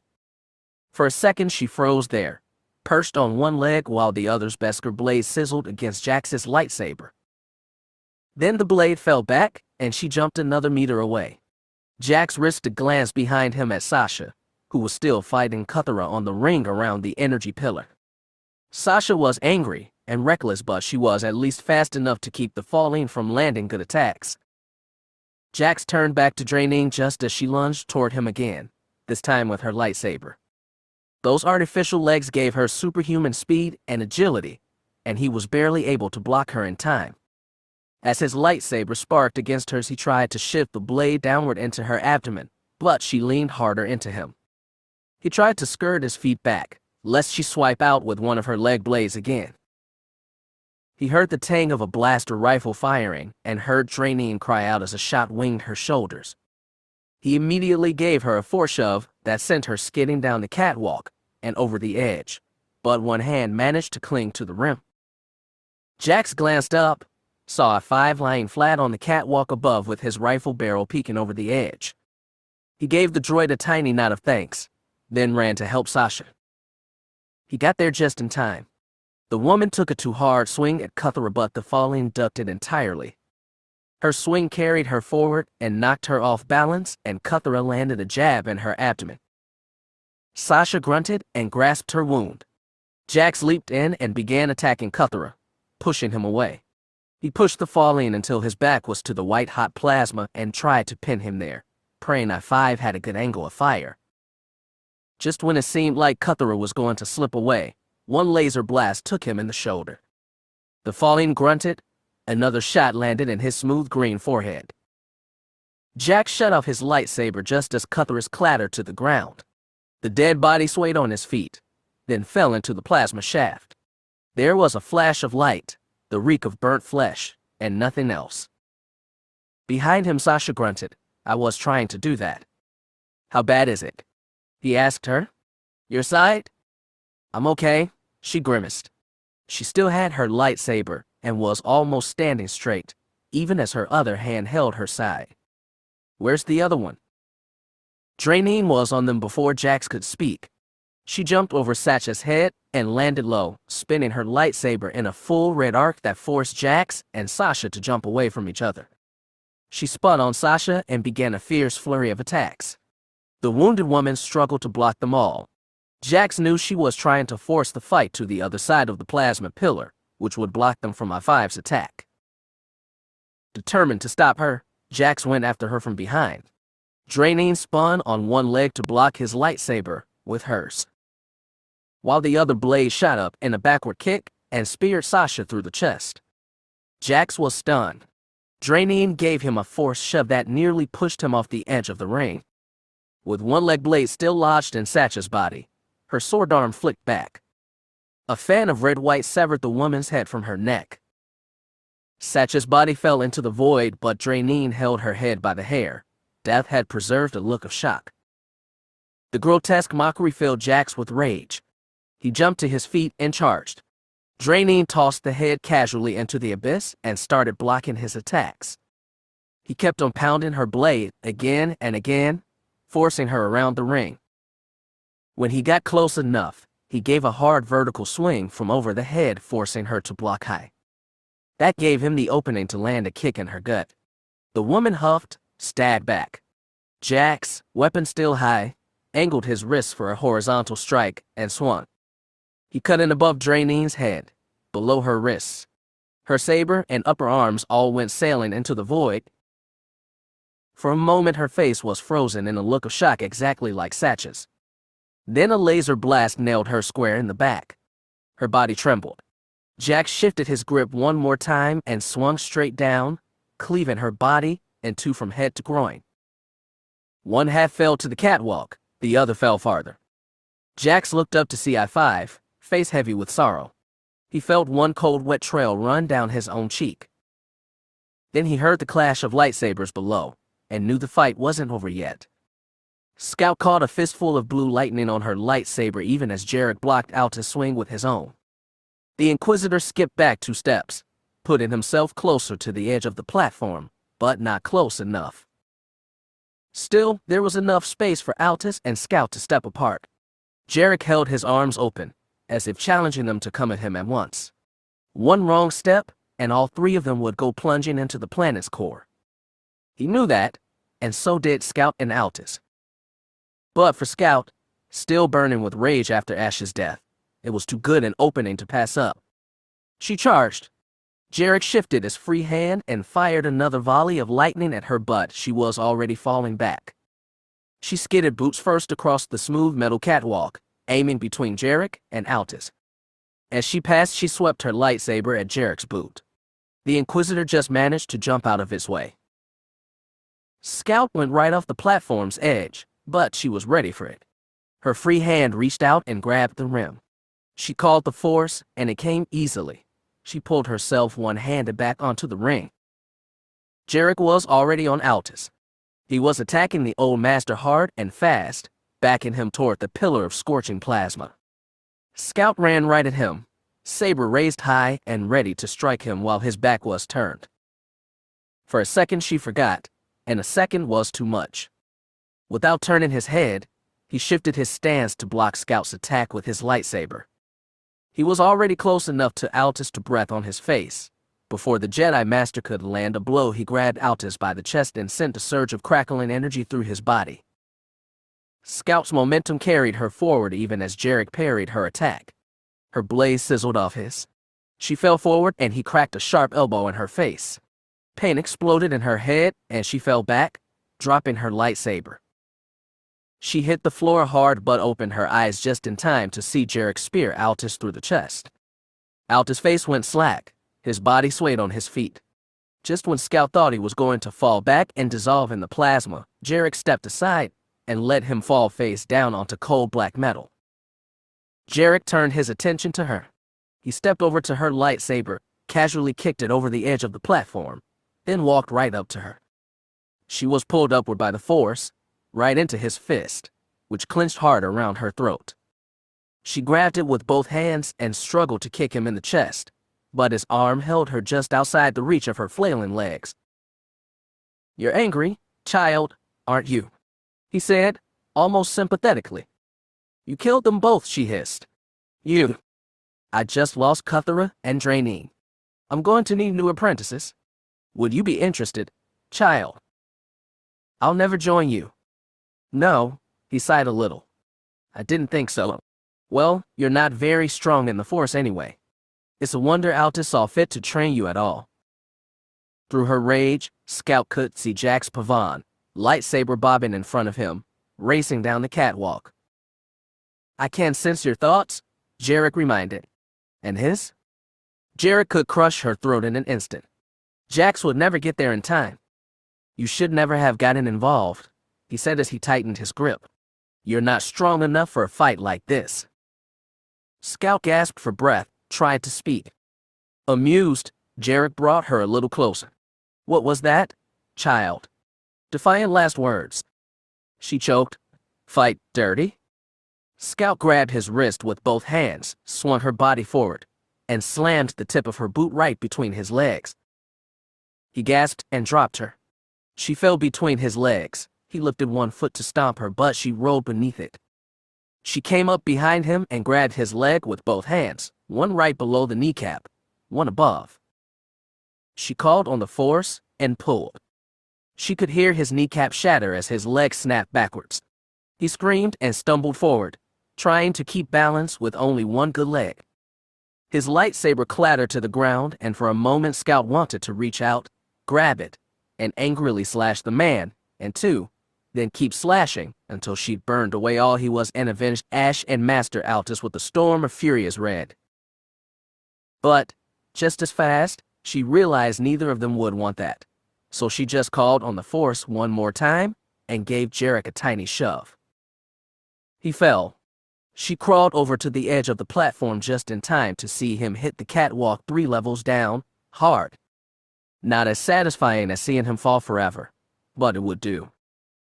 Jax appeared beside her. He grabbed her by both shoulders and helped her up. "Scout, are you okay? Scout." She blinked, saw the concern and sadness in his eyes. "Sasha?" she asked. Jax shook his head.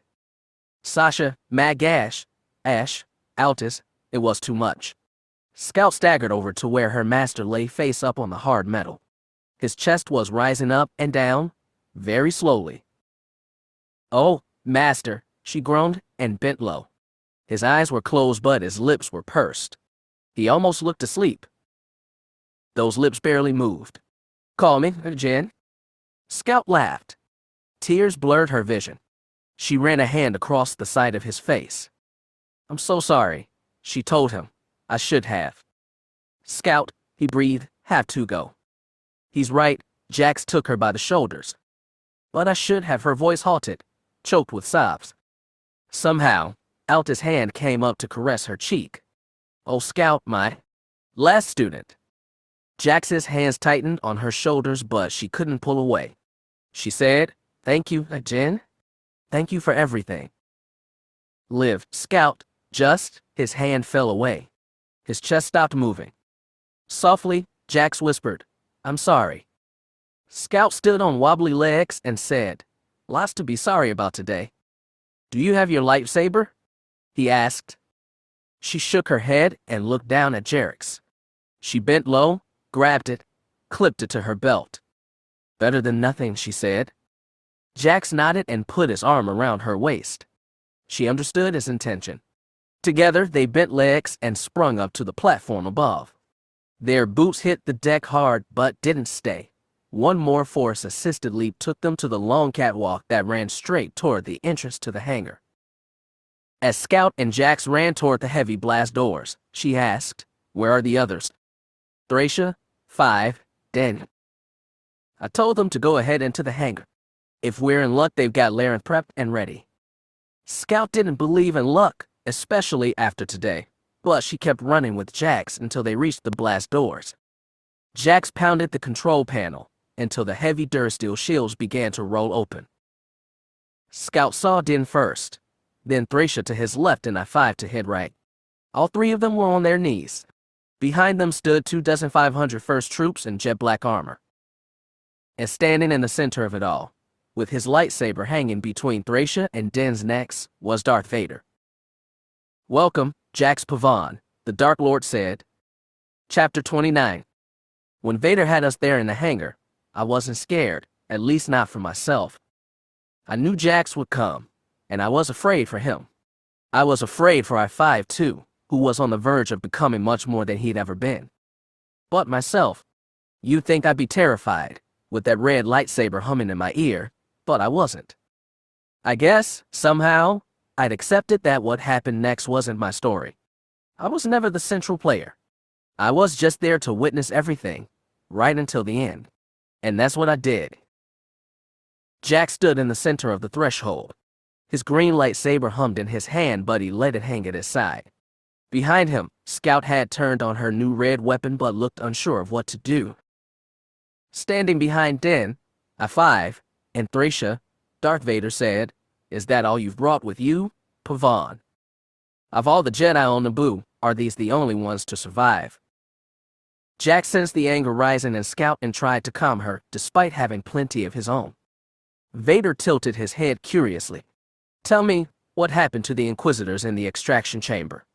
I see that child has stolen a red lightsaber." "I got this from Inquisitor Jarek." Scout hefted it in front of her. "He had a nasty fall." Vader paused. Jax almost thought he felt a touch of amusement from him. "What do you want now?" Jax called. Do you want me to join you? To be your apprentice or something? Are you asking me to trade my life for theirs? Vader stared at him, almost as though he hadn't decided himself. Then, finally, he shook his head. I do not ask for anything, Jax Pavan. I do not barter or negotiate. The old woman will be brought back to the Emperor. This droid will be taken apart for further study. I sense the Force inside him, and my master will be quite interested in that. What about Dan? Jax asked. Vader considered a moment. Perhaps I should kill him. Perhaps his death would fuel the rage deep within you. The lightsaber tipped a little closer to the Celestian's head. To Jax's surprise, Dan didn't flinch. There's no point in that, Jax said. He tried to sound braver than he felt. We've been over this. I'm not going to turn. I'm not going to vindicate what you did. He shut his lightsaber off and said, if you want to kill me, go ahead. As long as I don't turn, I still win. I-5's droid face was shocked and pleading. Din's mouth dropped open in shock. Jax stood there, waiting, wondering if Vader was actually going to do it, wondering if he'd come this far, fought so hard, for all of it to end here on Naboo. Vader stepped around from behind Dan and I-5. He lifted his lightsaber in front of him and stepped toward the doorway, and in that moment Jax realized that, somehow, the Dark Lord's priorities had shifted. He was no longer interested in turning Jax. He wanted to kill him, to end this hunt, to sever Darth Vader from Anakin Skywalker forever, here on Naboo, this planet he'd loved and almost called home. Then the far wall of the hangar exploded. Black smoke and fiery debris poured through the hole in the heavy marble and sandstone fall. Cold wind rushed into the hangar. Vader, his soldiers, even the prisoners all turned to look, even as the smoke rushed them and stole their breath and choked their vision with ash. Then Jax heard the sound of two lightsabers igniting at the same time. Blaster rifles popped off shots. People ran for cover. Jax found Scout's hand and threw them both against the threshold's slick marble frame. An invisible hand reached into the hangar and fanned away the smoke. Suddenly Jax saw it all, the black troopers aiming their rifles, his friends hiding behind storage crates, Darth Vader with his back turned to face A'Sharad Hett, standing in the middle of the swirling ash with twin sabers blazing. Everything seemed to freeze for 1 second in that dark tableau. Then everything happened at once. The troopers started shooting at Hett. Vader lunged for fierce-faced the Jedi. I-5 picked up Thracia like a man carrying a bride and ran for Laren, sitting tucked away in the far corner of the hangar. As for me, I ran right with them, as fast as my stubby legs would go. The interceptor barely fit within a docking berth meant for much smaller starfighters, even with both wings pulled up and angled for the ceiling. To my shock and joy, nobody had damaged it or even changed the locks. I-5 put Thracia down, punched in the code, and the landing ramp fell down from the ship's belly. As Thracia started hobbling up the ramp, I grabbed I-5's arm and said, "Get her started. Hurry." "Really? I was going to make a calf first," 5 said. "What about Jax?" We both looked to the center of the hangar. Hett was batting back the troopers' fire with ease. Vader walked purposefully to meet him, and Jax was running to join the fight. "What's he doing?" 5 gaped. "We have to run." "What about Scout?" I looked around. "Where is she?" She wasn't about to chase Vader, and I didn't see her stolen red lightsaber either, but I did spot her skulking around the opposite wall of the hangar. I also saw 3 troopers spot her and open fire. Her lightsaber sprung to life, but they started closing on her, and all she could do was bat their attacks as they backed her into a berth next to a small personal shuttlecraft. 5, I'm going to do something stupidly heroic, I said. "Fire the engines and close the ramp until I get back." Aye, sir," I-5 said, and ran up the ramp. I didn't pause, didn't take one last look at my friend. I cursed myself for that years afterward, but at that moment all I cared about was being, as I'd said, stupidly heroic. They'd taken 5's Verpine rifle when they captured us, but I spotted an imp gun that had fallen and rested directly between me and Scout. The trooper's attention was still split between Scout and the Jedi light show, so I sprinted across the hangar. I ducked low, scooped up the rifle, and kept running. Some troops must have spotted me because lasers started whipping over my head. When I got close enough, I dropped to the ground and skidded across the stone floor. I squeezed the trigger again and sprayed rifle shots that took down all 3 troopers distracted by Scout. Of course, when I scrambled to my feet and scampered next to her, there were more after us. I didn't have time to ask if she was okay, and she didn't have time to thank me, which was fine, because I was already pretty damn impressed with myself. We took cover behind the shuttle in the docking berth, which looked like a shiny silver fin standing vertically. That hull was pretty but durable, and it reflected enemy gunfire. We ducked under it and I found the control panel that pulled down the landing ramp. We scrambled inside and closed it right behind us. The ship barely had room inside for a cockpit and a cargo hold. We ran to the cockpit. I fell in the pilot seat. Scout dropped in beside me, and we scoured the control panels until we found the main power and switched it on. The troopers kept shooting and their small arms fire kept screeching over our hull. I figured we'd be okay for a few minutes, at least. "Does this thing have weapons?" I asked as I scoured the panel. "Tell me it has weapons." "Shields," Scout said as she stabbed a button. An energy field shimmered over the cockpit. The rifle fire flashed and dissipated without harming the ship. I looked across the hangar and saw Laran, too, had her shields up. Then I saw a bunch more 501st troopers pouring into the hangar, at least 24 more. And on the opposite end, 3 fighting Jedi danced closer to the gaping hole in the hangar wall. Darth Vader battled for his life. It was different than the fight over Pracket. Then, Hett had been shocked and confused, as had Vader himself. Once more he'd intended to kill Jax Pavan and sever his link with Anakin Skywalker, and once more his will had faltered. The sudden reappearance of A'Sharad Hett had thrown him into greater confusion, and he hadn't been sure what he wanted, to kill these old ghosts or join with them. That was why he lost. Only Jax Pavan was the same now.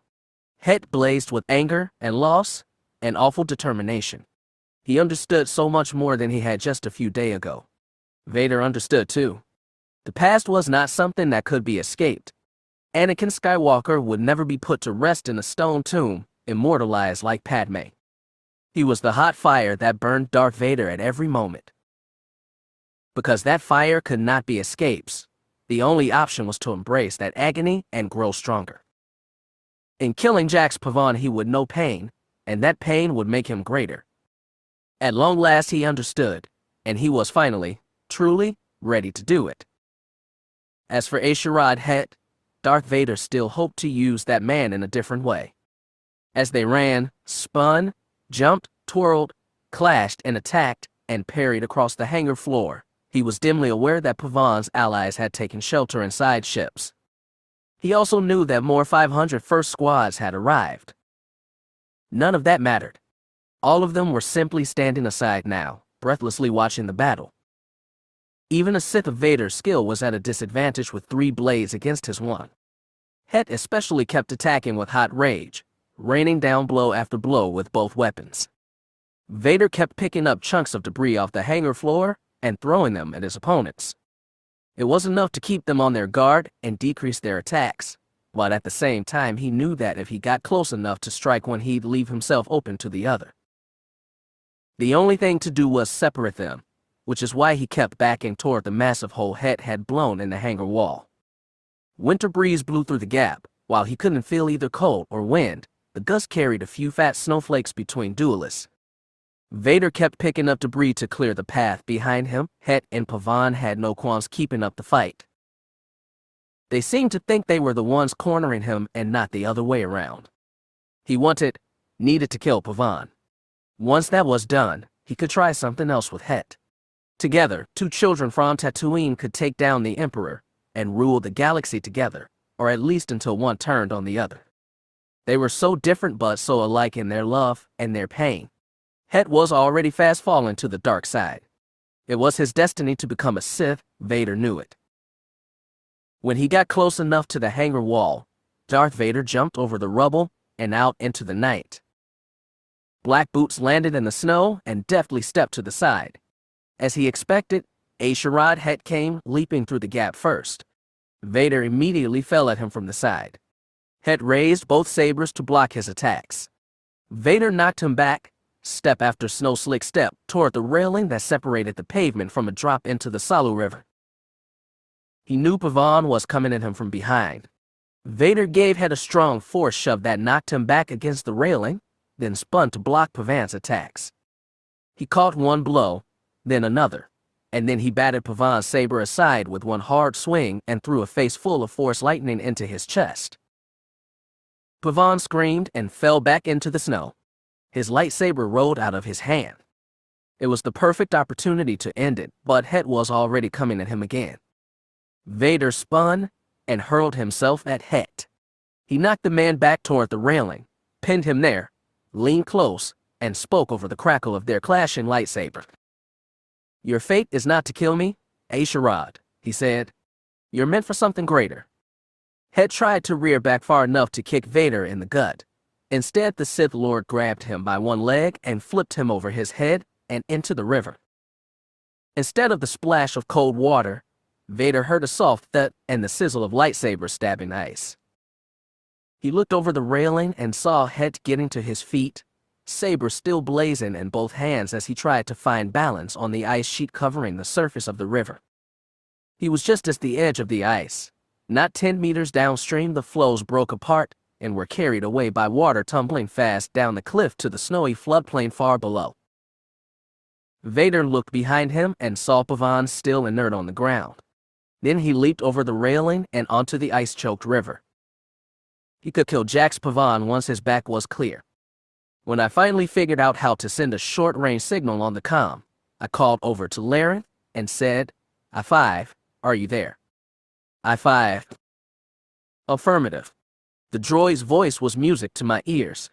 "Are your shields holding out?" "More or less," I said.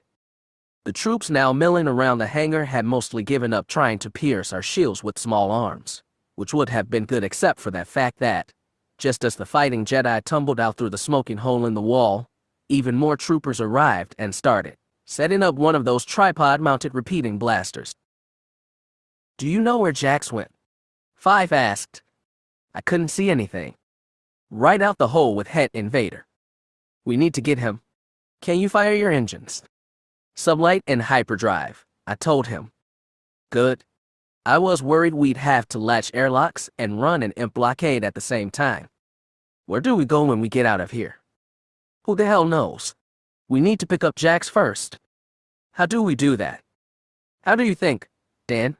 "We swoop in and grab him before Vader cuts him to bitty pieces, and before the imps tear our shields open." I looked beside me to Scout, who'd been anxiously watching the troopers set up their tripod gun. She noticed my attention and asked, 5, is Thracia there?" "Here and more or less intact, Scout," the old woman said. "I'm so sorry about Jen." "I know," Scout breathed. "But right now we've got to get out of here." "Then let's stop yapping and punch it already," 5 said. "Den, you good to fire those engines?" I looked at my co-pilot. "What do you think? We ready?" "As we'll ever be. I just wish we had guns." "Beggars, choosers, you know how it goes," I said. As I gripped the throttle, I really wished Sasha were there, but there wasn't time for grief. I kicked in the repulsors and fired the engines. Laranth did the same. The troopers started splattering small arms fire on our shields again. I-5 asked, "You want to go first or should I?" "I'll give you the honors," I said, and watched as Laranth pulled out of her berth, spread those pretty wings, and leaped toward the hangar mouth. Jax Pavan felt like his chest was going to crumple and collapse his heart, but somehow he found the strength to breath, open his eyes, and sit upright in the snow. His first thought was, incredibly, how peaceful it seemed. He saw no troopers, no fighting Jedi. Yes, there was debris from the blown open hole in the wall, and dark footprints in the snow, but even those were being whited over again by the snowflakes bobbing downward on the wind to add to Thee's soft white blanket. Then he heard the sound of lightsabers clashing on the river below. He ran over to the railing to see Vader and Hett standing on the edge of the ice floes that clogged the river. Not far beyond, the ice broke apart and the freezing river water tumbled by a great waterfall. Before he could jump down, or shout, or do anything, he heard the sound of people pushing through the rubble behind him. He turned, reached for his lightsaber, and realized it was gone. The first troopers climbing out of the hangar opened fire. He ran for cover behind the riverside boathouse. Laser blasts scored its sandstone pillars. Over the railing, Hett and Vader kept fighting with matched fury. Everything they were was bleeding into the Force: anger, loss, hatred for each other and themselves. Jax had known all those things after Laren died, but unlike them, he'd had people to help pull him back from the dark. He tried to reach out with the Force and find his lightsaber. If he couldn't, there was no way he could defend himself. He sensed it lying in the snow and called it. It snaked through the air between scampering soldiers until it slapped into his open palm. Before he could turn it on, he heard the roar of one set of thrust engines blaze into life, then another. He knew the second set belonged to Laranth. He looked toward the cliff's edge in time to see the dual flare of its thrust engines rocket out of the hangar. A small silver fin-shaped shuttle was close behind it. Some of the troops that had been shooting at him turned their attention to the ships, but Laranth wheeled around and dove lower over the river. Laser blasts splattered on his shields, but it dropped them anyway and lowered his landing ramp. Jax saw Thracia Cholene crouched there with one arm stretched, palm outward, as though the tiny old woman could force back every rifle shot that came their way. In his mind, her voice said, "Come." There was no hesitation. Vader and Hett were down, his friends were up. He knew where he wanted to be. Jax ran for the railing, hopped atop it, and jumped further. The Force carried him upward until he slammed hard into the landing ramp. Laranth immediately spun around and began soaring low toward the waterfall. Vader froze. So did Hett. Both of them stared as he passed. He extended a hand and screamed to Hett, "Come on. Now."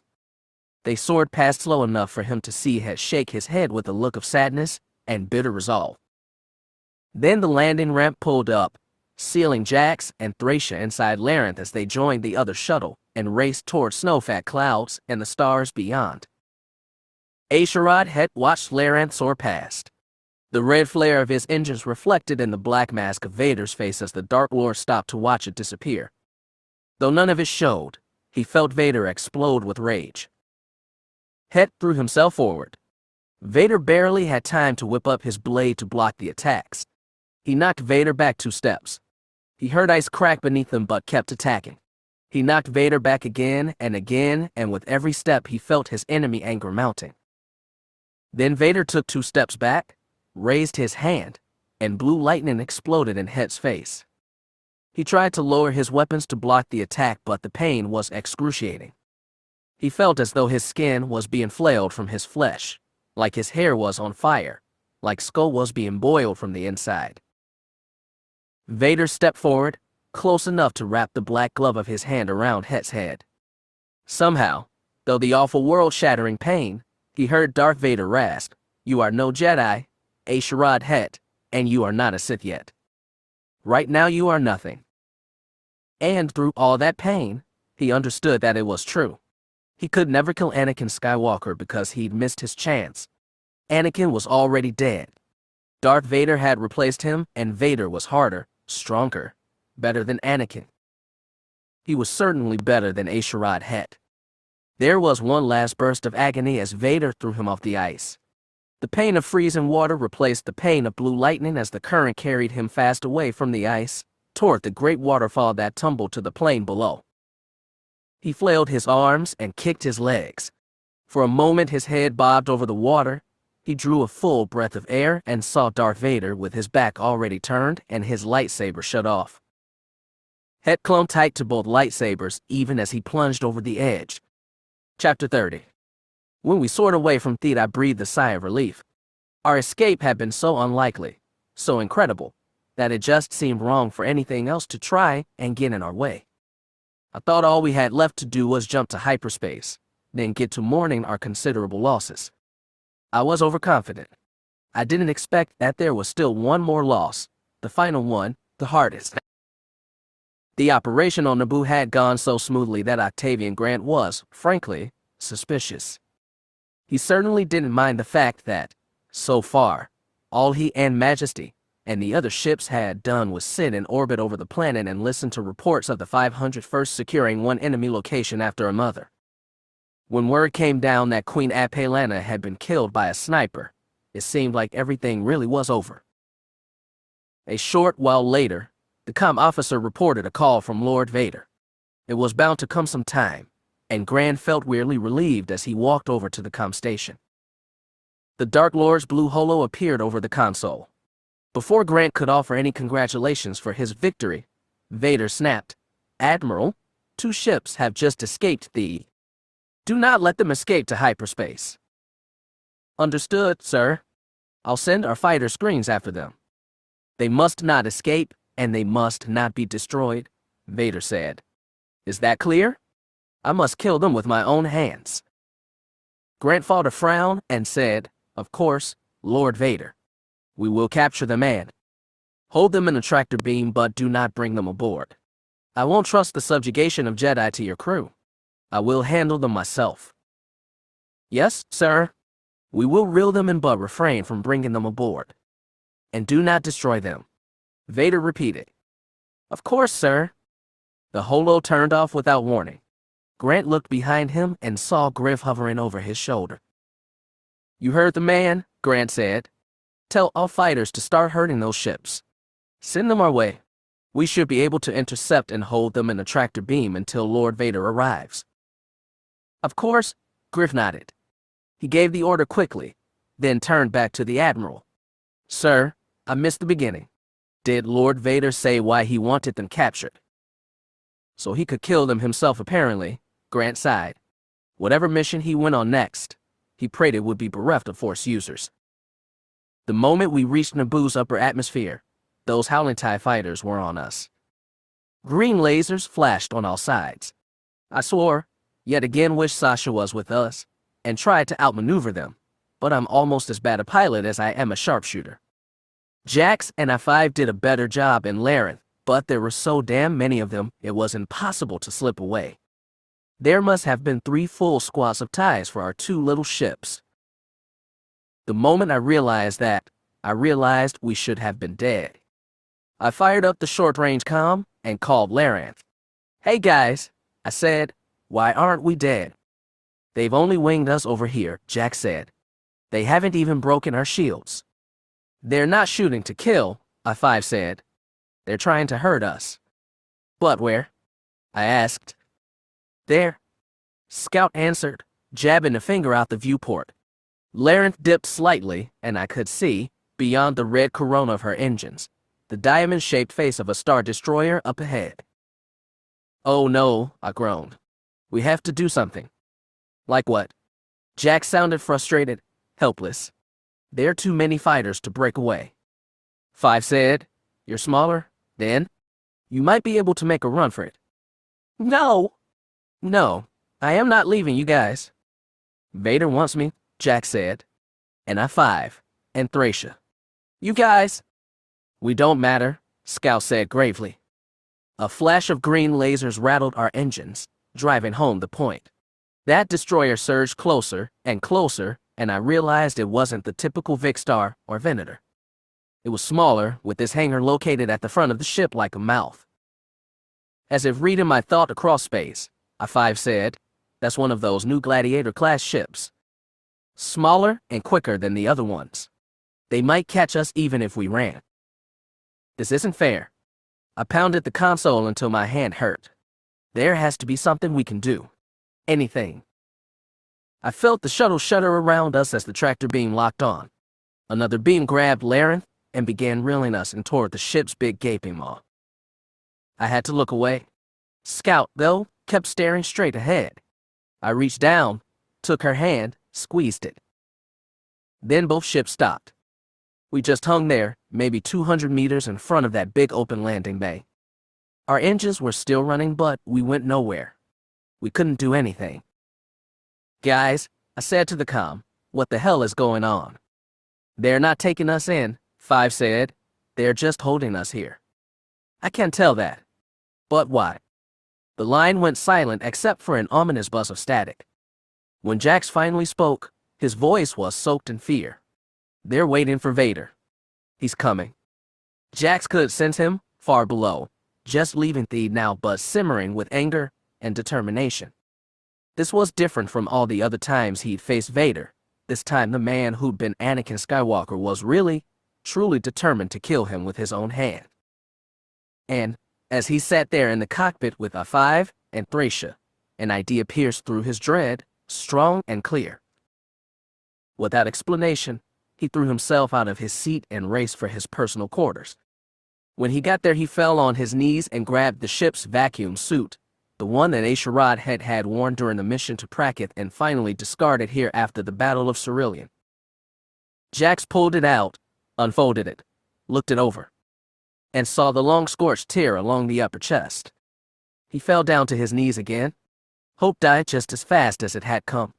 There was nothing he could do, nothing. Vader was minutes away, and this time there'd be no escape. Not for Den or A5, not for Thracia or Scout. A5 said softly, "What were you trying to do, Jax?" He looked around and saw both A5 and Thracia behind him. He held up the vac suit and said, "I thought I could space jump. Get to the ship's hull, kill the tractor beam with my lightsaber. Then you all could go."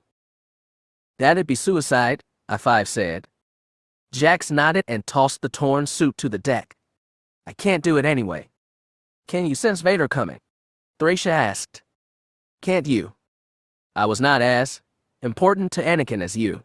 But I feel a menace getting closer." No one said anything. All they could do was wait. Jack stared at Larenth's Miaise tree, still ugly and gnarled and well-preserved in his nutrient plot. He tried to imagine what she would have done in this situation, how she would have faced Vader in her last moments. But he realized that didn't matter. It wasn't dying that horrified him. He'd been slowly bracing himself for that since Order 66. It was the thought of Five and Thracia, Den and Scout, dying too, at the hands of Vader no less. That was simply intolerable. Then A5 said, "I can do it." Jack stared. So did Thracia. "I can," Five repeated. "The vacuum might tear off my synth flesh, but my core systems can handle it, at least long enough to blow that tractor beam emitter." Jax lurched to his feet. A5, "No. You can't. You're..." The droid smiled. "Whatever else I am, I'm still A5. I'll protect you, Jax. Like I always have." "5, no. You can't sacrifice yourself for me. Not after Magash, Sasha, Ash, Altis, Kinaha. It was already too many." Five's smile turned sad. "It's what I do, Jax." Jax looked into those mechanical eyes, felt him in the Force. Right then, the droid seemed more human than any sentient being he'd ever known. Jax wrapped his arms around him in a tight hug and whispered in his ear, "My turn, Five." Then his hand dropped to the manual power switch at I5's back and shut him off. The droid sagged against him. Jax lowered the mechanical body and asked the old woman, "You can do it, can't you? You can transfer my essence to his, like Lath Melray did." Thracia blinked. "Jax, I've never done it before. I could feel it, when you bridged our minds before. I felt like my soul was slipping into that droid body. You can transfer us. I know you can. Besides, we have nothing to lose. Nothing. There's no way of knowing what will happen, or how long it will take for. Then we have to start now." Jack squeezed her hand. "Please, we have to do this. Now." She stared at him, and he stared at her, and the silence seemed to yawn forever between them as she felt his thoughts and he felt hers. But forever lasted a moment. She sat down between Jax and I5's prone body and asked, "Are you sure, Jax?" "Really sure." "What kind of Jedi am I if I let my friends die for me?" She nodded. He closed his eyes and felt her hand press against his forehead. It came like it had before, only faster. I5's Force presence exploded brightly in his awareness, and with it came a rush of images. He saw his father, the black-robed Sith with the double-bladed lightsaber. He saw Larenth and Kajin and Deja and Renan, Pole House and Shield Mafine and Tuden Saul. He saw the clutter of a mechanical workshop, felt his own soft green Neimoidian hand slip across the chassis of a brand new 5YQ protocol droid. And then he felt the surge of a great flood that swept it all away. After the flood was darkness. And in all that darkness, one tiny pinpoint of light. It seemed so far away. He tried to move his limbs, but they were too heavy. He tried to open his mouth, but it made no sound. He tried to remember something beyond the dark, but he found nothing, could believe nothing, not even the light. Then a voice said, "Come." The voice came from the light. It was a voice he knew. It said again, "Come." The voice carried memory with it.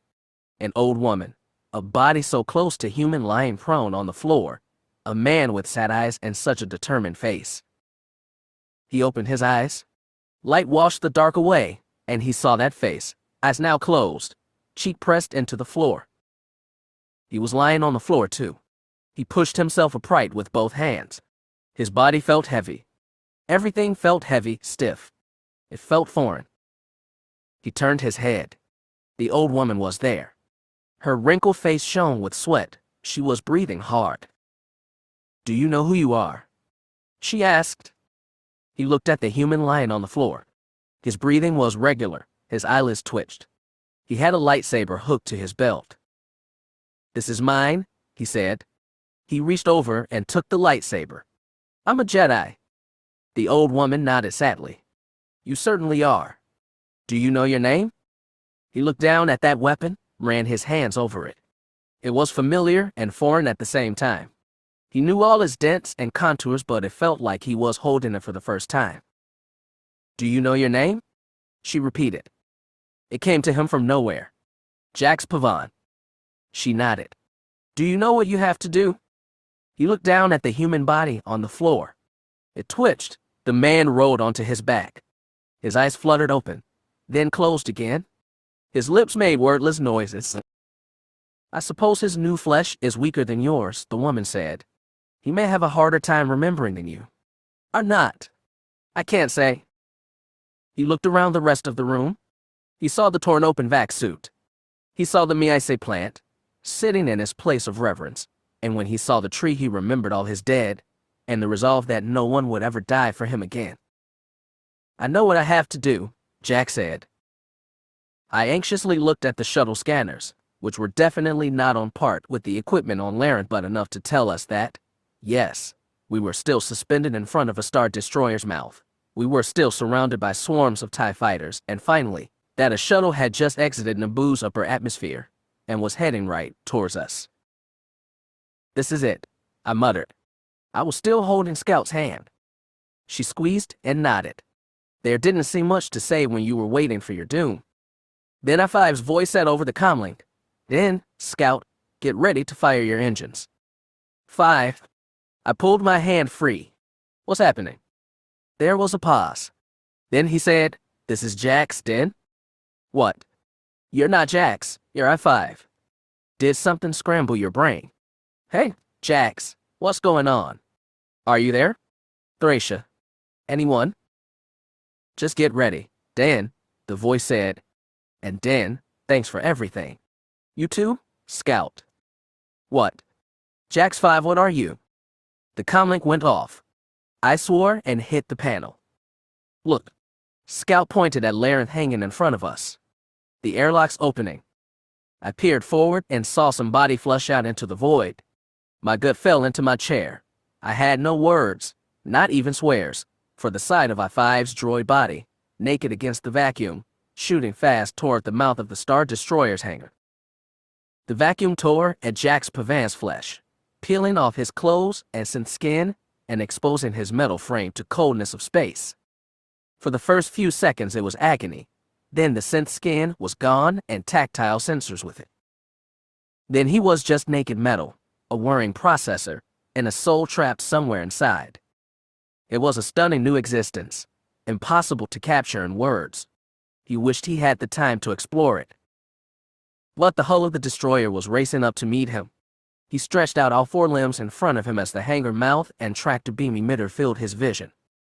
Metal impacted on metal, but he didn't feel pain. He didn't feel anything at all except the hum of distant mines in the forest. He felt Thracia, watching from Larant's cockpit, and the man he called I-5 struggling to consciousness in his new body. He felt Scout's odd realization and Den's stubborn confusion. He felt Darth Vader, somewhere in the black distance but getting so close, and Darth Vader felt him. For a moment their minds touched. He felt Darth Vader's grim resolve, not to be free of his links to the past, but to violently sever them and stoke the hot fires that even now forged him into a greater and greater Sith Lord. He savored the pain that love brought. It seemed a poor way for life to end up. Jax felt very, very sad for Anakin Skywalker. He tried to pass that feeling on to Vader through the void. He wasn't sure if he succeeded. There wasn't time to find out. In his right hand he clenched his lightsaber.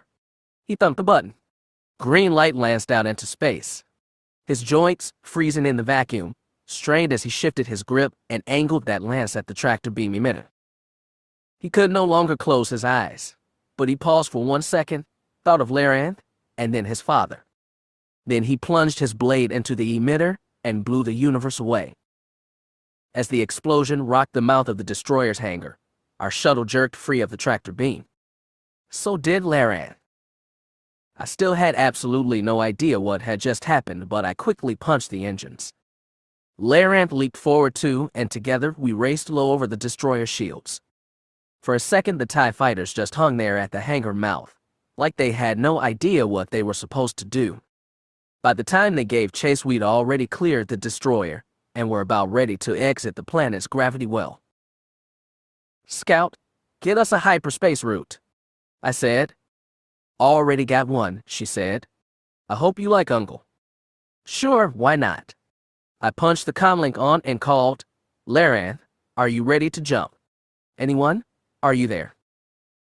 I had absolutely no idea what I was going to get. For a second it was just static. Then I heard a voice, Jax's voice, muffled and disoriented, saying, "I'm okay. We have this, we have." "Jax," I shouted, "we've got a course. Meet us at..." "I'm not, I think I..." And then Larant winked away.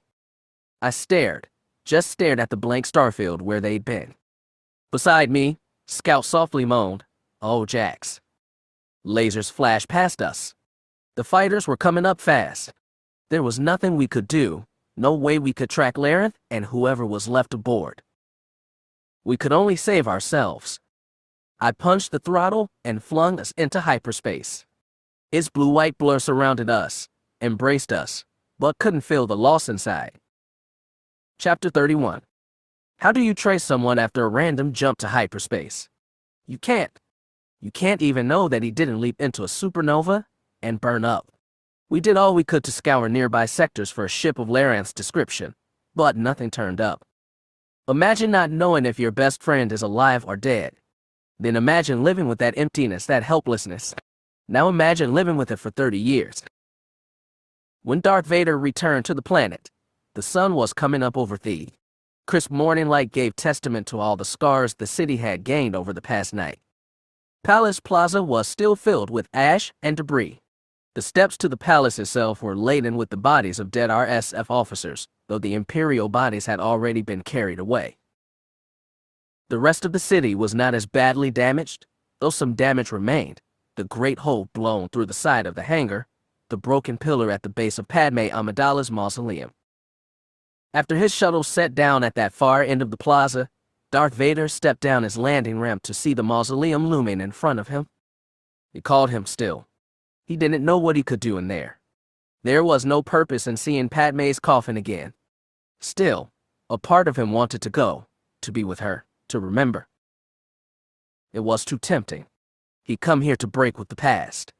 If he clung to Padme's coffin, he might as well crawl back to Tatooine and weep at his mother's grave.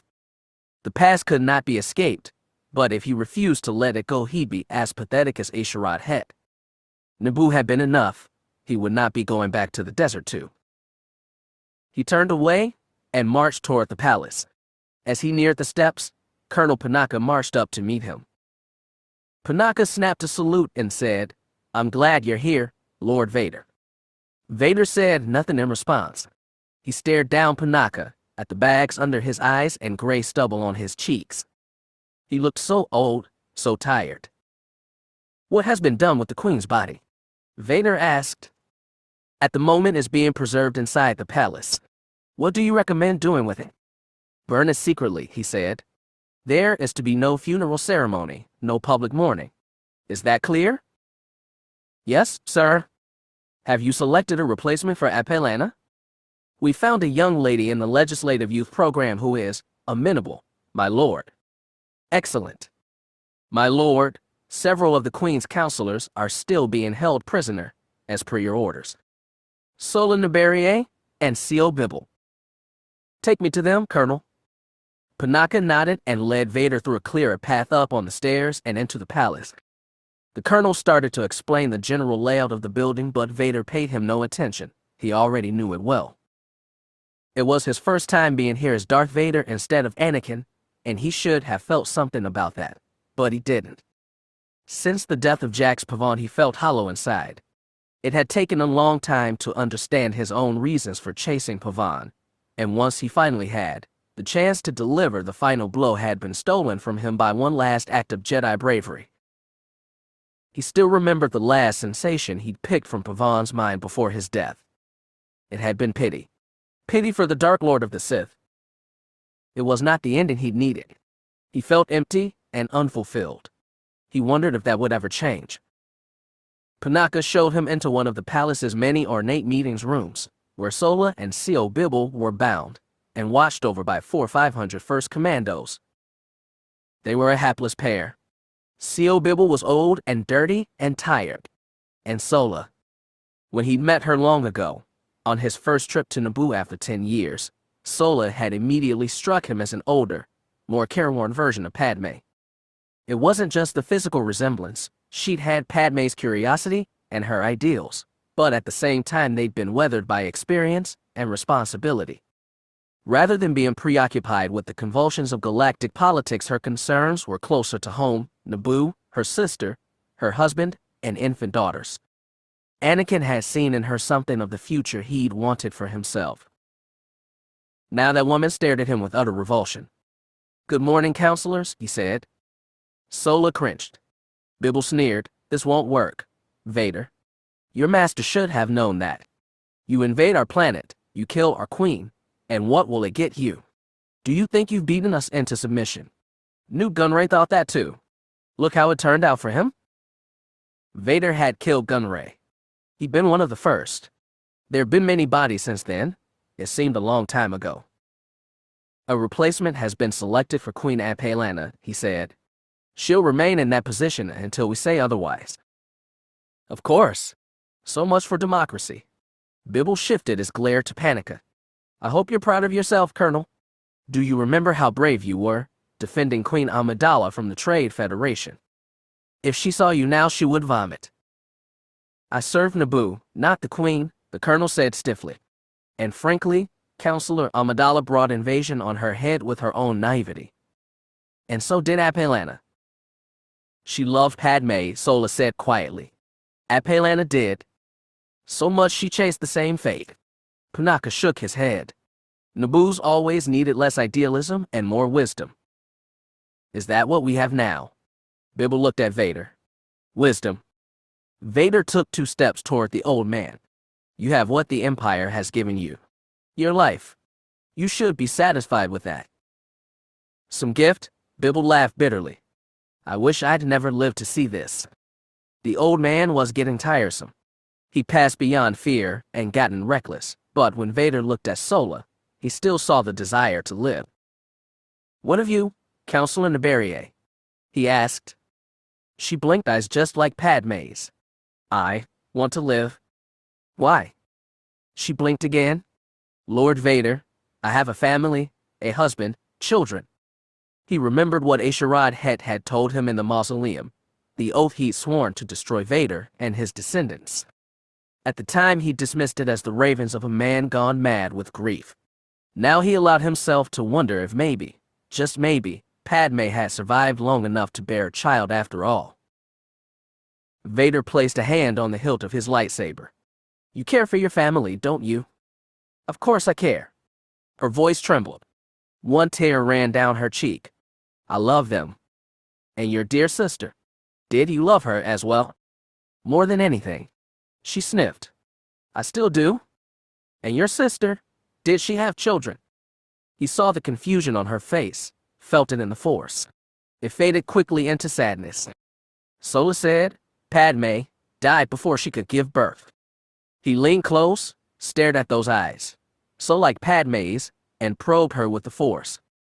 He sensed no deception, only deep pain and some curiosity. Solo's brows drew together, and she asked, Who are you? Vader stared. He didn't back away. Who are you? She asked again. Did you know Padme? Something softened in her eyes. For a moment he sensed concern, even sympathy. It was too much. His lightsaber sprung to life in his hand. The woman ducked her head low, like that would help. It didn't matter anyway. Vader swung his blade over her head and right through C.O. Bibble's neck. The old man's head went rolling to the corner of the room. His body swayed on his feet before crumpling to the ground. Sola screamed until she was too weak to stand. She fell to her knees and looked up at him. That face, Padme's face, was red with grief and anger. Why? She screamed. Why did you do that? Why? When he gave no answer, she started to cry. He stared down that face, tried to memorize his lines and creases and the absolute hatred in those eyes. If he clung to it, in time it would replace the memory of love in Padme's. Once it did, that hatred would always be with him, burning him, forging him into something greater. Vader hooked his lightsaber to his belt.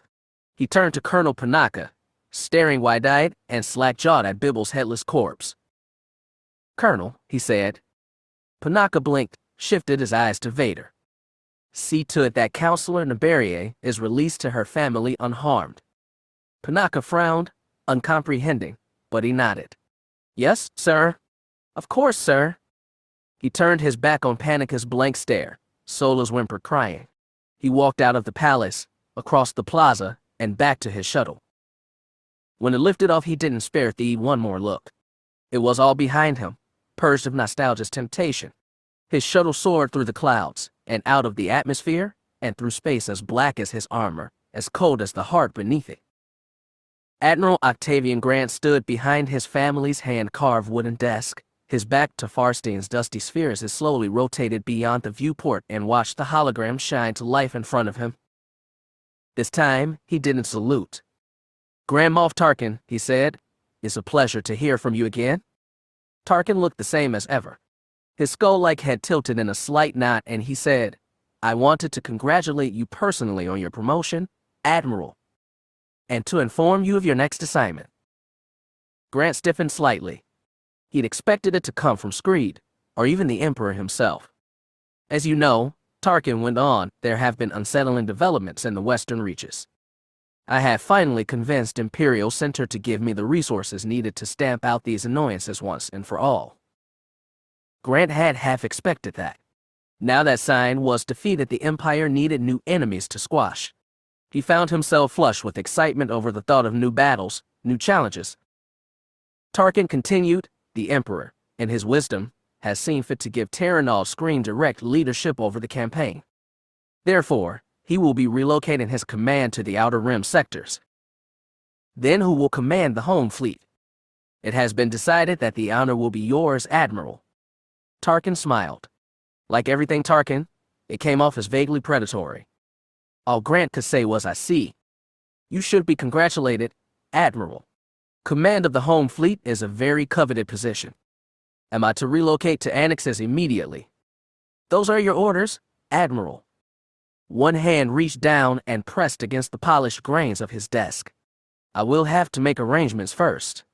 Relocate supplies, and so forth. Of course, you will be given standard preparation time. I thought you also might like to know that your Captain Griff will now be in command of the Rendelian Sector Fleet. He's been given the new rank of Commodore. I'm glad to hear that.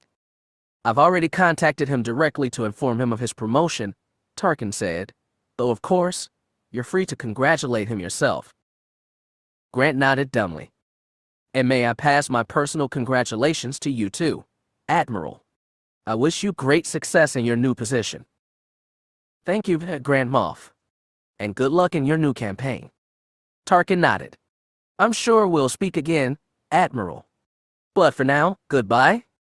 And just like that, the holo flickered off. All of Grant's energy evaporated. He dropped into his chair and stared at his desk. He felt empty inside, uncertain of how to feel.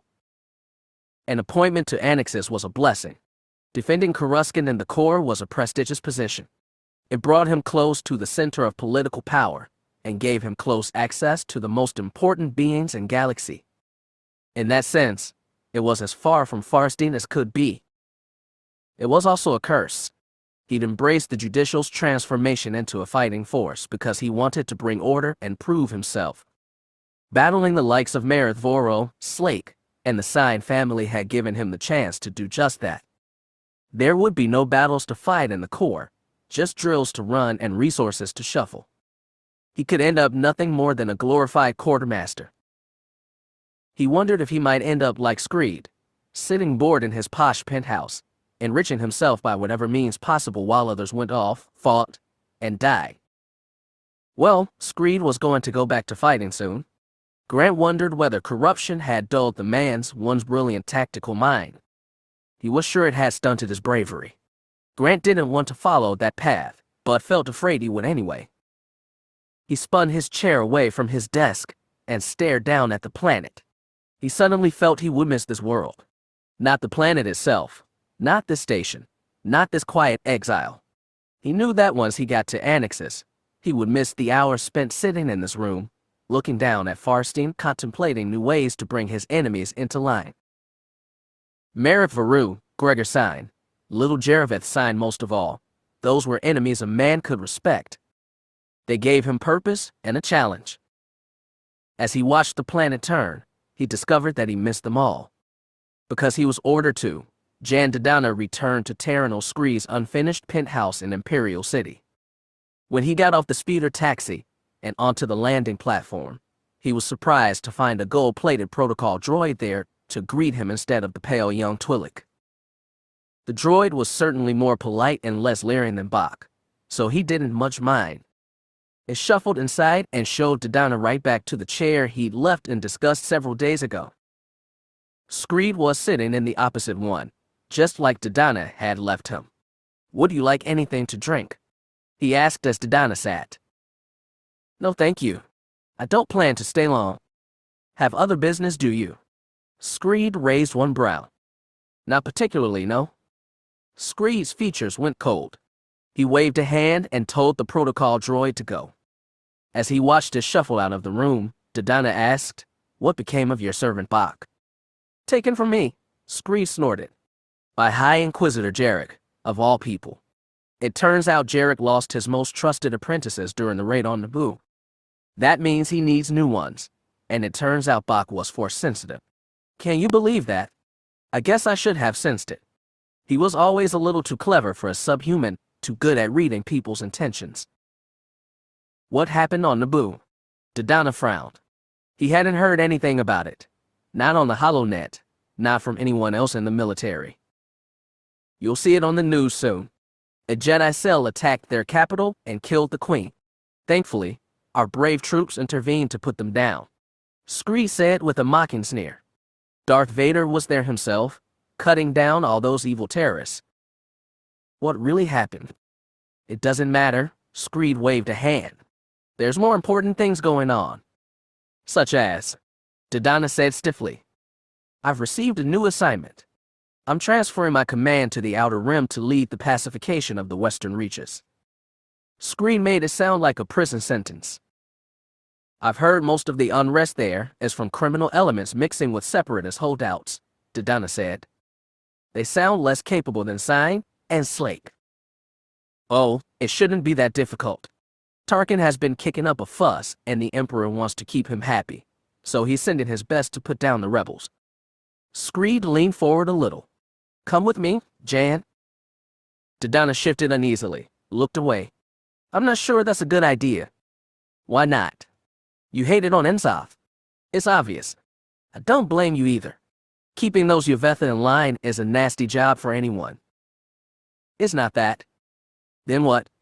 I could use you, Jan. We could end this campaign all the quicker. He softened his tone and added, it would be like old times, wouldn't it? I might even be able to pull Adar back into it. Imagine the three of us together again. The campaigns Dodonna had fought alongside Screed and Talon had been fierce, brutal fights against the Separatists' best. Yet, somehow, he felt a certain nostalgia for them. At least then he'd known who was friend and who was enemy. He'd had comrades he could trust. But that was a long time gone, and it wasn't coming back. He shifted his gaze back to Screed and asked, Terranald, where did you get the money for this place? Screed's face darkened. Excuse me?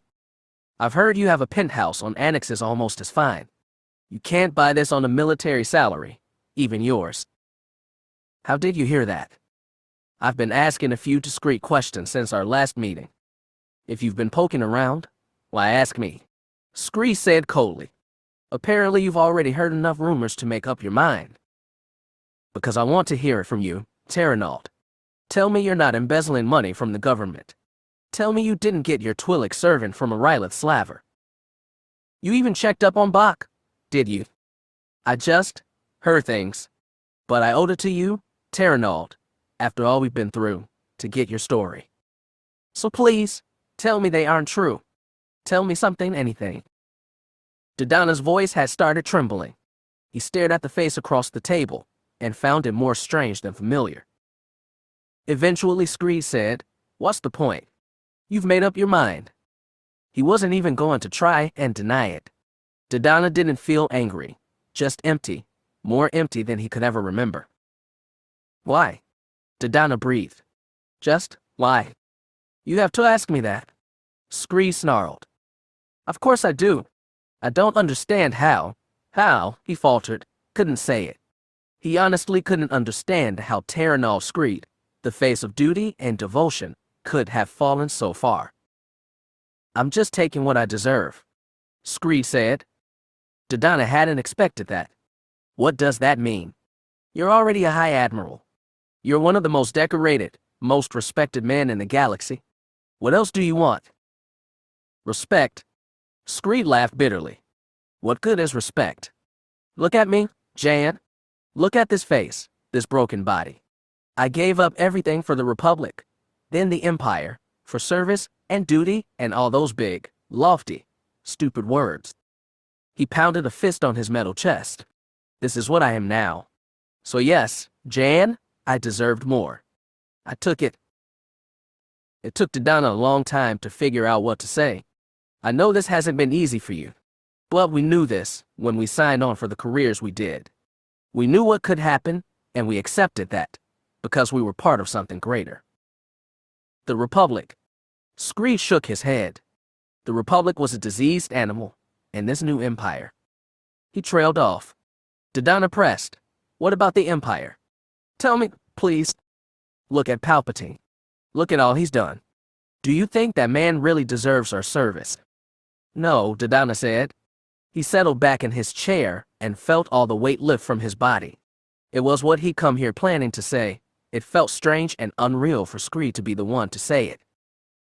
This new order is just as hollow as the Republic. Only now, Jan, we're not young. We're not stupid. Service is not its own reward. We have to take that ourselves. Dodonna stared at the table. He felt like everything was through, complete. There was only one more thing to say.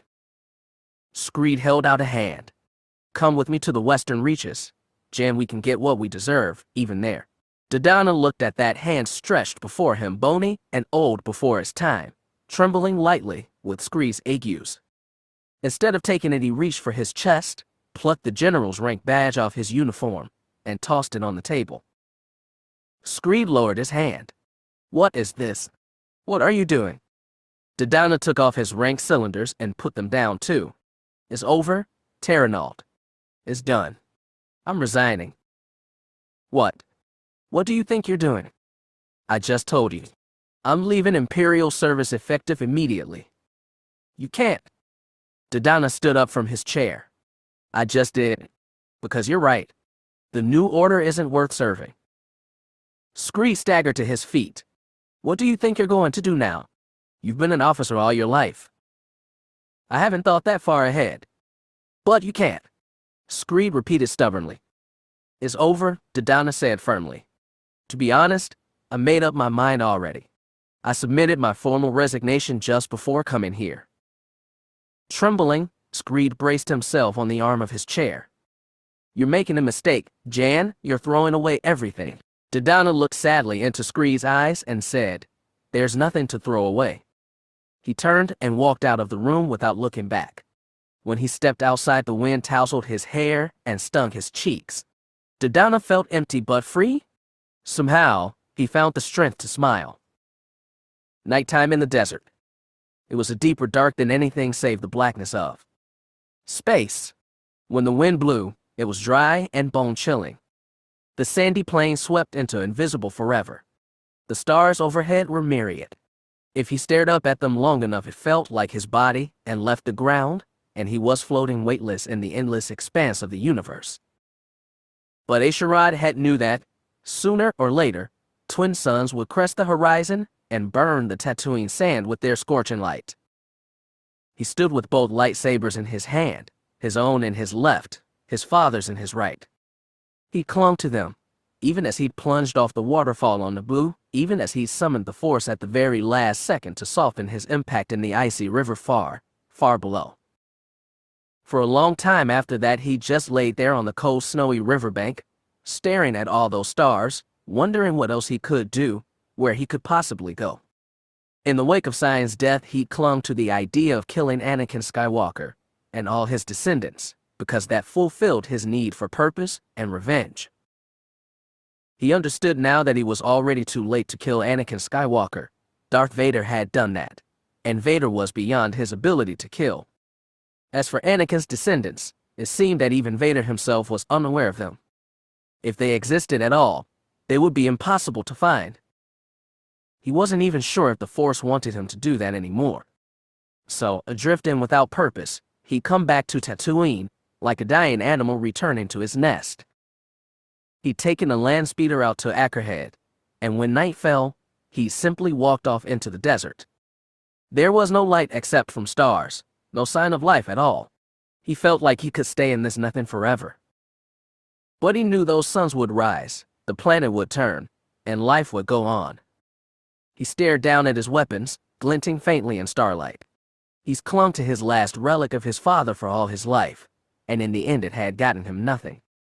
Sometimes Hett felt like his father, his memory, and his weapon had been guiding him all his life, taking him through a broad circle only to end at the same place where he began.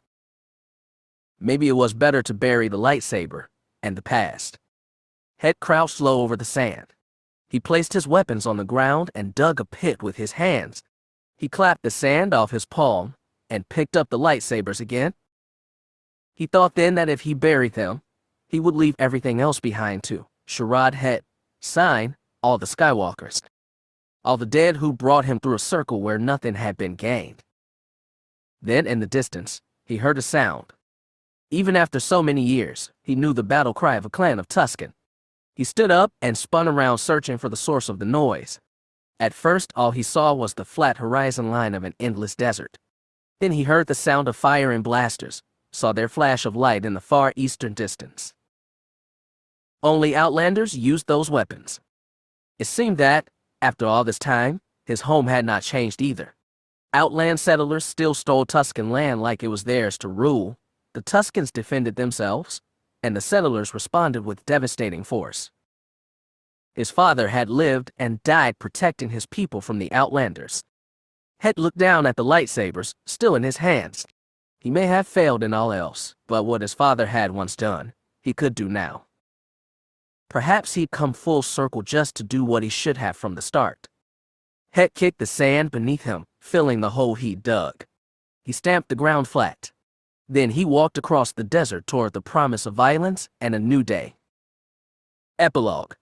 Daybreak. The tale was told, the story complete.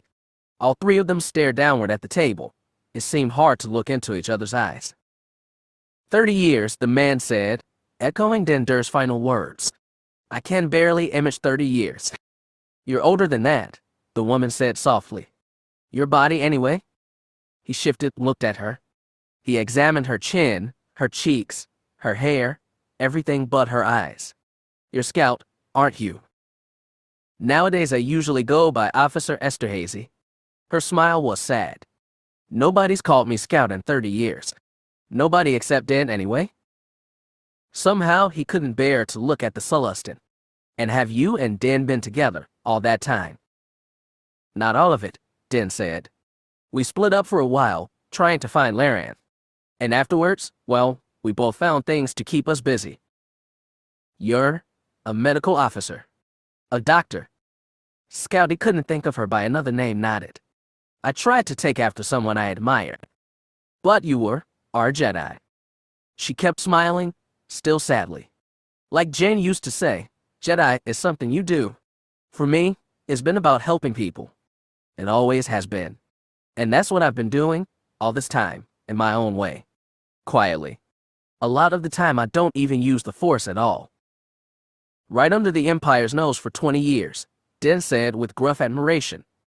I was never strong enough for them to care, Scout said. But the Jedi are back, the man pressed. Luke Skywalker, he set up a whole new academy on Yavin 4. You should go to them. You should try and. It's not for me, Scout shook her head. Did you go there? Did you see it for yourself? No, and I don't have much to offer either. But you do. You lived through the old order. You saw it fall. You know how to avoid the mistakes from last time.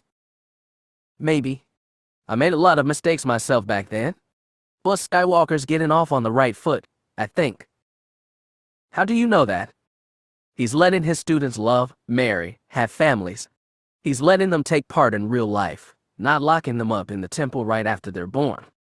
Her smile got a little warmer. I know Jen would have liked that. For some reason, he still felt disappointed. So you're just staying here. I'm doing my job, she said. The room fell into silence again. He mustered the strength to turn and look at the Celestin. He almost flinched away when he saw those big black eyes boring into him. What about you? He asked. You aren't with the police or CSF, are you? No, Den admitted. Believe it or not, I've started doing journalism again. Turns out it's a lot more fun now that the Empire's gone. My skills were a little rusty, though. Then what did you do for 30 years? Den stared at him, just stared. His body tightened with fear he couldn't explain. Were you looking for them? For a long time? Den's voice was dry, heavy, sad. But eventually, I pretty much convinced myself that there was nothing I could do. That I'd never know. Silence again. They were staring at him. He wanted to get up and run out of the room, but there was no place to go. Then, softly, Scout asked, do you know what your name is? He felt like he was submerged underwater, thrashed about by hard currents. That's a very hard question. What do people call you? Den leaned forward. He closed his eyes. Like that would chase them away, but of course it didn't. Where were you born? Asked Scout. Who were your parents? He felt cold tears run down his face. You used to call me I-5. The silence, the darkness, seemed to last forever. Then Den asked, what else do you remember? When you told that story, sometimes it felt so vivid it was like was remembering it myself. I could see the faces of people I never knew, places I'd never been. But Jax, I could never remember his face. With great effort, he opened his eyes and looked at them both. It's my face, isn't it? Scout nodded. What else do you remember? I don't know. He pounded the table with a fist. These memories, they're not mine. I am a private investigator. I've been working on Coruscant since the Empire was around, helping people. What were you before then? I could never remember. I just tried not to think about it. And when you did, asked Den. I felt pain, loss. He blinked away new tears. I think I remember a little about Lath Melray. He was brilliant, strange, and so alone. But I was never alone. Not with you and Jax. He shuddered. He looked at his hands. They were worn pink human hands, but somehow he was expecting them to be burnished metal or smooth green flesh. Do you want to remember more? Scout asked. He didn't answer. He couldn't. He felt like everything he knew, everything he'd done, everything he'd even thought was about to be washed away. Then he understood that it was already gone. He gave a short, jagged nod. Scout reached out and placed a hand on the top of his head. She closed her eyes, took a breath, and he remembered everything. The next thing he knew, his face was pressed against the cool metal tabletop. His skin tingled with cold sweat. His hands were shaking. His chest heaved with fast, deep breaths. His lips, suddenly dry, whispered, "My turn." "What is that?" the woman asked. Painfully, he tried to sit upright again. He looked at Scout, then at Den, like he was seeing them for the first time. Their faces seemed so layered, now, half buried by 30 years of trials and losses. "Why did you say that?" Scout asked again. "My turn." He shuddered. "Jax told me that. Right before we?" Scout got that bittersweet smile again. "Thracia said he whispered something to you, right before he shut down your droid body. I always wondered what it was." "Thracia," he repeated. "Do you remember her?" asked Den. "The old woman." "I remember Naboo, and what she did for us there, and afterward." "What happened when you woke up?" asked Scout. "Were you confused?" "I didn't remember anything. I didn't know who I was." He stared down at his hands and tried to remember the first time he'd seen them that way. "Thracia, she was there with me. She was so exhausted, but she said we had to flee. And I went up to the cockpit. I didn't know what I was doing." "We tried to call you," Den said. "I had no idea what was going on, but Scout, she had the Force, so she sort of knew. I panicked. Jumped us to hyperspace without even looking where we were going." He swallowed.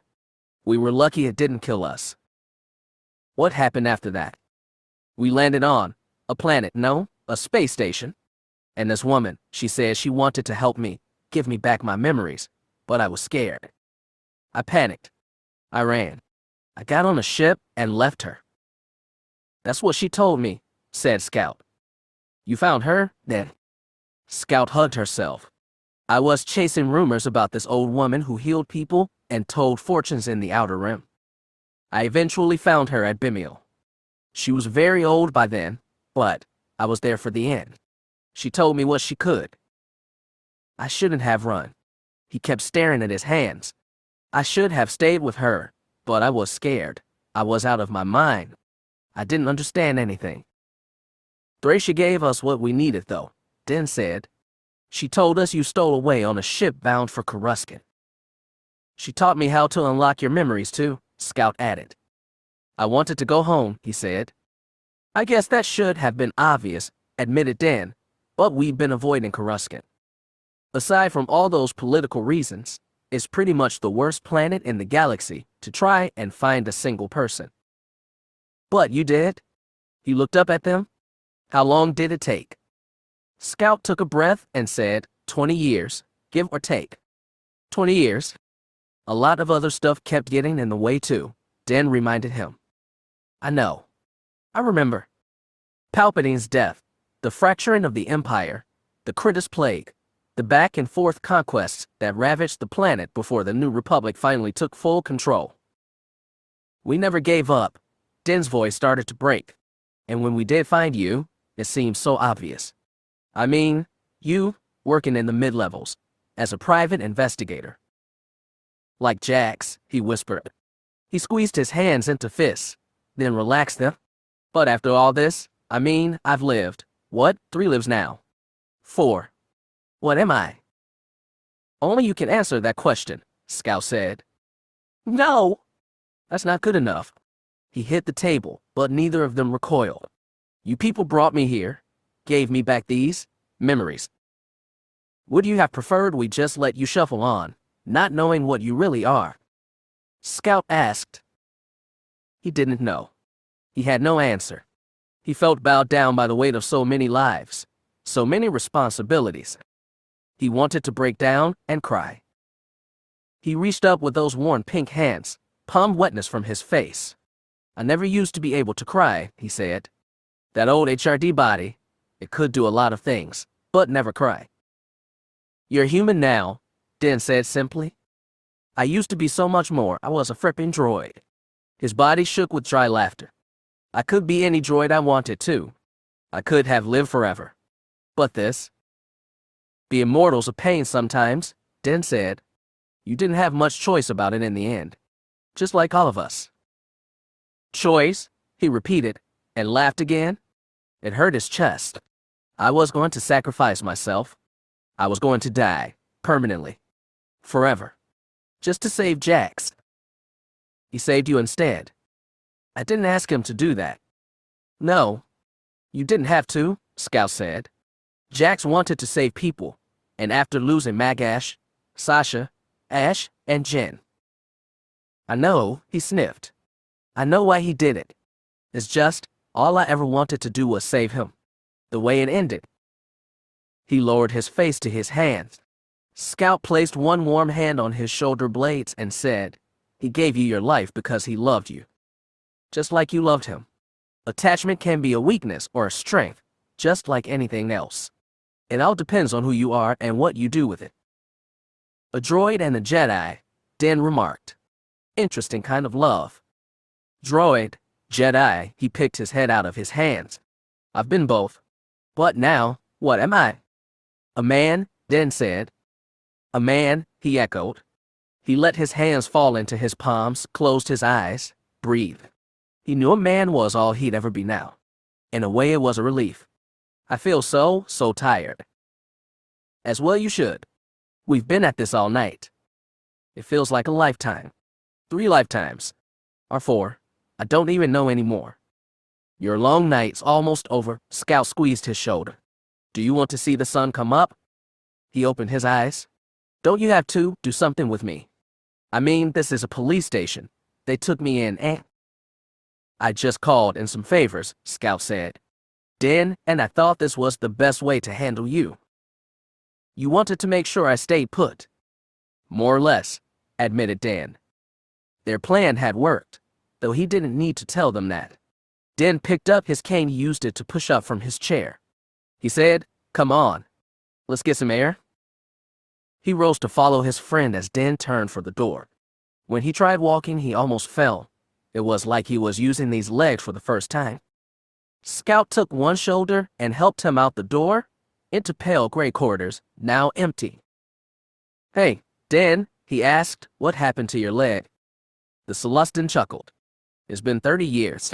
You can't blame me for being a little worn down. I know. But was there anything specific? Din said, it's gonna be another long story.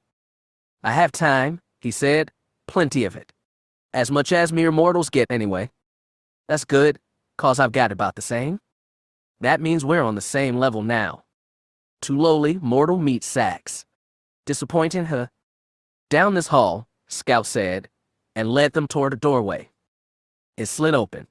Cool wind rushed them, tickling his face and tousling his graying hair. He followed Scout and Din out onto the balcony. The sun was coming up over Galactic City. High spires sparkled in the gold light, and early morning speeder traffic were like crisscrossing lines of jewels suspended in the air. Great view, isn't it? Scout flashed a smile. She looked young again. He could only nod. He'd watched so many new days rise on Coruscant, but right now, it was like he'd never seen the dawn before. Din put a hand on his arm and said, welcome home, friend.